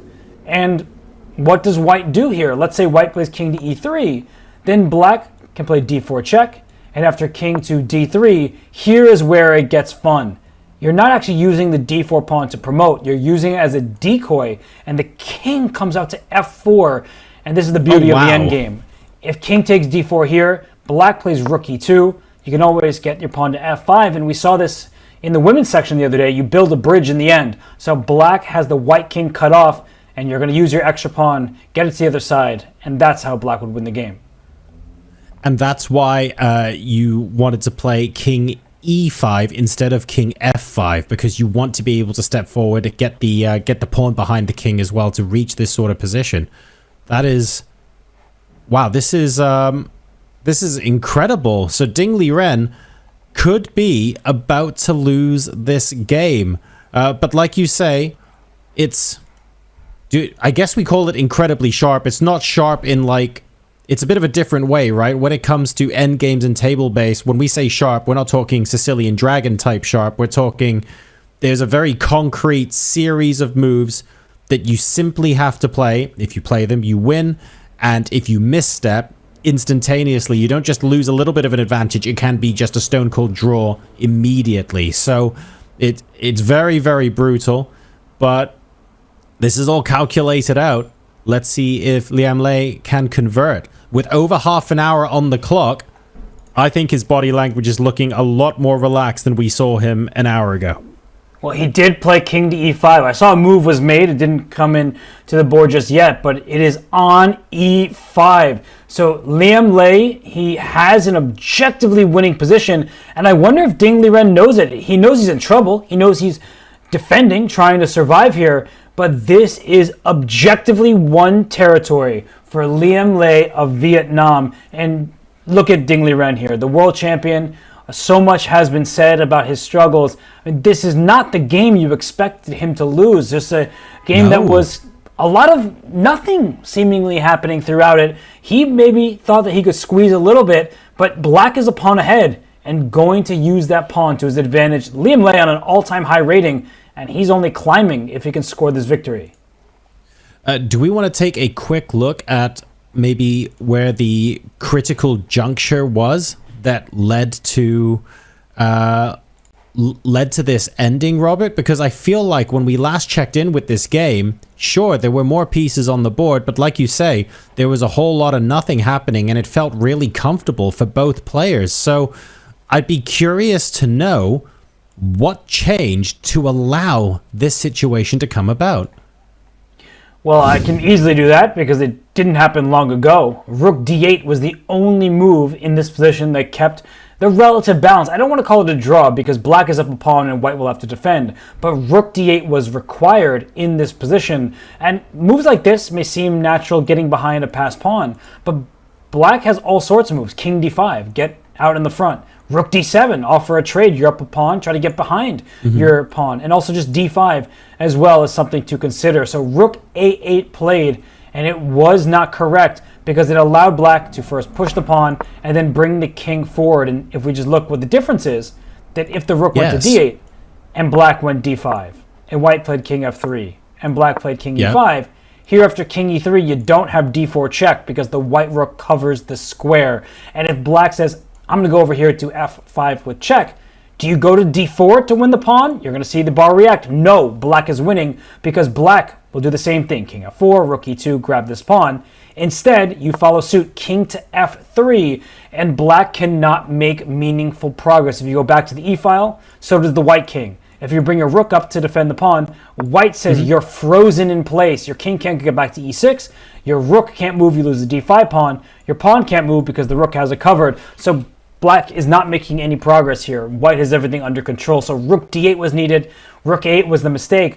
But if I'm honest with you, John, yes, that might be the moment that people point to. There was the critical blunder. But if we go a bit earlier, I want to note that here, this was the position. And to most people, they would think that 4 pawns, bishop, rook, same side of the board, that this looks like it should, coulda, woulda, should have been a draw. But this pawn on h6, it's directly in the path of the black king. So the position was never quite as simple as Ding Liren would have hoped.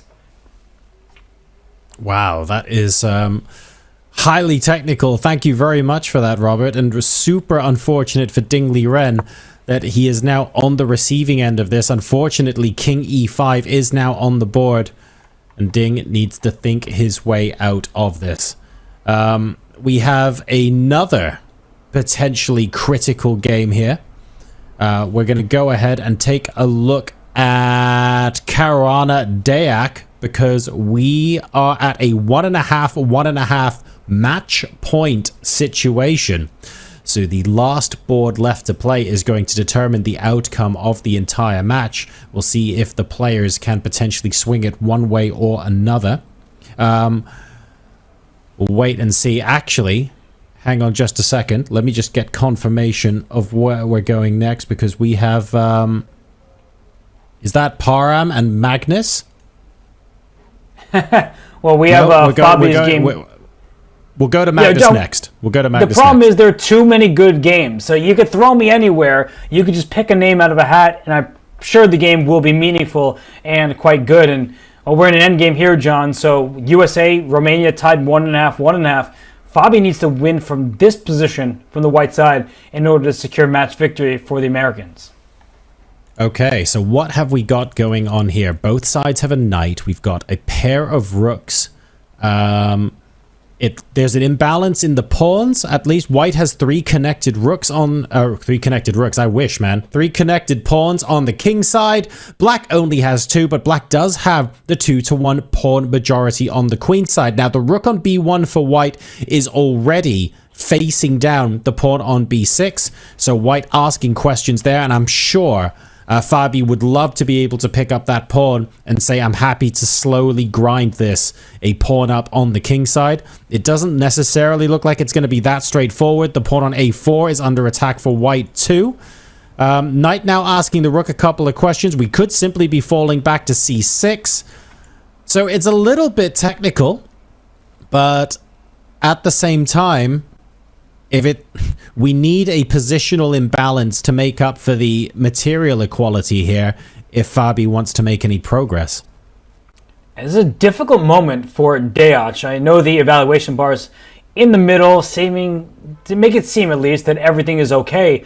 But it's much trickier than meets the eye because white's next move will double up on the b file, go after this pawn. And players, they often make mistakes by getting passive in the endgame, saying a pawn is under attack, let me just go ahead and defend that pawn. Say rook c6, rook b3, and then they play rook b8. And they lose all of their activity that they possibly have because they want to keep control of this one teeny little pawn. And I think that would be a mistake. I believe that for rook c6, rook b3, black may be better suited going after the a pawn from behind, putting a rook on d2, and just going to suggest that I will trade b6 for a4. Liquidation might help black, but white's pawn structure is better, John. Even if some trades happen there, the king side is split for black, the king side is healthy for white, so these endgames are much, much more challenging than just equal because the engine says so. I'm looking at ways for black to potentially maybe even come in with rook d2 or something and just maximize the activity and coming in behind, like you said. So black... Oh, I'm looking for ways for black to maybe push the pawn through. If white's strategy is to say, I'm happy to trade the b6 pawn for the a4 pawn, I don't know, like I get scared about pushing the pawn as well because I'm wondering if there are scenarios where the black king can start to get a little bit of a march down on the white pawns on f3, g2, and h3, because if the white king needs to try and go and gobble up an extra pawn, then maybe black's got the advantage there when running over and can make a draw. I'm not sure. At the end of the day, there's an awful lot of tempi counting and an awful lot of making sure we don't step on a landmine of a square and get forked because there is still a pair of knights on the board. I think that black king is going to be doing some defense for the foreseeable future rather than offense. But it's a good point that those dark squares, they could be vulnerable. This king, if certain pieces get traded off, can make a mad dash on over to the queen side. And if we do see b6 fall for a4, will there be enough material remaining for Fabi to try to squeeze a win out of this position? I think that black is holding on very well. But given the clock situation and given Deoch, I mean, the way he's staring at this board, you can tell it's not just a simple draw. This is the mistake that so many players, commentators, spectators make. They look at the evaluation bar as if it tells the full story. There actually is so much more life to this position than just it's a draw. So, plenty of opportunities to potentially convert this game still. Equal as it currently stands, but squeezing blood out of a stone is the specialty of some of the best players in the world, and Fabiano Caruana is absolutely among them. Deoch, though, playing such a good game so far, and deep in thought to make sure we understand the correct way forward and whether or not we can use additional activity to not only try and push for a draw here, but potentially see if Fabi can mess up and give him a win as well. Let's take a look now at Magnus Carlsen's game. Everything's going on at once. We were thinking about going over there before this was happening. Let's go ahead and take a look at how he is going on against Parham. This match very much still in the balance here. We arrive at the position after g3 was played on move 45. So both players have now reached the time control. And Parham now needs to think about what to do next. Time is actually relatively equal for both players. Just under 24 minutes for Parham, plays 22.5 minutes for Magnus. So not a massive consideration so far, which is almost unusual. We've had so many games where one player is pressuring the other with time. This one actually is fairly chill on that front. They have reached move 40. They're allowing themselves to calm down, but never get too calm. And it's not just about playing Magnus Carlsen. When you play Parham Maksudlu, you can't just relax. And Parham's last move was as calm as it gets. King over to g8 when there is this tension between these pawns. So he's giving up his pawn on h4 and saying these double isolated h-pawns, they can't do much of anything. And we see that Parham is glancing up at Magnus a bunch. I love that. Yeah, he's like looking at him. So what are you really thinking here? Do you think you're going to try to win this game? Because white's pawns are very weak in the center as well. That is almost a gif in the making. Parham glanced up at Magnus. You could see him go wide-eyed. He didn't move his head. He just moved his eyes up. And then Magnus just shrugged. He went, yeah, okay, if you're going to make me play for a win for me, I guess I'll grind this then, if you insist. That was absolutely incredible. And I don't think Magnus gives up the draw that easily. I'm sure he's going to go for it. I get the impression that the pawn was just taken as well. It's slightly off camera from here, but I'm pretty sure I saw Magnus holding a piece. He took the h4 pawn, and I think that's why Magnus shrugged. He's like, well, it looks ugly. Don't like these double isolated rook pawns over here, but why not? Let me grab that. Currently, after g takes h4, black is down 2 pawns, and the rook will come to d5 at some point soon, John. But the issue for black is your pieces are stuck. The rook and the knight are both needed to defend d4. That's why knight takes e5 does not win a pawn, because you drop this d4 pawn. So Magnus is saying, I do have 2 extras. They're doubled, they're isolated, you may be able to sit in front of them, but they still are keeping me material ahead. And now you have something left to prove, do you, Parham? Was this the right decision? Objectively, it was just fine, but we'll see if Magnus can pull off that endgame magic, or if Parham really does have everything under control. Now, one question for me, Robert, which is, why allow the pawn to be taken when the obvious move of taking the pawn leads to white having a single pawn left on the h-file? What circumstances are there where we say, yeah, I get that the pawns are doubled, but I'd rather leave you with 2 than with 1? That does seem a little bit odd, at least to the casual observer here. Is there like a specific line involving a rook check that maybe can catch black out? I think the answer is with Parham's latest move. So if we go with the pawn tension created, if black were to play rook d5, white has this awesome resource of knight to f4. If you take on c5, white takes on e6 with a check and a fork.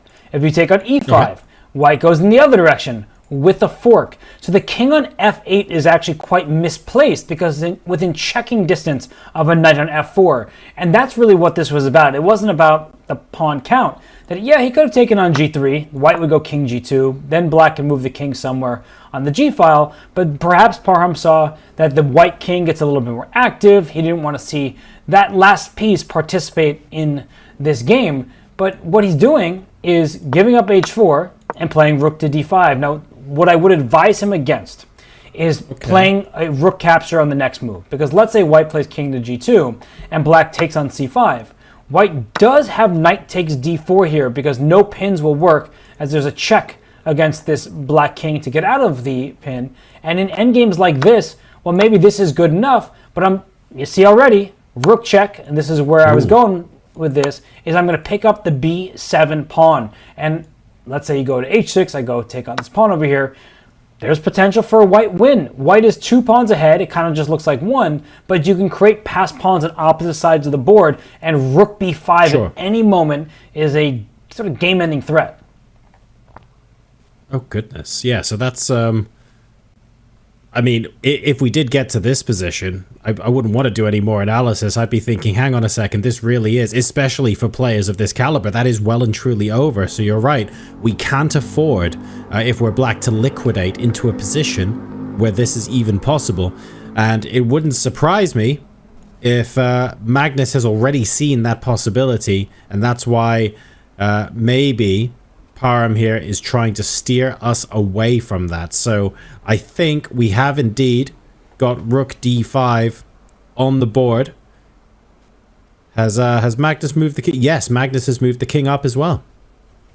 So we're following down this path here, and the big question for Parham is, does he get a bit impatient, let's say? It might objectively be a fine move, or does he keep the status quo? Because it's not like white's pieces can easily move. If this knight moves on the next turn, then the rook can take because the knight covers the d4 pawn. If the rook were to move, the black pawn can push forward. So I think Parham could pass the turn back to Magnus with a king move. Maybe just king g7 or king h7, one of these decisions. It's still not an easy endgame. Both sides will have to figure out what their plans actually are. But Parham Maksudlu, there he goes. I see him grabbing his king. He goes king to h7. So great play thus far from Parham. It's still far from over, though. I mean, Magnus is going to be able to find all sorts of tricks like this to see if he can grab an advantage heading into the latter stages of this game.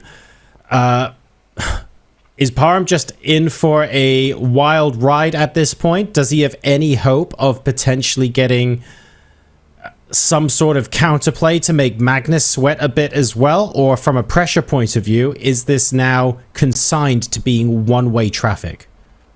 I don't think that Magnus is in any danger of losing unless he risks it all, and that's just because of the match situation where Norway lost on board 4, but he should not be losing this game. Magnus Carlsen is, has all his pieces in proper positions, and he is ready at any moment to liquidate if the position calls for it. I think Black is the one who needs to be a bit careful here, but Parham, he seems to have everything under control. All right, folks, so Parham here fending off Magnus Carlsen as Iran look for the potential upset against Norway. Still all to play for here in the 45th FIDE Chess Olympiad. Grab yourself a drink and we'll be back after this break.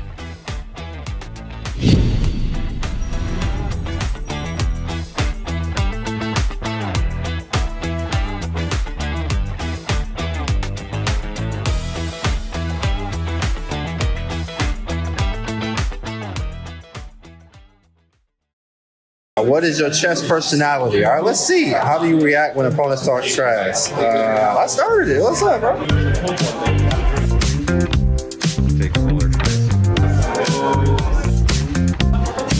Which is one puzzle rush mode you play for the rest of your life? 3 minutes all day. We do it already. 51 is a high.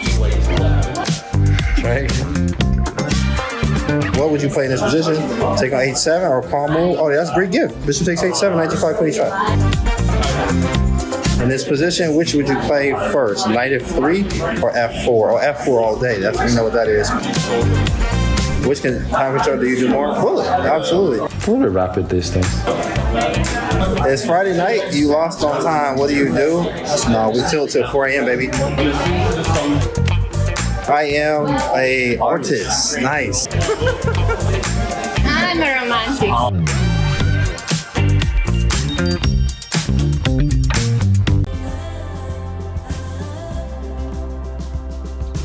I played in many Olympiads, and my final tournament of my sporting career was the Olympiad in Tromsø, 2014. I went there already knowing that I'm going to be announcing my retirement. It was not at all an overnight decision. I'm not that kind of person, and it wouldn't be responsible at all. So I was looking for an opportunity how to do it the way that I will feel good about it, and also to make the people and the world know that I have other plans in the future. And I somehow wanted to do it in a nice way. So it was a very difficult event for me from this perspective, that I was not sharing it with people, only with my very close friends and of course my family. I remember giving the interview. It was exactly on the birthday of my son that it was published. Of course it was kind of very strange, right, that after 33 years of a career I started to play chess when I was 5. So chess is like my mother language, and stopped to compete. It was something that I was not afraid of saying this and announcing this, but definitely I knew that I'm going to have a different life. And what was interesting that other players were very surprised, but also couldn't believe it. Like I had a talk with someone discussing that, yeah, I heard it, you're really retiring. I said, yes, I do, I'm serious about it. And then we were chatting for like 5 minutes. And just before saying goodbye, he says, where are you playing next? So it was very much the fact that I was part of the chess community on different events, especially on the biggest events like the Olympiad, But of course, I'm staying around, but I'm not competing anymore.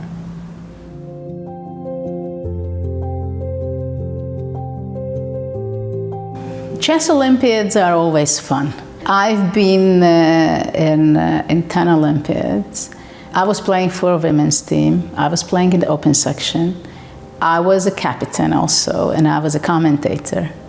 So I have very different perspectives to the Olympiad. Of course, when I'm a player, when I played for the first time, it was a very special moment to see such an amount of people in a big hall, so many legends there playing. It is something that you will always remember. My other most memorable Olympiad, of course, was my last tournament of my career in 2014. So this too was mainly the two end of it. And in between, I had many interesting memories. Maybe I can say that Istanbul, where we didn't win a medal, but we were so close to it. And I played incredible games, which up to today I'm very happy to share with people. And I played different kind of games of tactics, positional, different style. I remember I have a very good feeling there when I was winning one game after another. Of course, little bitterness that came home without a medal. And of course, the first time in 2002 when we won in the open section the silver medal, that was very memorable. So every Olympiad has its charm, stories, ups and downs, and treasured moments.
We are back with more action from the 45th World Chess Olympiad, folks. You can see there's still plenty of players at their board here at the Bock Hall. All of the 193 flags are draped across proudly as we continue to fight for the medals on this round number 6 of 11.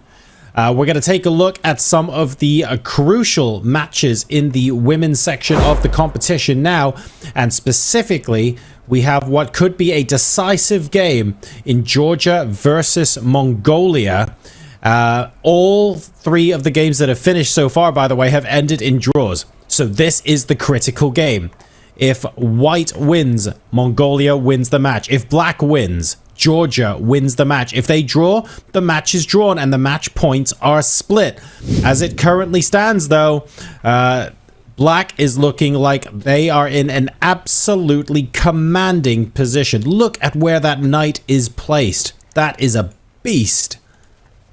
White can't move. That's the problem here, is that if this bishop were to leave, that knight hops into f3 and you have a checkmating net. So black can just sort of wait at this stage. I'm sure at some moment you could even hop your knight forward to a square like e4, and that should also work.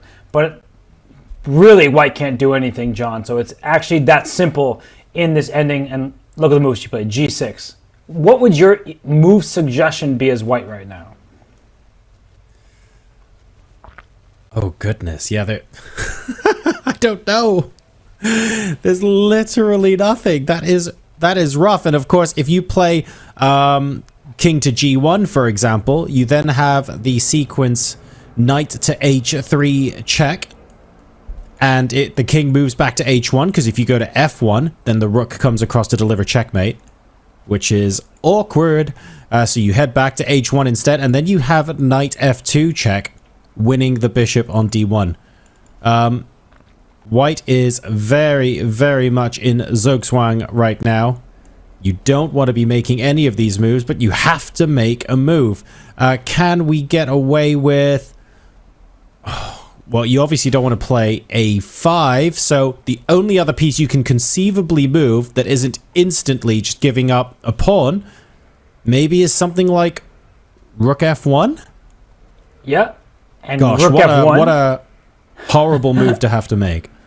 Black just does this thing where they bring their king up, and at any moment, Black can play knight f3. I just want to point it out that at any moment, Black can play knight f3, like even a move ago.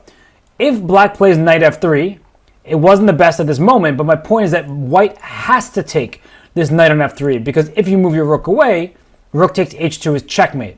So that's why Black is timing this right and saying that White can hardly move. So in the meantime, after g6, let's say you play rook f1, Black will bring her king all the way over to a square like b4 to get in contact with this a4 pawn before even considering knight to f3. You just make all the improving moves you want and then say, okay, now's the time to go knight f3 or knight e4 or rook a2. White is absolutely stuck. It is challenging to see a position like this and still attempt to look for anything, but there's no point looking for anything because your list of possible moves includes a whole bunch of stuff that's really bad in one move and a whole bunch of stuff that's really bad in 3 or 4. So unfortunately, it looks like that is it for this particular game, and Black converting will mean that Georgia take home the match 2.5, 1.5, and that's important because Mongolia were one of the 3 women's teams that were on maximum match points still heading into today. So it looks like they will be dropping down some match points specifically to Georgia here. Really, really well battled by both teams down to the wire, and an incredible way to finish this game. Oh, we've got one more possible outcome here, which is kind of cool. We're interposing with the bishop instead and playing bishop e2. So I think that's the only move we didn't explicitly discuss. Yeah, because Black can now go rook a2 to go after this loose a4 pawn, and White is still pretty much stuck in place. And yeah, and you're done. I just want to make one tiny note about this match in particular, because you look at the ratings of this board. Malia is 2293, and White, you see her, she's 22-29. So on paper, this was actually the matchup that Mongolia probably looked at and was like, wait, maybe on this board is the one that will try to win. But being outrated on the other 3 didn't stop Mongolia. It was actually Salome Melia for Georgia with the black pieces on board 4. She is getting the job done, securing match victory. But this probably isn't the game, the single one that you would have expected heading into the round.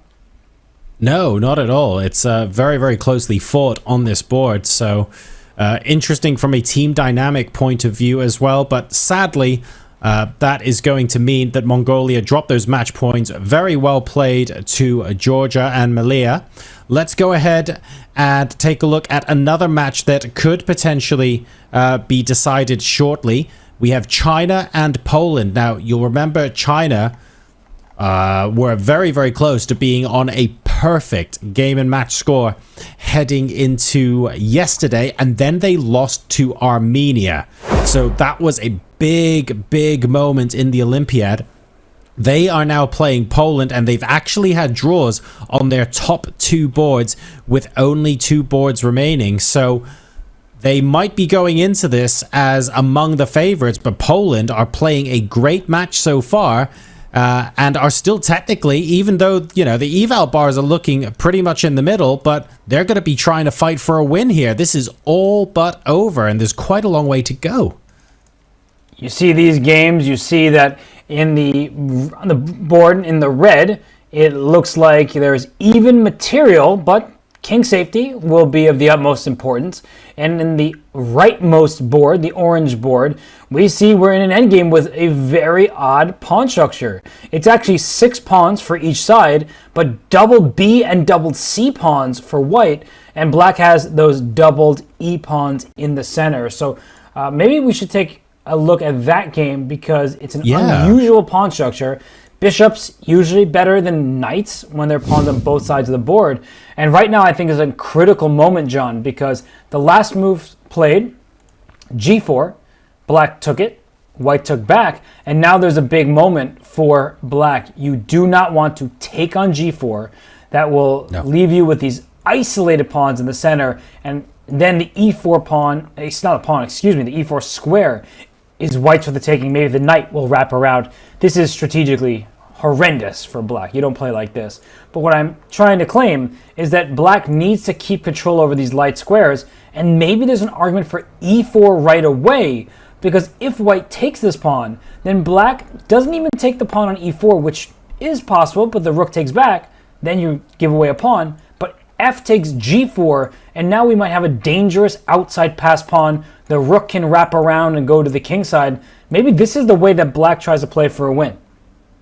Interesting. Is there any merit to pushing to f4 instead of taking on g4 and effectively sacrificing in order to get a passed pawn? Is there a way to reroute the pieces to support that, or not really?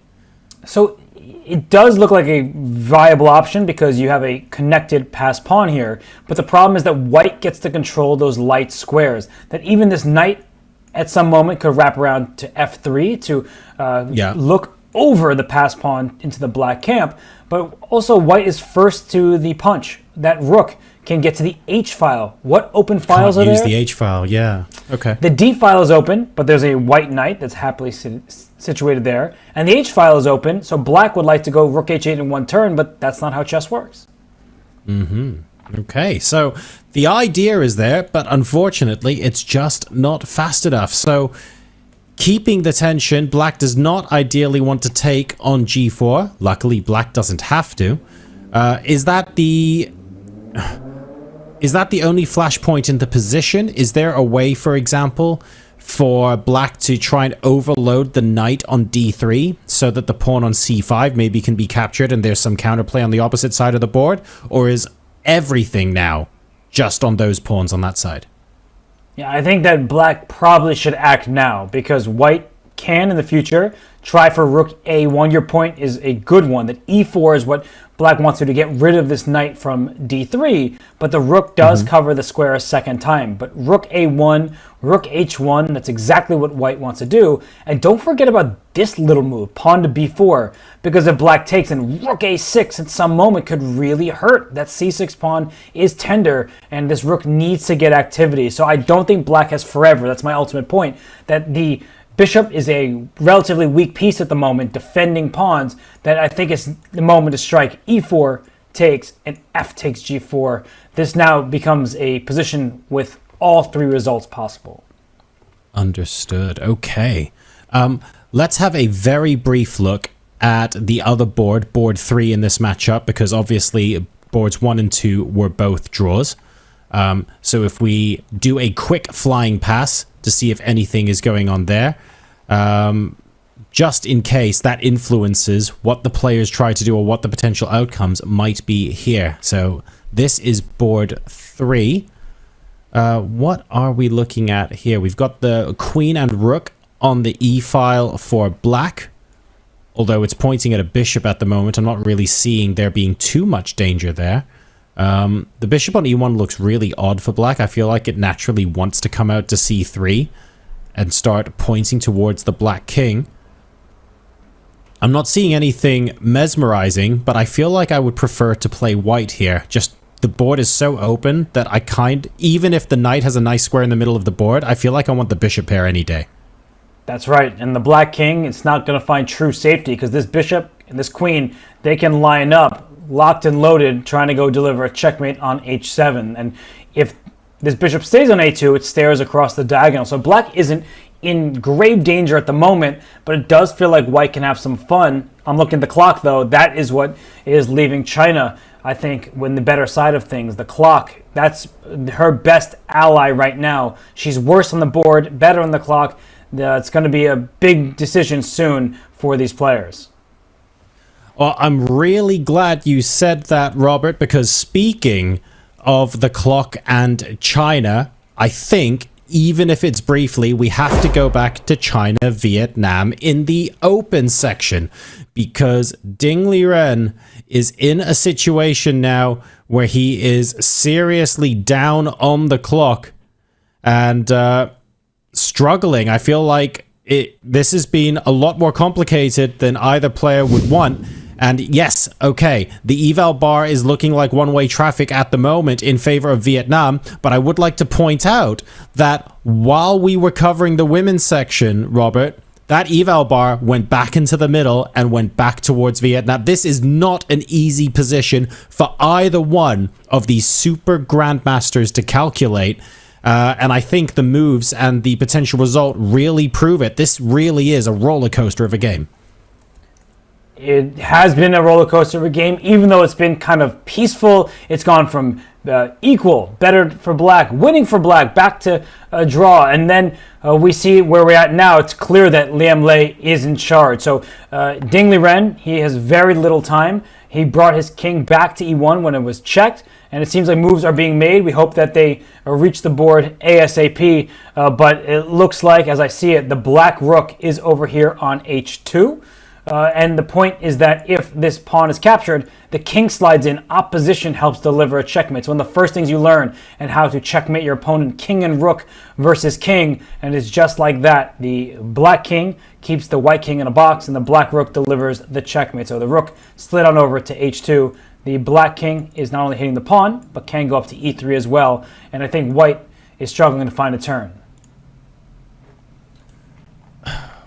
I'm looking for any possible resource for white here, but this is looking like it could be curtains.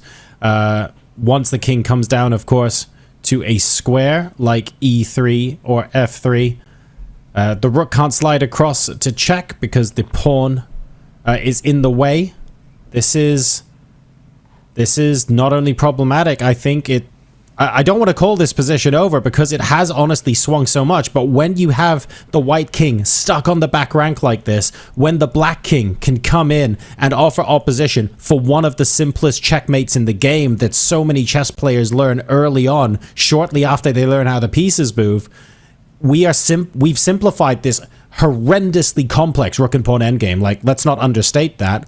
But we're getting to the sharp end now where we are simplifying it to checkmating threats that white cannot ignore.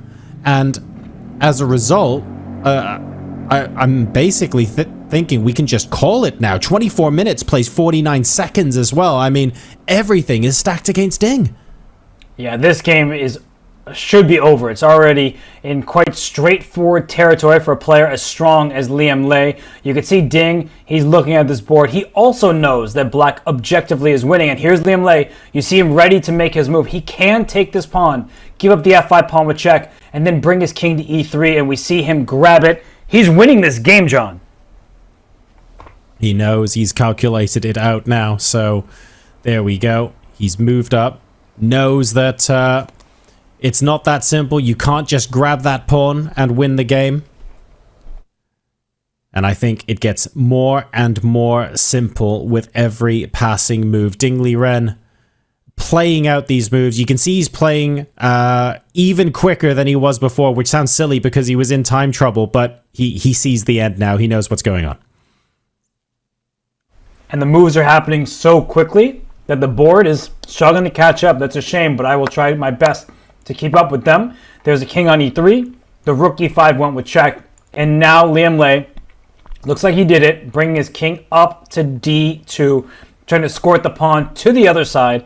And you see one last attempt for a skewer, a check on d2.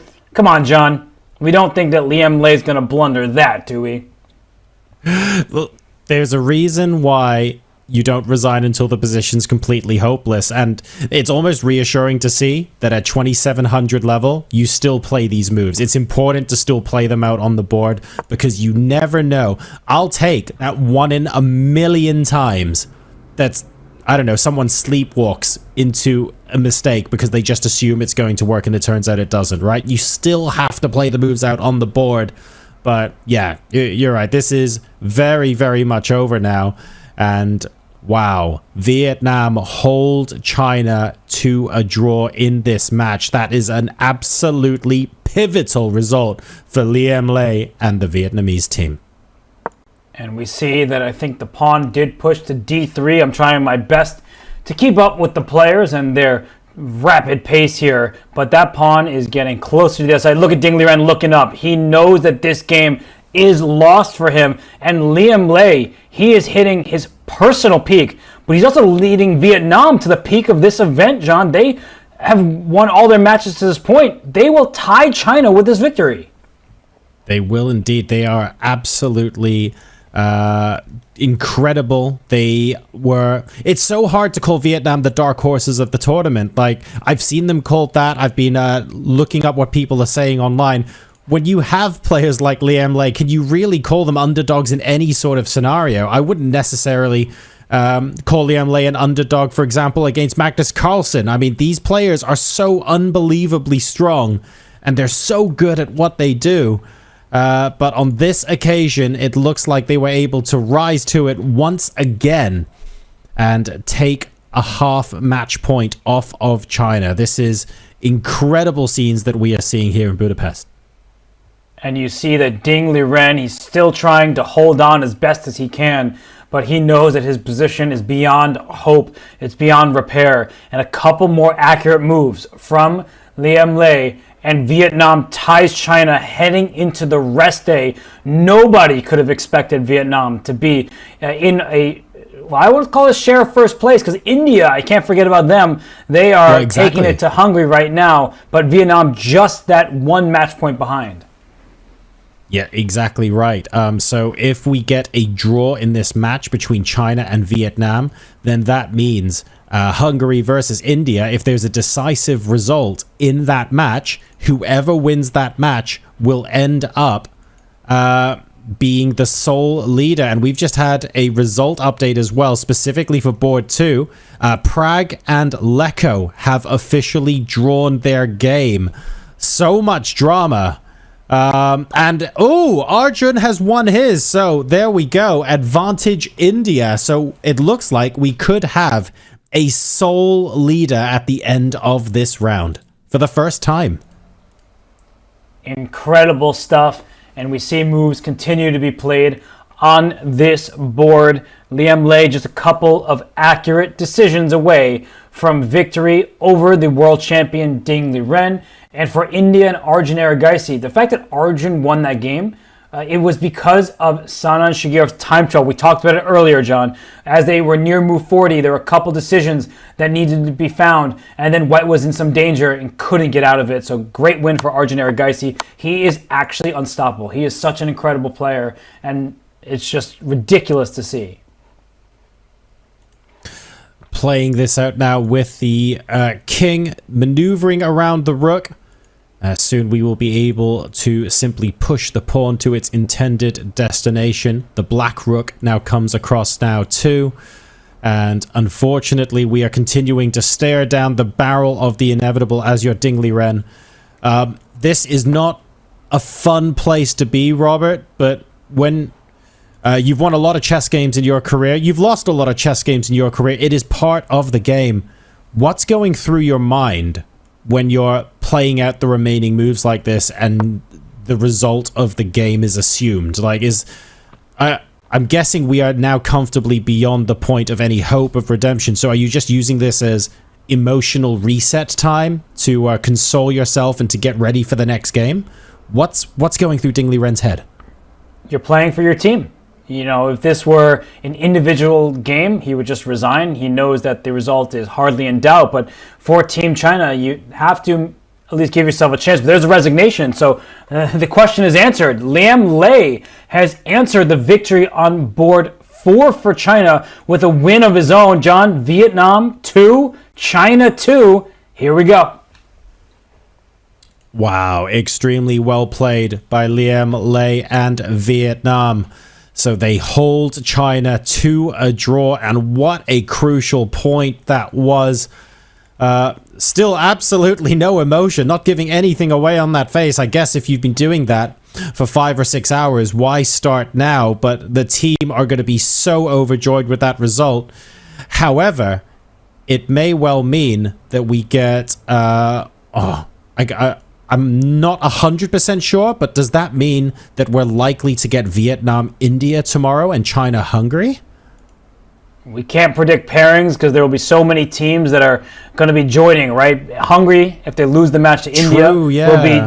who knows who will be up there? Iran is a team that will be up right there with them. So Liam Lay, I mean, he is going to be on cloud 9 right now. The rest day comes, I believe, the right time for Vietnam because, John, while they tied this match, they did lose on board 4, and that's going to be a question mark for Vietnam going forward. They are heavily outrated on that board. He had some good results earlier in the event, did Tron, but now he's playing all these Super Grandmasters, and it's going to be a struggle for Vietnam going forward, but they're hanging with all the best teams. So let's now head over to Iran-Norway that is still being fought over. No change in board 1 and board 2 being played, so both of those games still ongoing, and all of these players looking for any advantage they can possibly get, and it's because Iran are 1.5 to 1/2 up on Norway right now. It is advantage Iran, but they cannot take their foot off the gas because one of the players giving them a hard time, pushing them every inch of the way, is none other than Magnus Carlsen. So we rejoin them with the Carlsen game and Christensen game still to go. Let's take a look at what's happening. Shall we start with Magnus's game, but take a quick look at both? Yeah, why don't we start with Magnus, just to see if there are any traps that Parham can fall for, because the endgame here is an extra pawn for white, but it looks more like equal material, because white's extra pawn, one of them is doubled. The problem for black right now is that there is still a remaining a-pawn. So if this a-pawn disappeared, black could trade rooks, give away all the pawns, and the king and pawn endgame would be a draw. So this a4 pawn, if Magnus is trying to win, he needs to make sure it doesn't leave the board. And we just saw a move from him. It's a little bit hard to see. What did he just play? It looked to me like it might have been king d4, but I'm not 100% sure. Yeah, king d4 it is. I'm seeing that now. And rook d5 check was Parham's very quick response. So Parham knows that he can't leave the 5th rank because otherwise the white king will jump up into the action, but it does see that there Parham, he knows that he should not be losing this game. I'm looking for clues on Parham's face.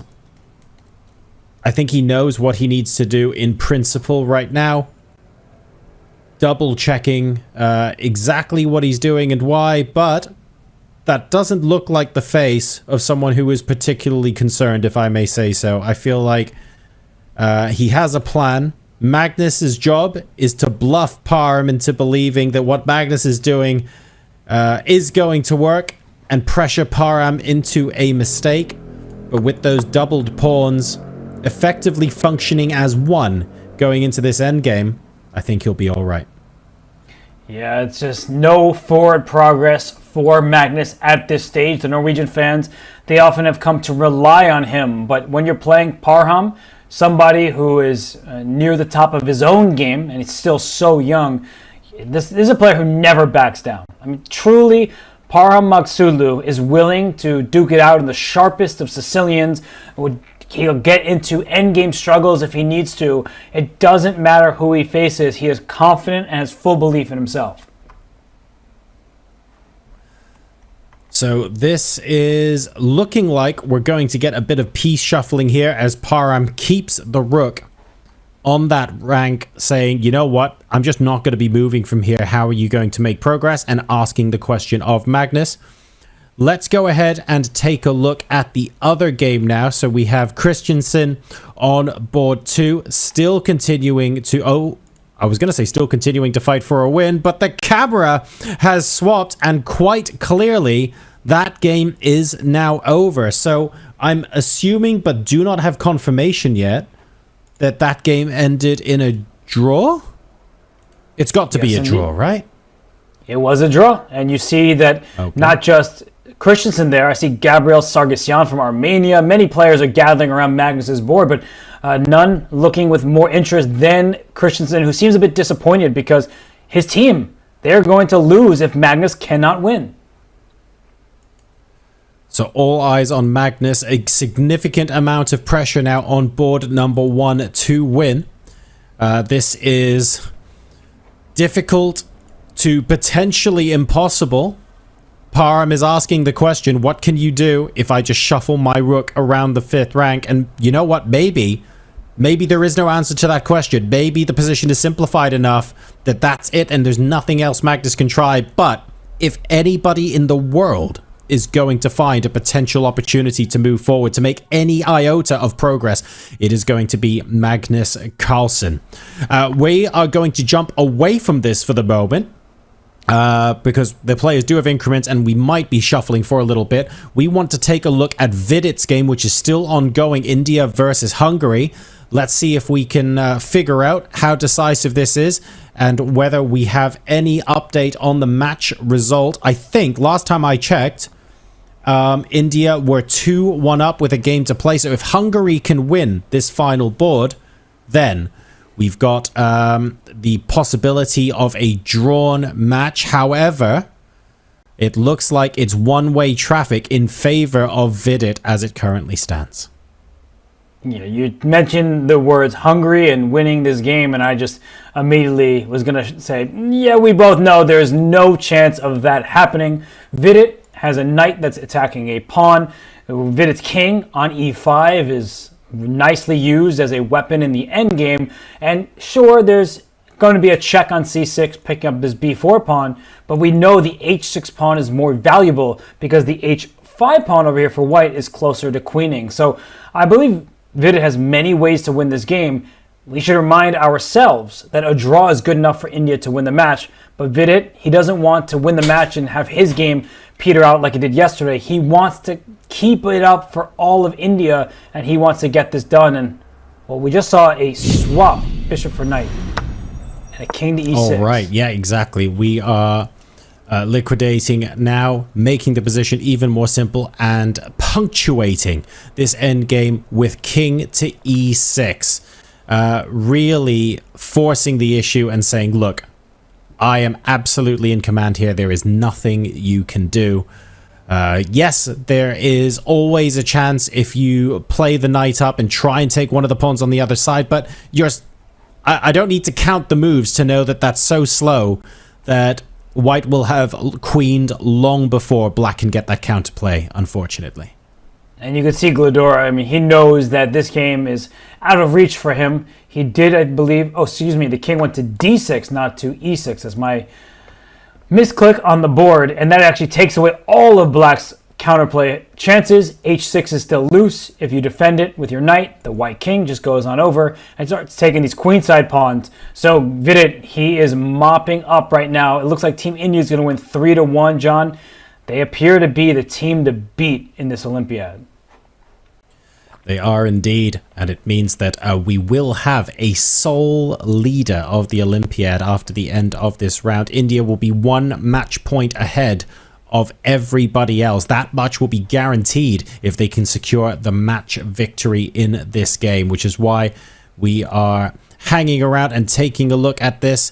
We are moments away, I suspect, from this becoming formalized. Black throwing the kitchen sink at white with b5, but I don't think it's going to be enough. Do you reckon we can hang around here for a handshake? Are we that close to the end now, Robert? What's your feeling?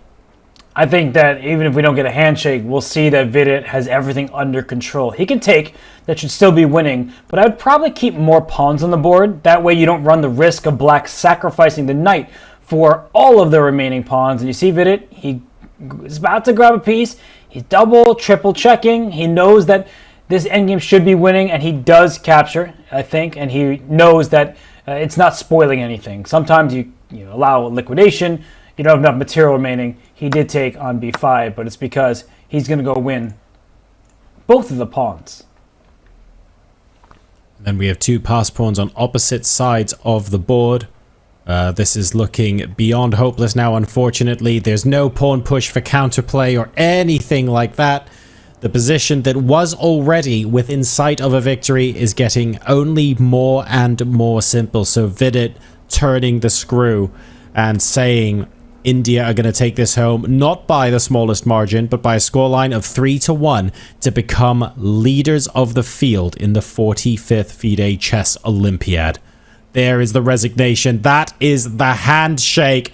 India defeat Hungary 3-1 and secure their spot at the top of the table going into the rest day. Psychologically, that must be so good for the team, Robert.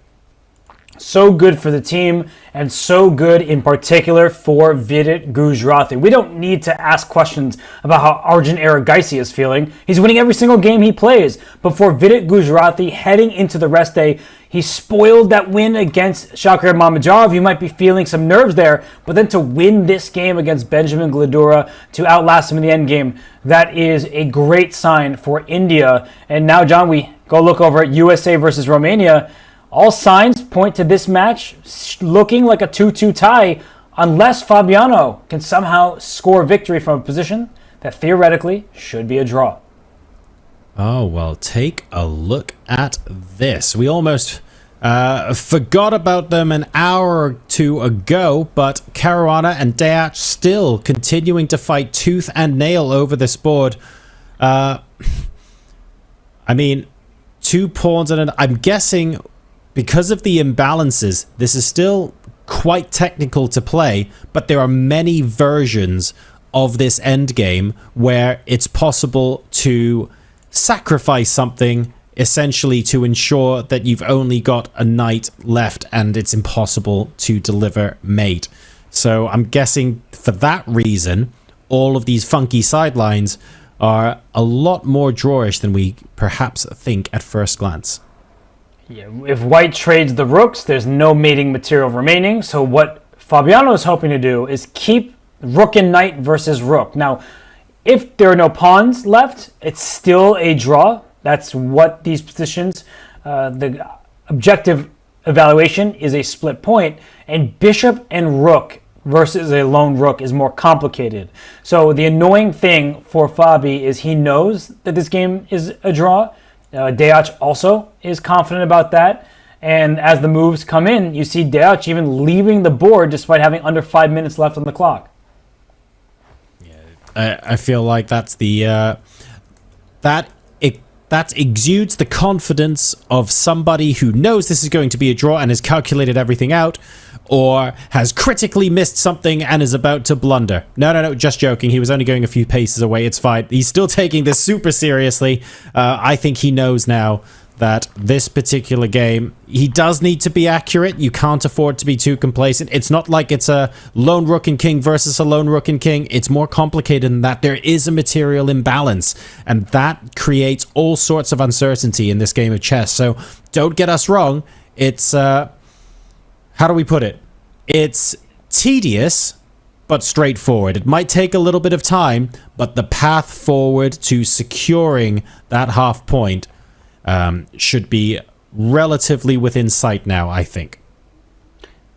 For sure. And Deac, he's not actually concerned about the position over the board. He just needs to make sure he doesn't get nervous here. And you can see Fabiano, he's going to be a bit flustered, not because of his own game even, but when you have that pressure, the weight of expectations. He's won every single game in this Olympiad that he's played, and now USA relies on him to get another victory, the 5th game in a row. Maybe that's asking for just a little bit too much. It certainly looks like that is the case on this occasion.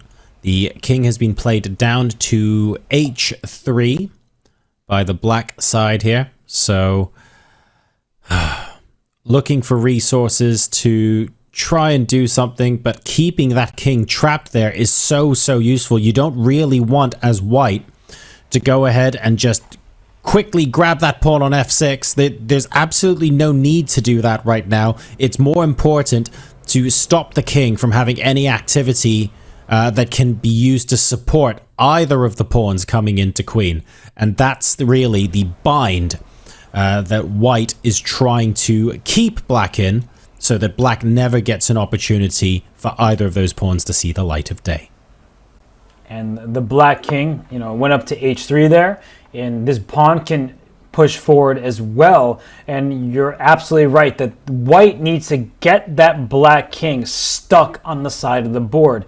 And we see the latest move played was knight to f1. I think the reason that Fabi brought his knight to f1, and I'm just going to put it in the board because we can see on the camera, is he wants to get his king to f3, which is not legal with a rook staring down the third rank. So what he does want to do is put his knight on e3, his king to f3, and he is inching closer towards the black king. And John, there's one really important point here, that without this pawn on f6, the draw is actually way easier for black. And the reason why is that if I can get my king, not there, that's how a knight moves, this is how the king moves, that this rook would be able to go back around to f8 and check the king off of the F file. But with the pawn still on the board, it makes your life just a teeny bit more complicated. And same is true with this H pawn sometimes, where you have a pawn move to make, and that actually could allow you to try to put black in a stalemate, but they can have to push a pawn, and then mate could be next on the docket. So these endgames are a little bit trickier.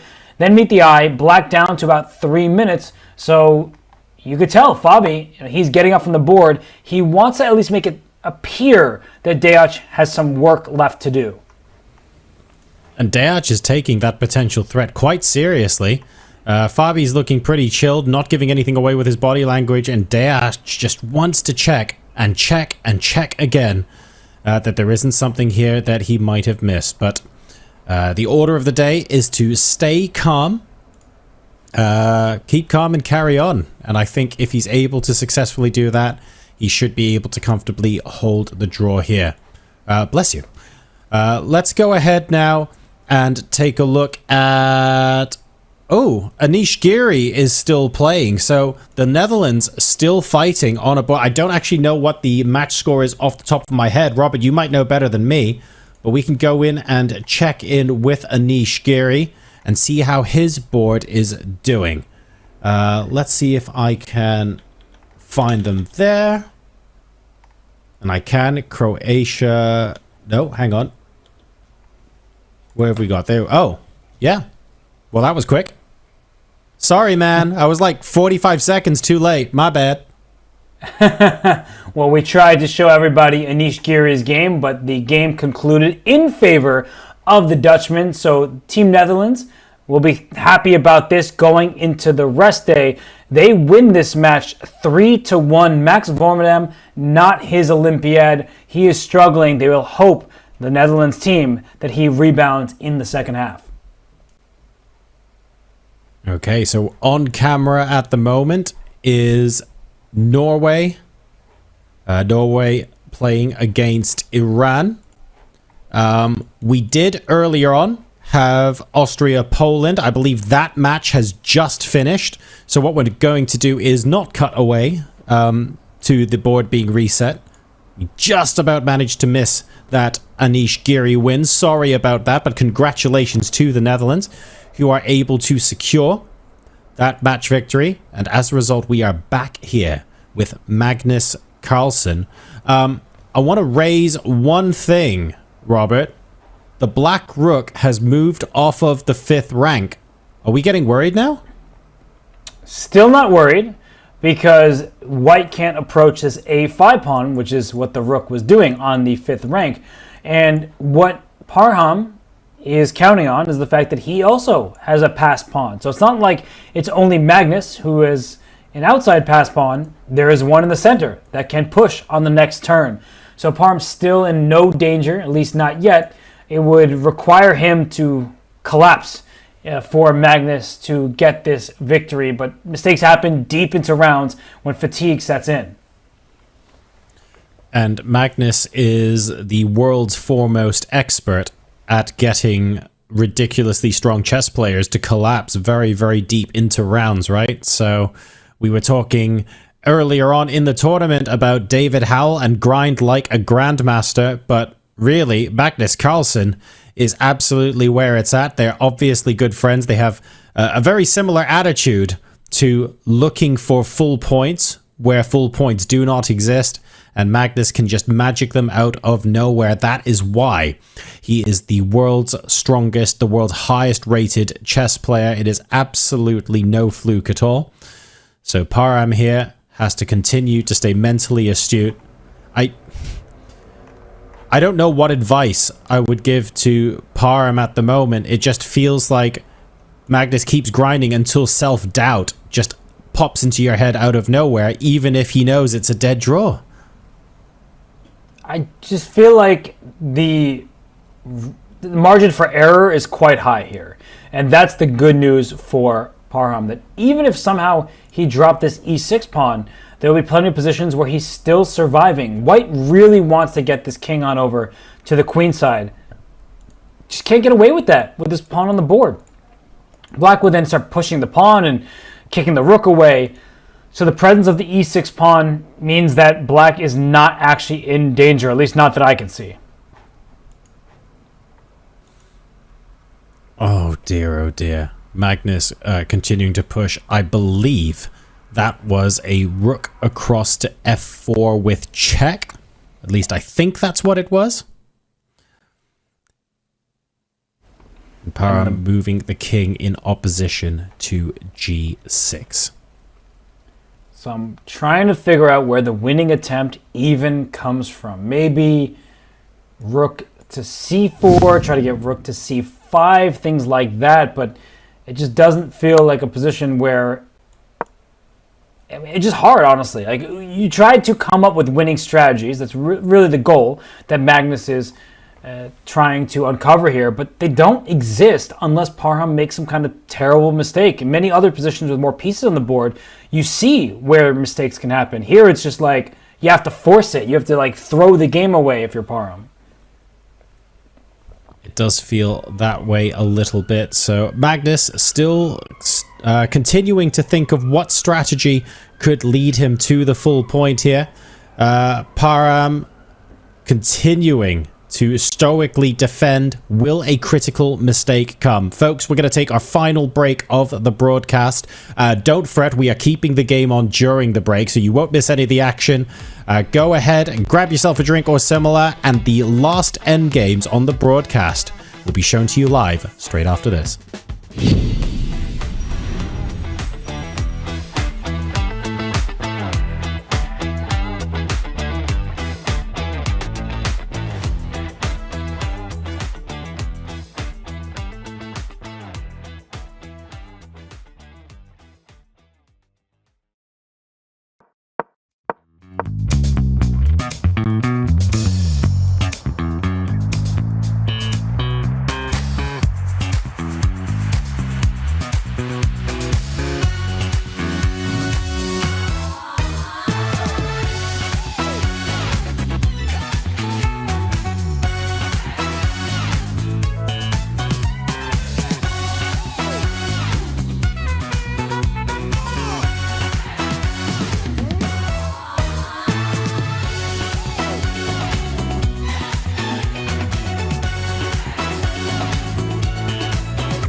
Welcome back, everybody. We are in the last hour now of our coverage of round 6 of the 45th FIDE Chess Olympiad, live from Budapest in Hungary.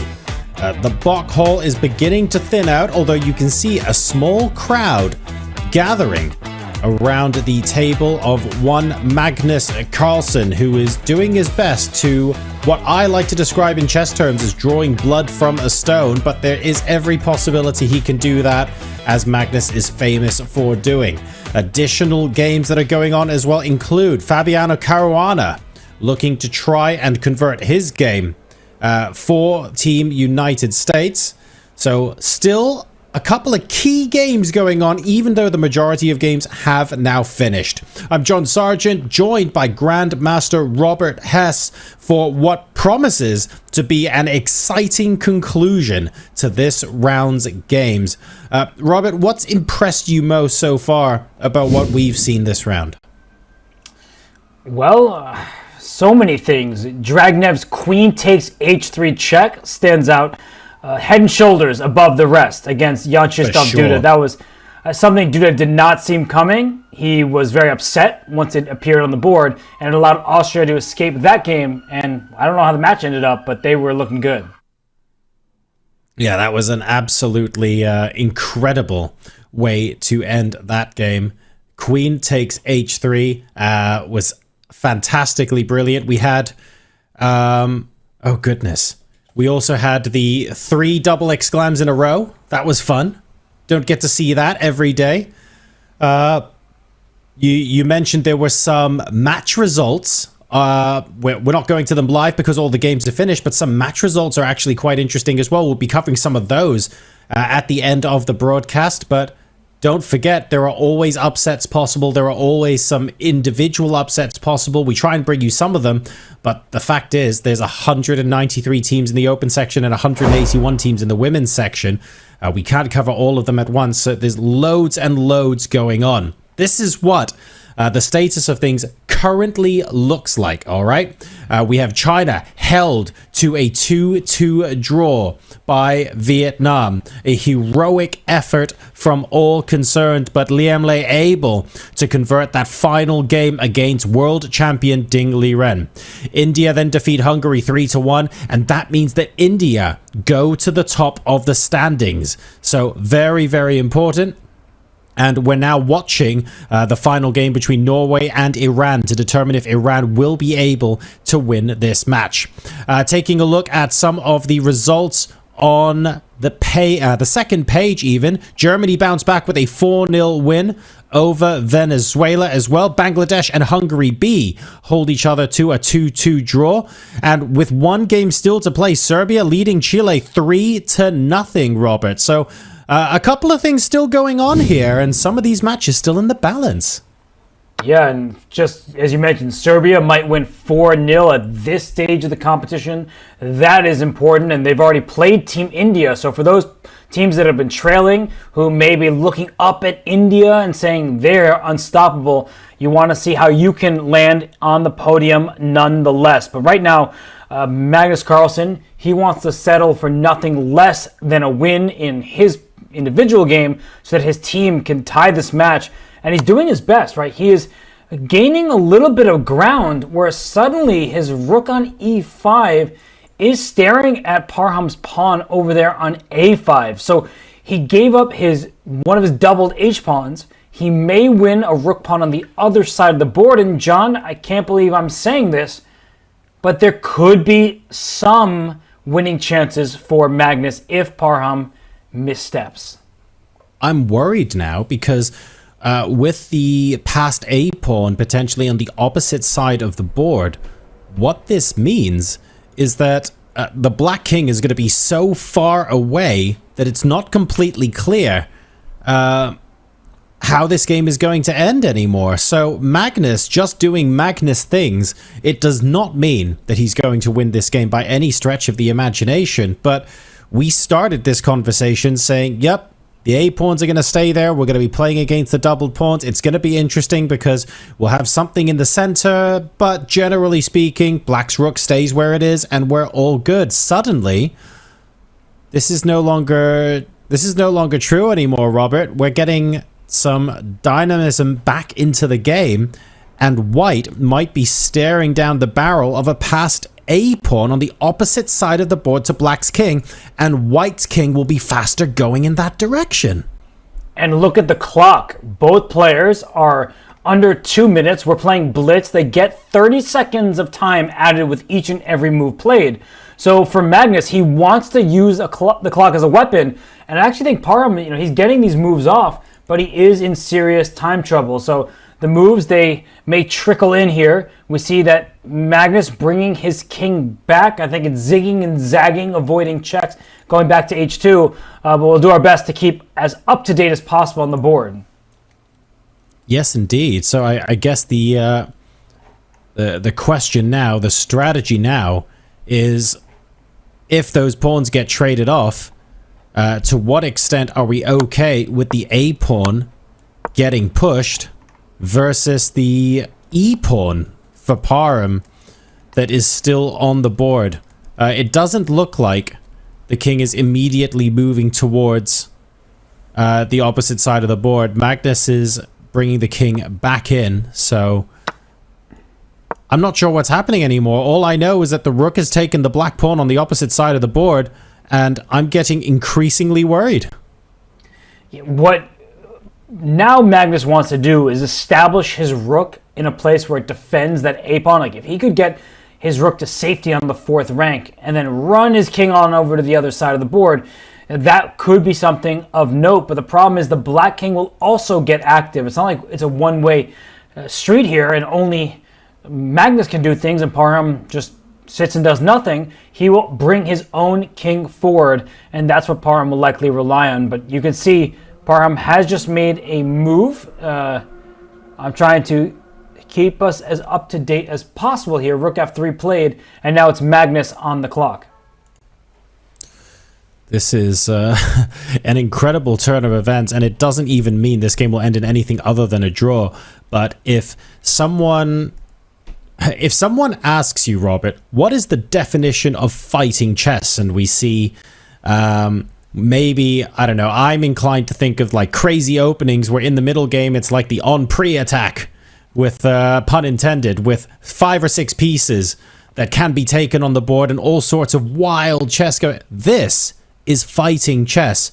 It's literally a pair of rooks and a couple of pawns and an eval bar that stubbornly refuses to move, but we are still looking for every possible resource. We are squeezing every drop out of this position. This is arguably the definition of fighting chess and never giving up. This is important because if Magnus Carlsen wins this game, he rescues a match point for Norway, and Iran and Norway would draw.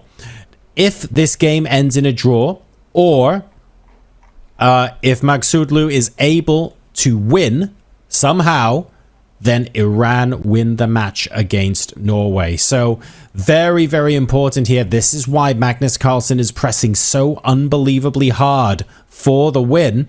And we're now in a place where an hour on from where we said, oh, this looks fairly simple, we're just going to shuffle a rook around and it looks like it's probably a draw, we are now in a place where actually not 100% certain that's true anymore, because we have passed pawns, one on the side of the board, one in the middle. There's a lot more that's been introduced into this game in terms of dynamic.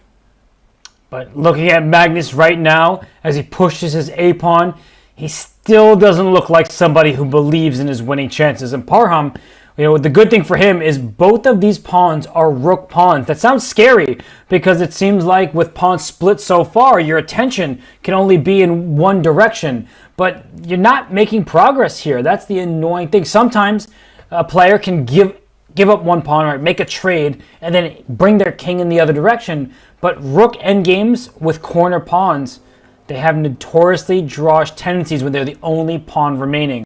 So you can see Parham, he is making his moves. It looks like he brought his king up to h6 here. And even if Magnus tries to go for this e6 pawn, I think that Parham is going to bring his king back and try to get to f6 before anything bad happens. If the e6 pawn trades for the a5 pawn, that's immediately a draw. Okay, so if we end up simplifying this position so that there is only a single draw left for white, and that is on the H file there, then, I mean, Magnus has a seemingly endless bag of tricks. It's like Santa's bag of presents here, but unfortunately, even that would run dry in a position like that. So Parham here trying to manifest that, trying to make it happen, continuing to attack the pawn on the A file, not allowing Magnus to get away with what he is setting out to do. Magnus looks nonplussed, but you're right. It's not like he looks supremely confident, is it? No, I mean, he shouldn't be confident because Parham is doing everything that he can to hold on, and Magnus bringing in his king forward.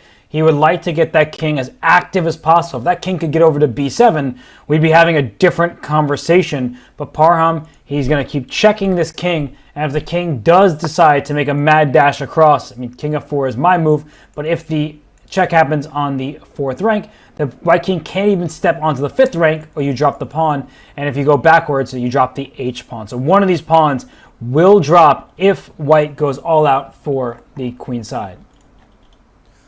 Huge welcome as well to everyone who is joining us from Anna Cramling's stream. Thank you so much for the raid, Anna, and welcome to Grind Like a Grandmaster by the looks of things, as Magnus Carlsen continues to try and find an edge so that if he wins this game, Norway ties against Iran.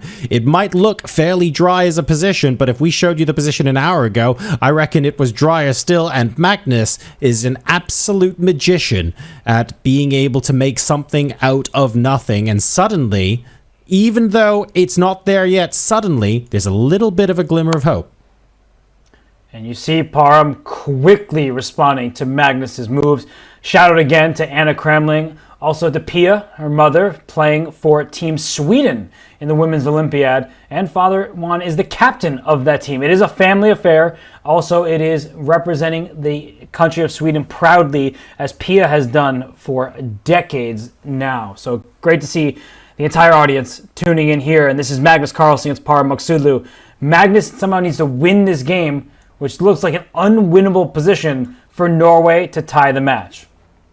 Luckily for us, Magnus is a specialist in winning unwinnable positions. This is going to go on for a fair bit, as both players have 30-second increments. We're going to cut now to a live interview. Mike Klein is standing here with Liam Lei, who defeated world champion Ding Liren today. This is going to be good. Let's hear what they had to say.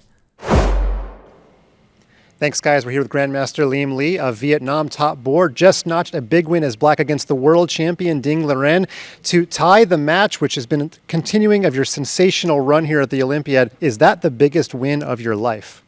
One of the biggest for sure. It's really nice to beat the world champion, and this is also very important for the team result. We got 2-2 against China, one of the contenders for the gold medal.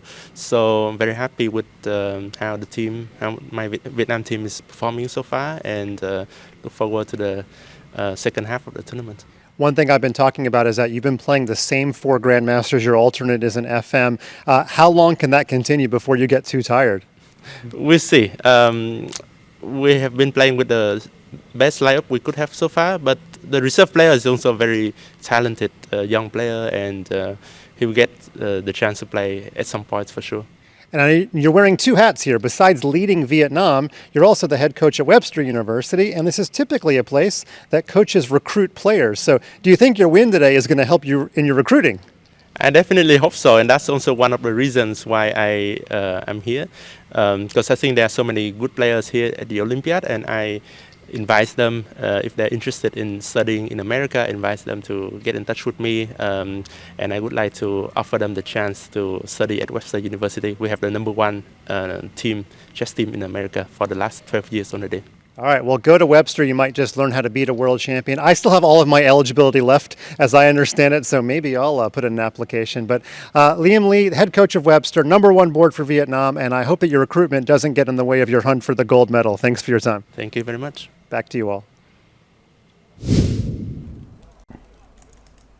Welcome back, everybody. A fantastic interview. Thank you so much for that, Mike. And great to see that Liam Lei in such good spirits. He's right. He also wears the hat at Webster University, in addition to captaining the team at the Olympiad.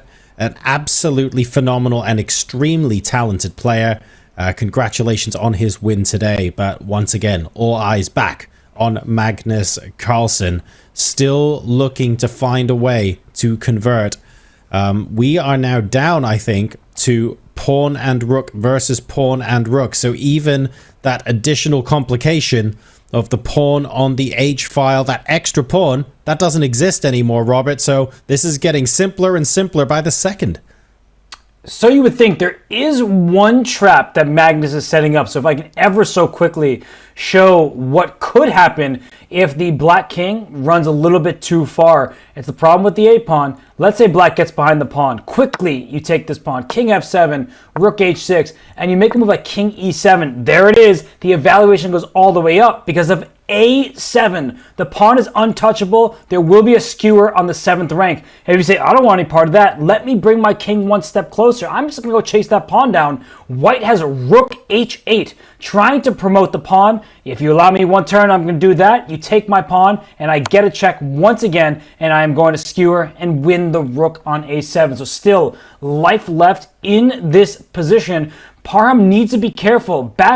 Backing up here, after the rook took the pawn on e6 in this variation, I think that the black king has to stay put over here. King f7, rook h6, and king back to g7. That way the white rook can't get around and try to help escort the pawn to the other side with all these a7 tactics. So this is what you're usually doing. Bring your king close to the pawn. Here you're falling for a deadly trap. Good luck comes in pairs, folks. We're actually going to be moving away from this for just a second. Mike Klein has somehow managed to grab Vidit as well. Mike, you absolute beast. Let's go ahead and listen to him as he is standing by for another live interview. We are here with Grandmaster Vidit of India, who both won personally and your team keeps on winning. You guys won 3-1 today. Do you think you're in pretty good form personally? Yeah, I think so, because yesterday also I had a chance to win against Momitarov, and today I think I played a really good game. I got small pressure from the opening, then I put pressure and eventually collapsed. Obviously you're a chess player, but you're also a chess fan. The world wants to see a World Championship preview between Gukesh and Ding Liren. Unfortunately, China made a draw today, but still kind of possible that this is going to happen. Do you want to see that match personally? Yeah, I was thinking about it, that it would be interesting, and it's quite likely to happen because China is one of the top teams, and sooner or later we are going to face them. So people will get a spectacle. Last question. You're a young happening guy. We're showing all of your ads on break with you and Anish Giri having some fun. So where is my royalty? I need my check. You know what? I'm just going to go full Anish on you. I have a chess.com contract too. So you seem to be the only one without a chess.com contract. You know my email and you know the deal. So let's go for it. All right. Well, we're just going to get him out of here with that because I think he wants to go to the Bermuda party. Danny, you know what to do. Put him on the payroll. And oops, if I just committed an HR violation, we can talk about that on Slack. So thank you, Grandmaster Vidit. Thank you. Back to you guys. Thank you so much, Mike. Look, we're already busy taking a look at all of these endgames and the possible traps the players can set. The last thing I need to think about right now is an HR violation. Fantastic interview with Vidit, who undoubtedly is happy about the day's affairs. Robert, you were talking about how King e7 here potentially leads to disaster. Let's pick up where we left off. We breathed a collective sigh of relief as King g7 was played about 2.5 seconds before we came back on camera. So we can breathe again now. Thank you for that permission. And the rook will come back across over to the B file. I think that's what Magnus has played, and Parham quickly playing King f7. So Parham is not getting fooled by these last traps set by Magnus Carlsen. The white king wants to come on over, but just going to be a little bit slow. The black king will follow suit, and now there is time to do this because the rook isn't on over the H file. There will be no skewers, and the black king will just slide over, and you can see on Magnus's face, he knows that his winning chances are out the window.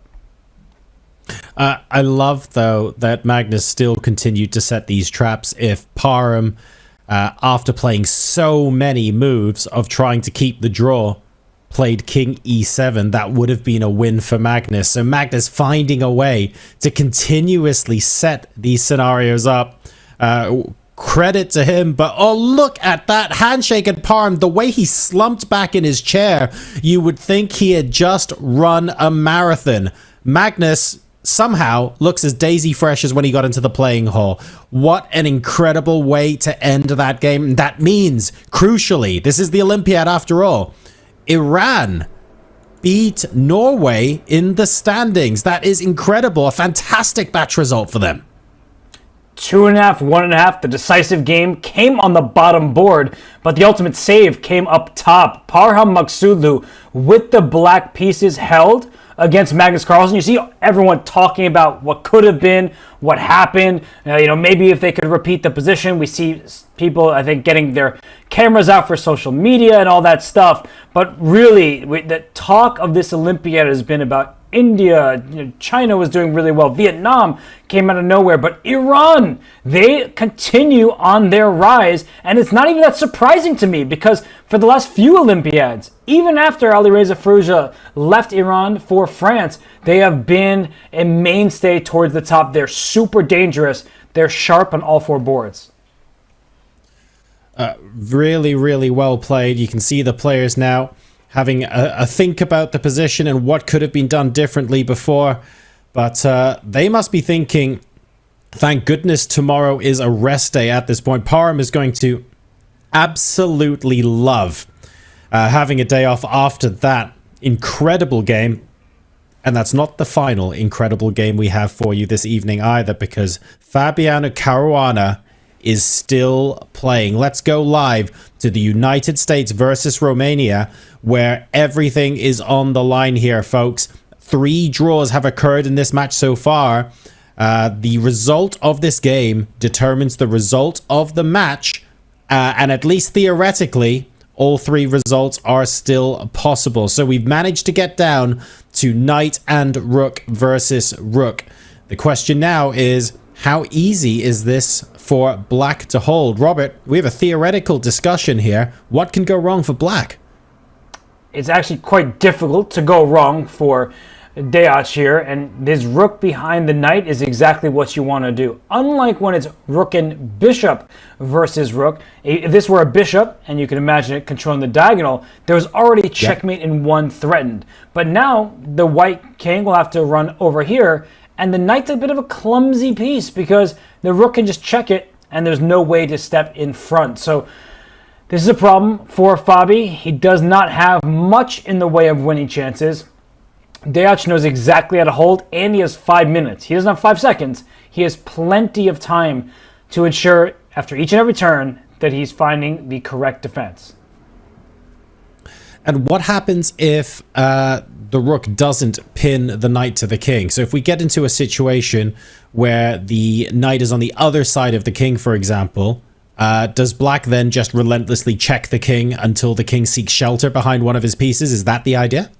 That's exactly the idea. And knights, they're short-range pieces, so they can come and block the check, but they can't help deliver the checkmate. Again, if this were a bishop, John, the rook b3, rook b8 would be checkmate if that were a bishop, not a knight. But it's a knight. It cannot help and secure pieces, squares, that are quite far away.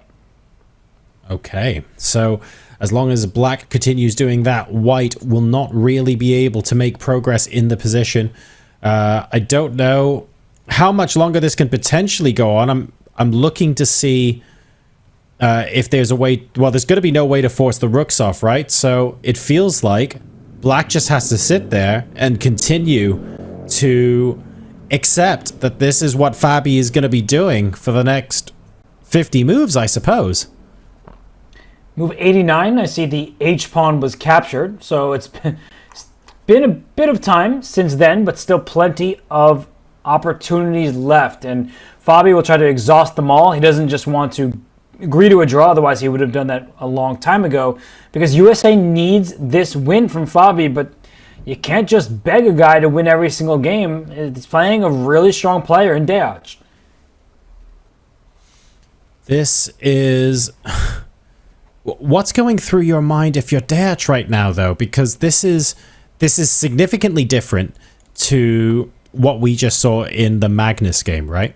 Where we actually only need to hold on to one overriding principle at this point, which is keep checking the king. Is white going to try maybe and get the king behind the rook instead to be free to maneuver and move elsewhere with the knight? The problem with that is a knight and king doesn't deliver checkmate. So I'm looking at what Fabi can still try, and the only thing I can think of is what happens if I put the rook between my king and the black rook instead of the knight. But I'm not sure that goes anywhere. Yeah, I guess if you somehow get your rook to d5 and king to d6, you at least feel like you're making some progress over there. But the black king can just run away. As long as you don't trap yourself in the corner, it's going to be hard for white to get any sort of checkmate. And he did. We just saw Dash bring his king to d8. If this knight could give a check, it would be checkmate in 2. The king would have to move, and then a rook checkmate down here. But the knight is pinned to the king, John. You can't put yourself in check.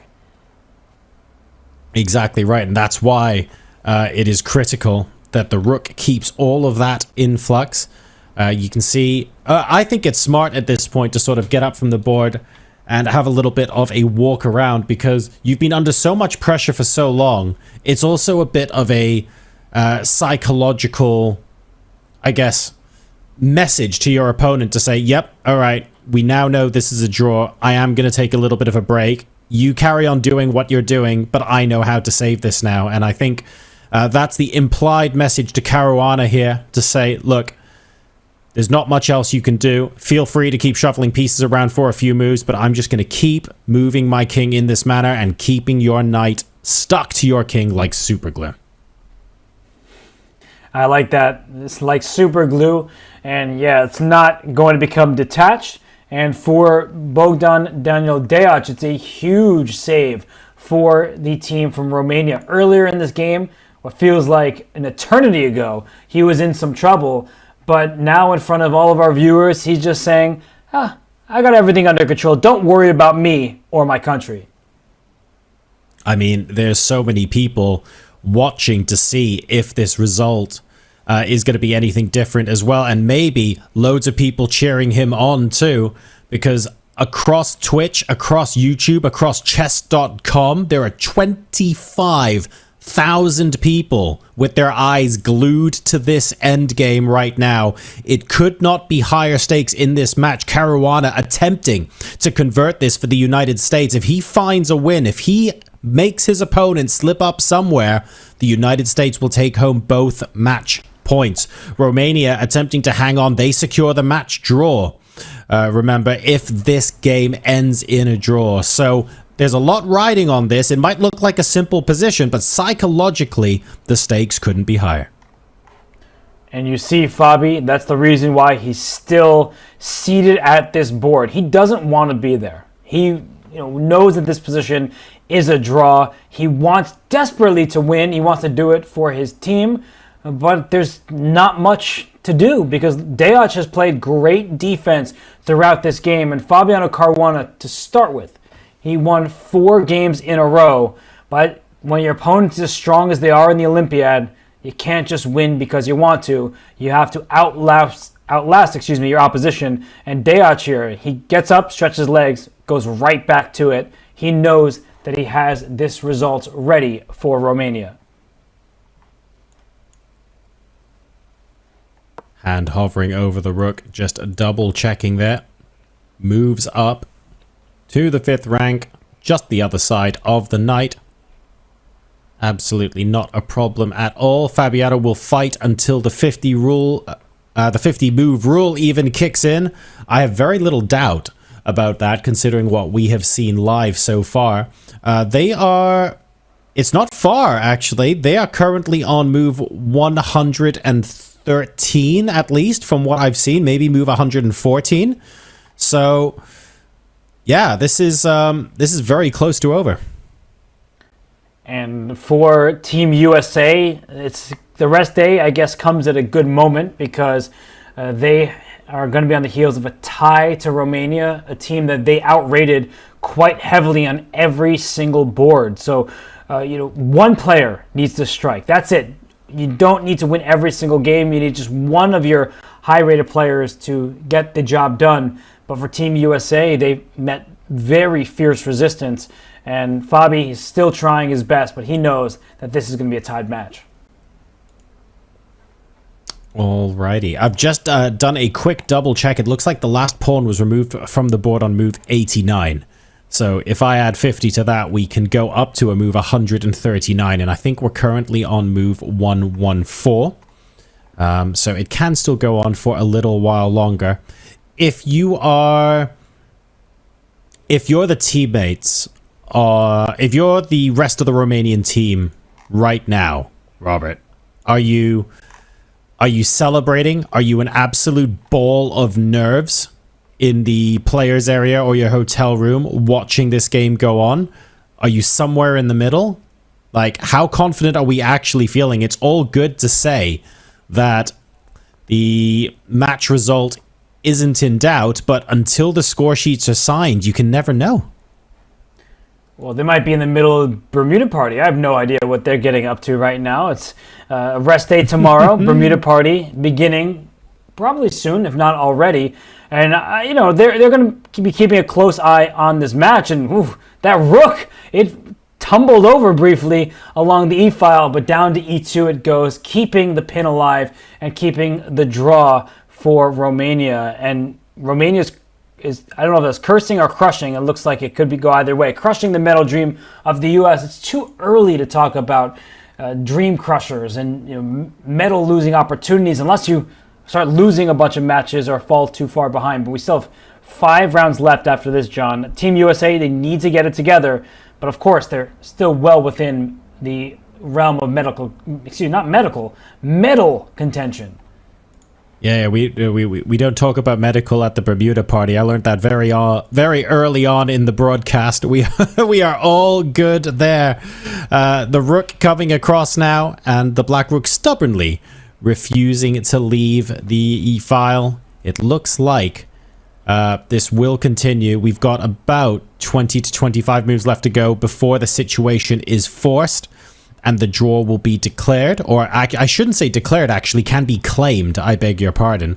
It's 75 moves, technically, before the move can be enforced and an arbiter can step in. But I don't think we will get to that point. The players, even on their increment, should comfortably have enough time to see this one out. And Fabi knows that Deac can see exactly what he has to do, so unless we get a one-move absolute howler, I think it's safe to say Romania is bringing this match result home, where we can get that 2-all draw.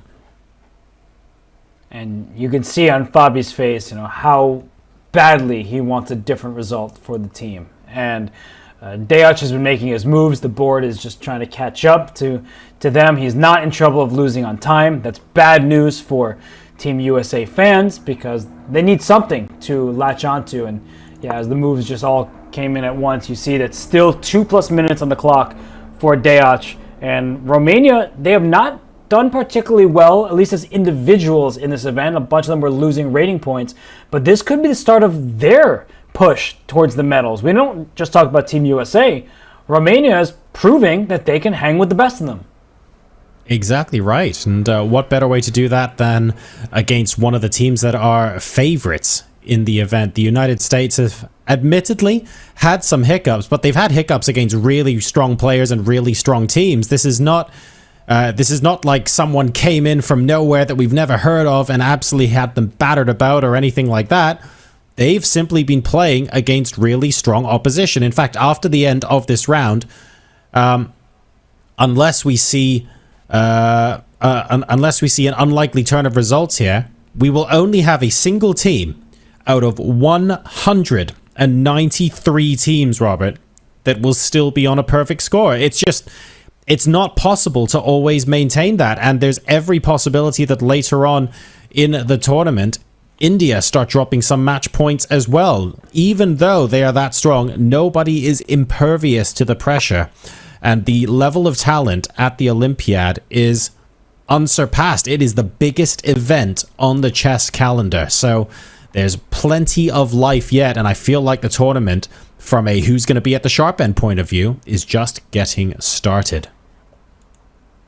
This endgame, not just getting started, but still quite a while for it to continue. And you're mentioning, how strong these teams are. I think what's fun to think about is how strong a team can be if you look at who's not playing in this event. And right now, Team USA, they might be missing Hikaru Nakamura, the number 3 rated player in the live ratings, and number 2 heading at least into the competition. They might be able to use him. Unfortunately, he can't come on in at this point.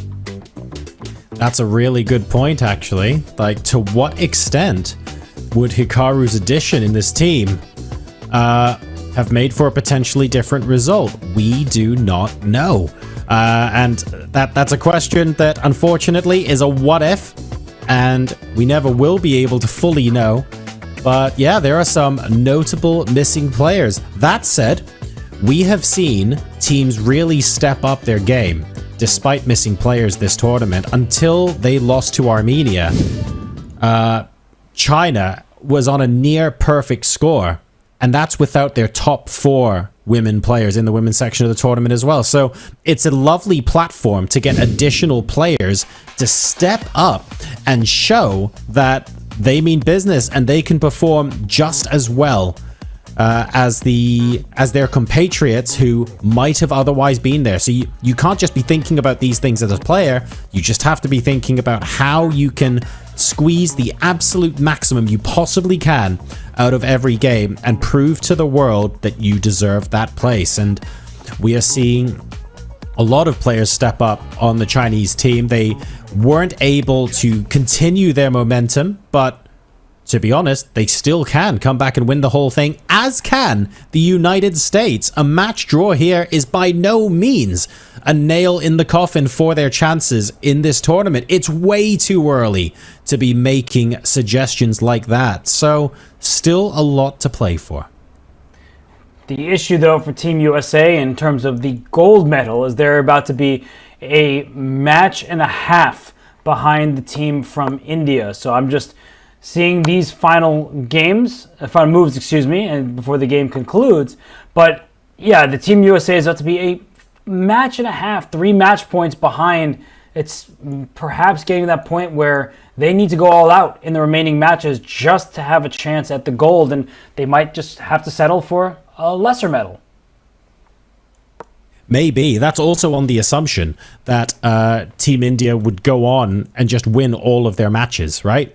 Which is far from a given, even though they are incredibly strong and arguably favorites to do just that. It doesn't mean they're 99% favorites or anything like that. There is still so much that has to happen, so much that has to go right for them to be in that position. And we see finally a draw is agreed upon. I believe that's the team captain for Romania congratulating Deac. The Kings go in the center. And this match, there was little separation, none in the end. 2-2 tie. So Team USA, a disappointing finish of the first half as they head into the rest day. What an absolute marathon. I'm sure both of these players, for different reasons, will love to get out of the playing hall and to the party, I am sure. Very, very well done. And well tried as well to Fabi, attempting to grind out the result. At the end of the day, though, that is a match draw. Let's go ahead and take a look at some of the results today now in the open section. So we have China, Vietnam held to a draw on top board, and then India defeating Hungary 3-1, which means India are now the sole leaders in the open section. Iran beat Norway 2.5 to 1.5. No last gasp heroics from Magnus Carlsen there. And then the United States, we just saw, were held to a 2-2 draw against Romania. Uzbekistan edge out Israel, and the Netherlands beat Croatia. England are victorious against Italy, while Poland and Austria will split the match points. Lithuania beat Azerbaijan 2.5 to 1.5, and Georgia edge out the result against Spain. So that is quite entertaining indeed. Well done to Lithuania for defeating Azerbaijan, but also Romania for holding the United States here as well. Iran for beating Norway. A lot of stories to carry into the rest day here, Robert. So many stories, so many great games that we've seen, some great results from certain players and some suboptimal performances at critical times for others. We just watched Team USA tie Romania. I'm looking at the standings, the results. They're outside of the top 14. So many other countries have brought their A game. They are vying for medals themselves. The USA entered as the highest rated lineup, but Team India, they're in charge with others close behind them, Vietnam, China, as well as the team from Iran, which again continues to impress. Let's take a look now at today's results from the women's section of the competition. We had some absolutely electrifying games there. India edge out Armenia 2.5, 1.5, by no means straightforward, and Hungary held to a draw by Peru. Georgia then beat Mongolia, one of the teams that was on a perfect record, and China lose out to Poland 2.5, 1.5. So that's 2 match defeats in a row for the Chinese team that started the tournament so brightly. Ukraine beat Serbia 3-1, and Azerbaijan edge out Vietnam, as do the United States against Switzerland. Germany continue their fine form, only dropping half a point against Italy, and Spain beat Argentina by the same scoreline. Kazakhstan then round out the top 10 with a 4-0 victory over Cuba. That is very impressive in the 6th round of the tournament, Robert. That is big.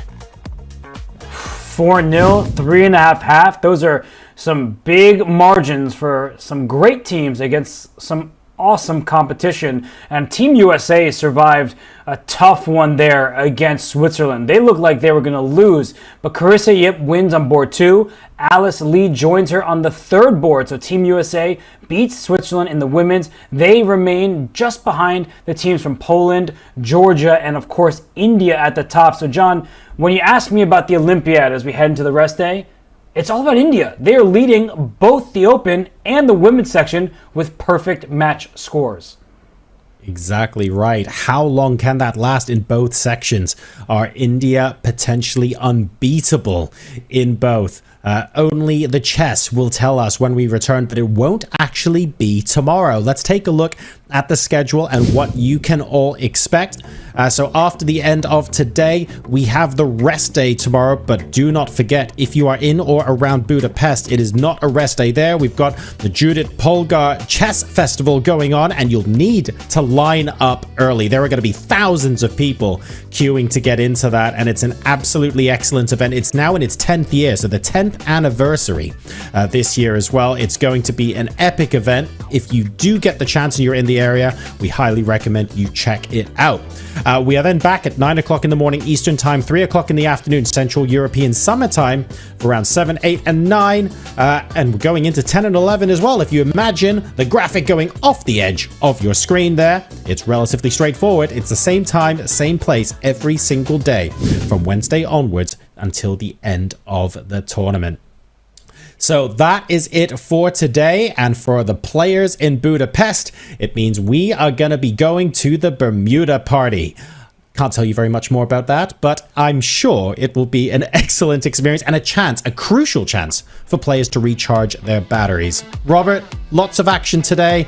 The players are looking forward to the rest. We're looking forward to the rest, but a lot of exciting chess to follow. Absolutely. Some great teams, some great results. Rest is needed for everybody, but Team India, maybe they wish that there was no break in the action, because it seems like they're winning teams. The chemistry is just second to none, and they are in first in both the open and the women's, but there are a few squads just a little bit behind them, looking to catch up and take them down after the day of rest. So, folks, that is it for our coverage today. Thank you so much for people who have tuned in and stuck with us for our broadcasts. We hope you have enjoyed the show. just as much as we have enjoyed bringing it to you. I've been John Sargent. The unbelievably talented and ever informative Grandmaster Robert Hess has been alongside me all day long. Thank you so much, Robert. And a huge thank you to everybody behind the scenes who have made this broadcast possible. The playing hall will now thin out. The party will begin. And after the rest day on Wednesday, we'll be back 3 commentators strong. You heard that right. We're going to be adding some fuel to the fire, and it's going to be hella fun. See you guys in a few.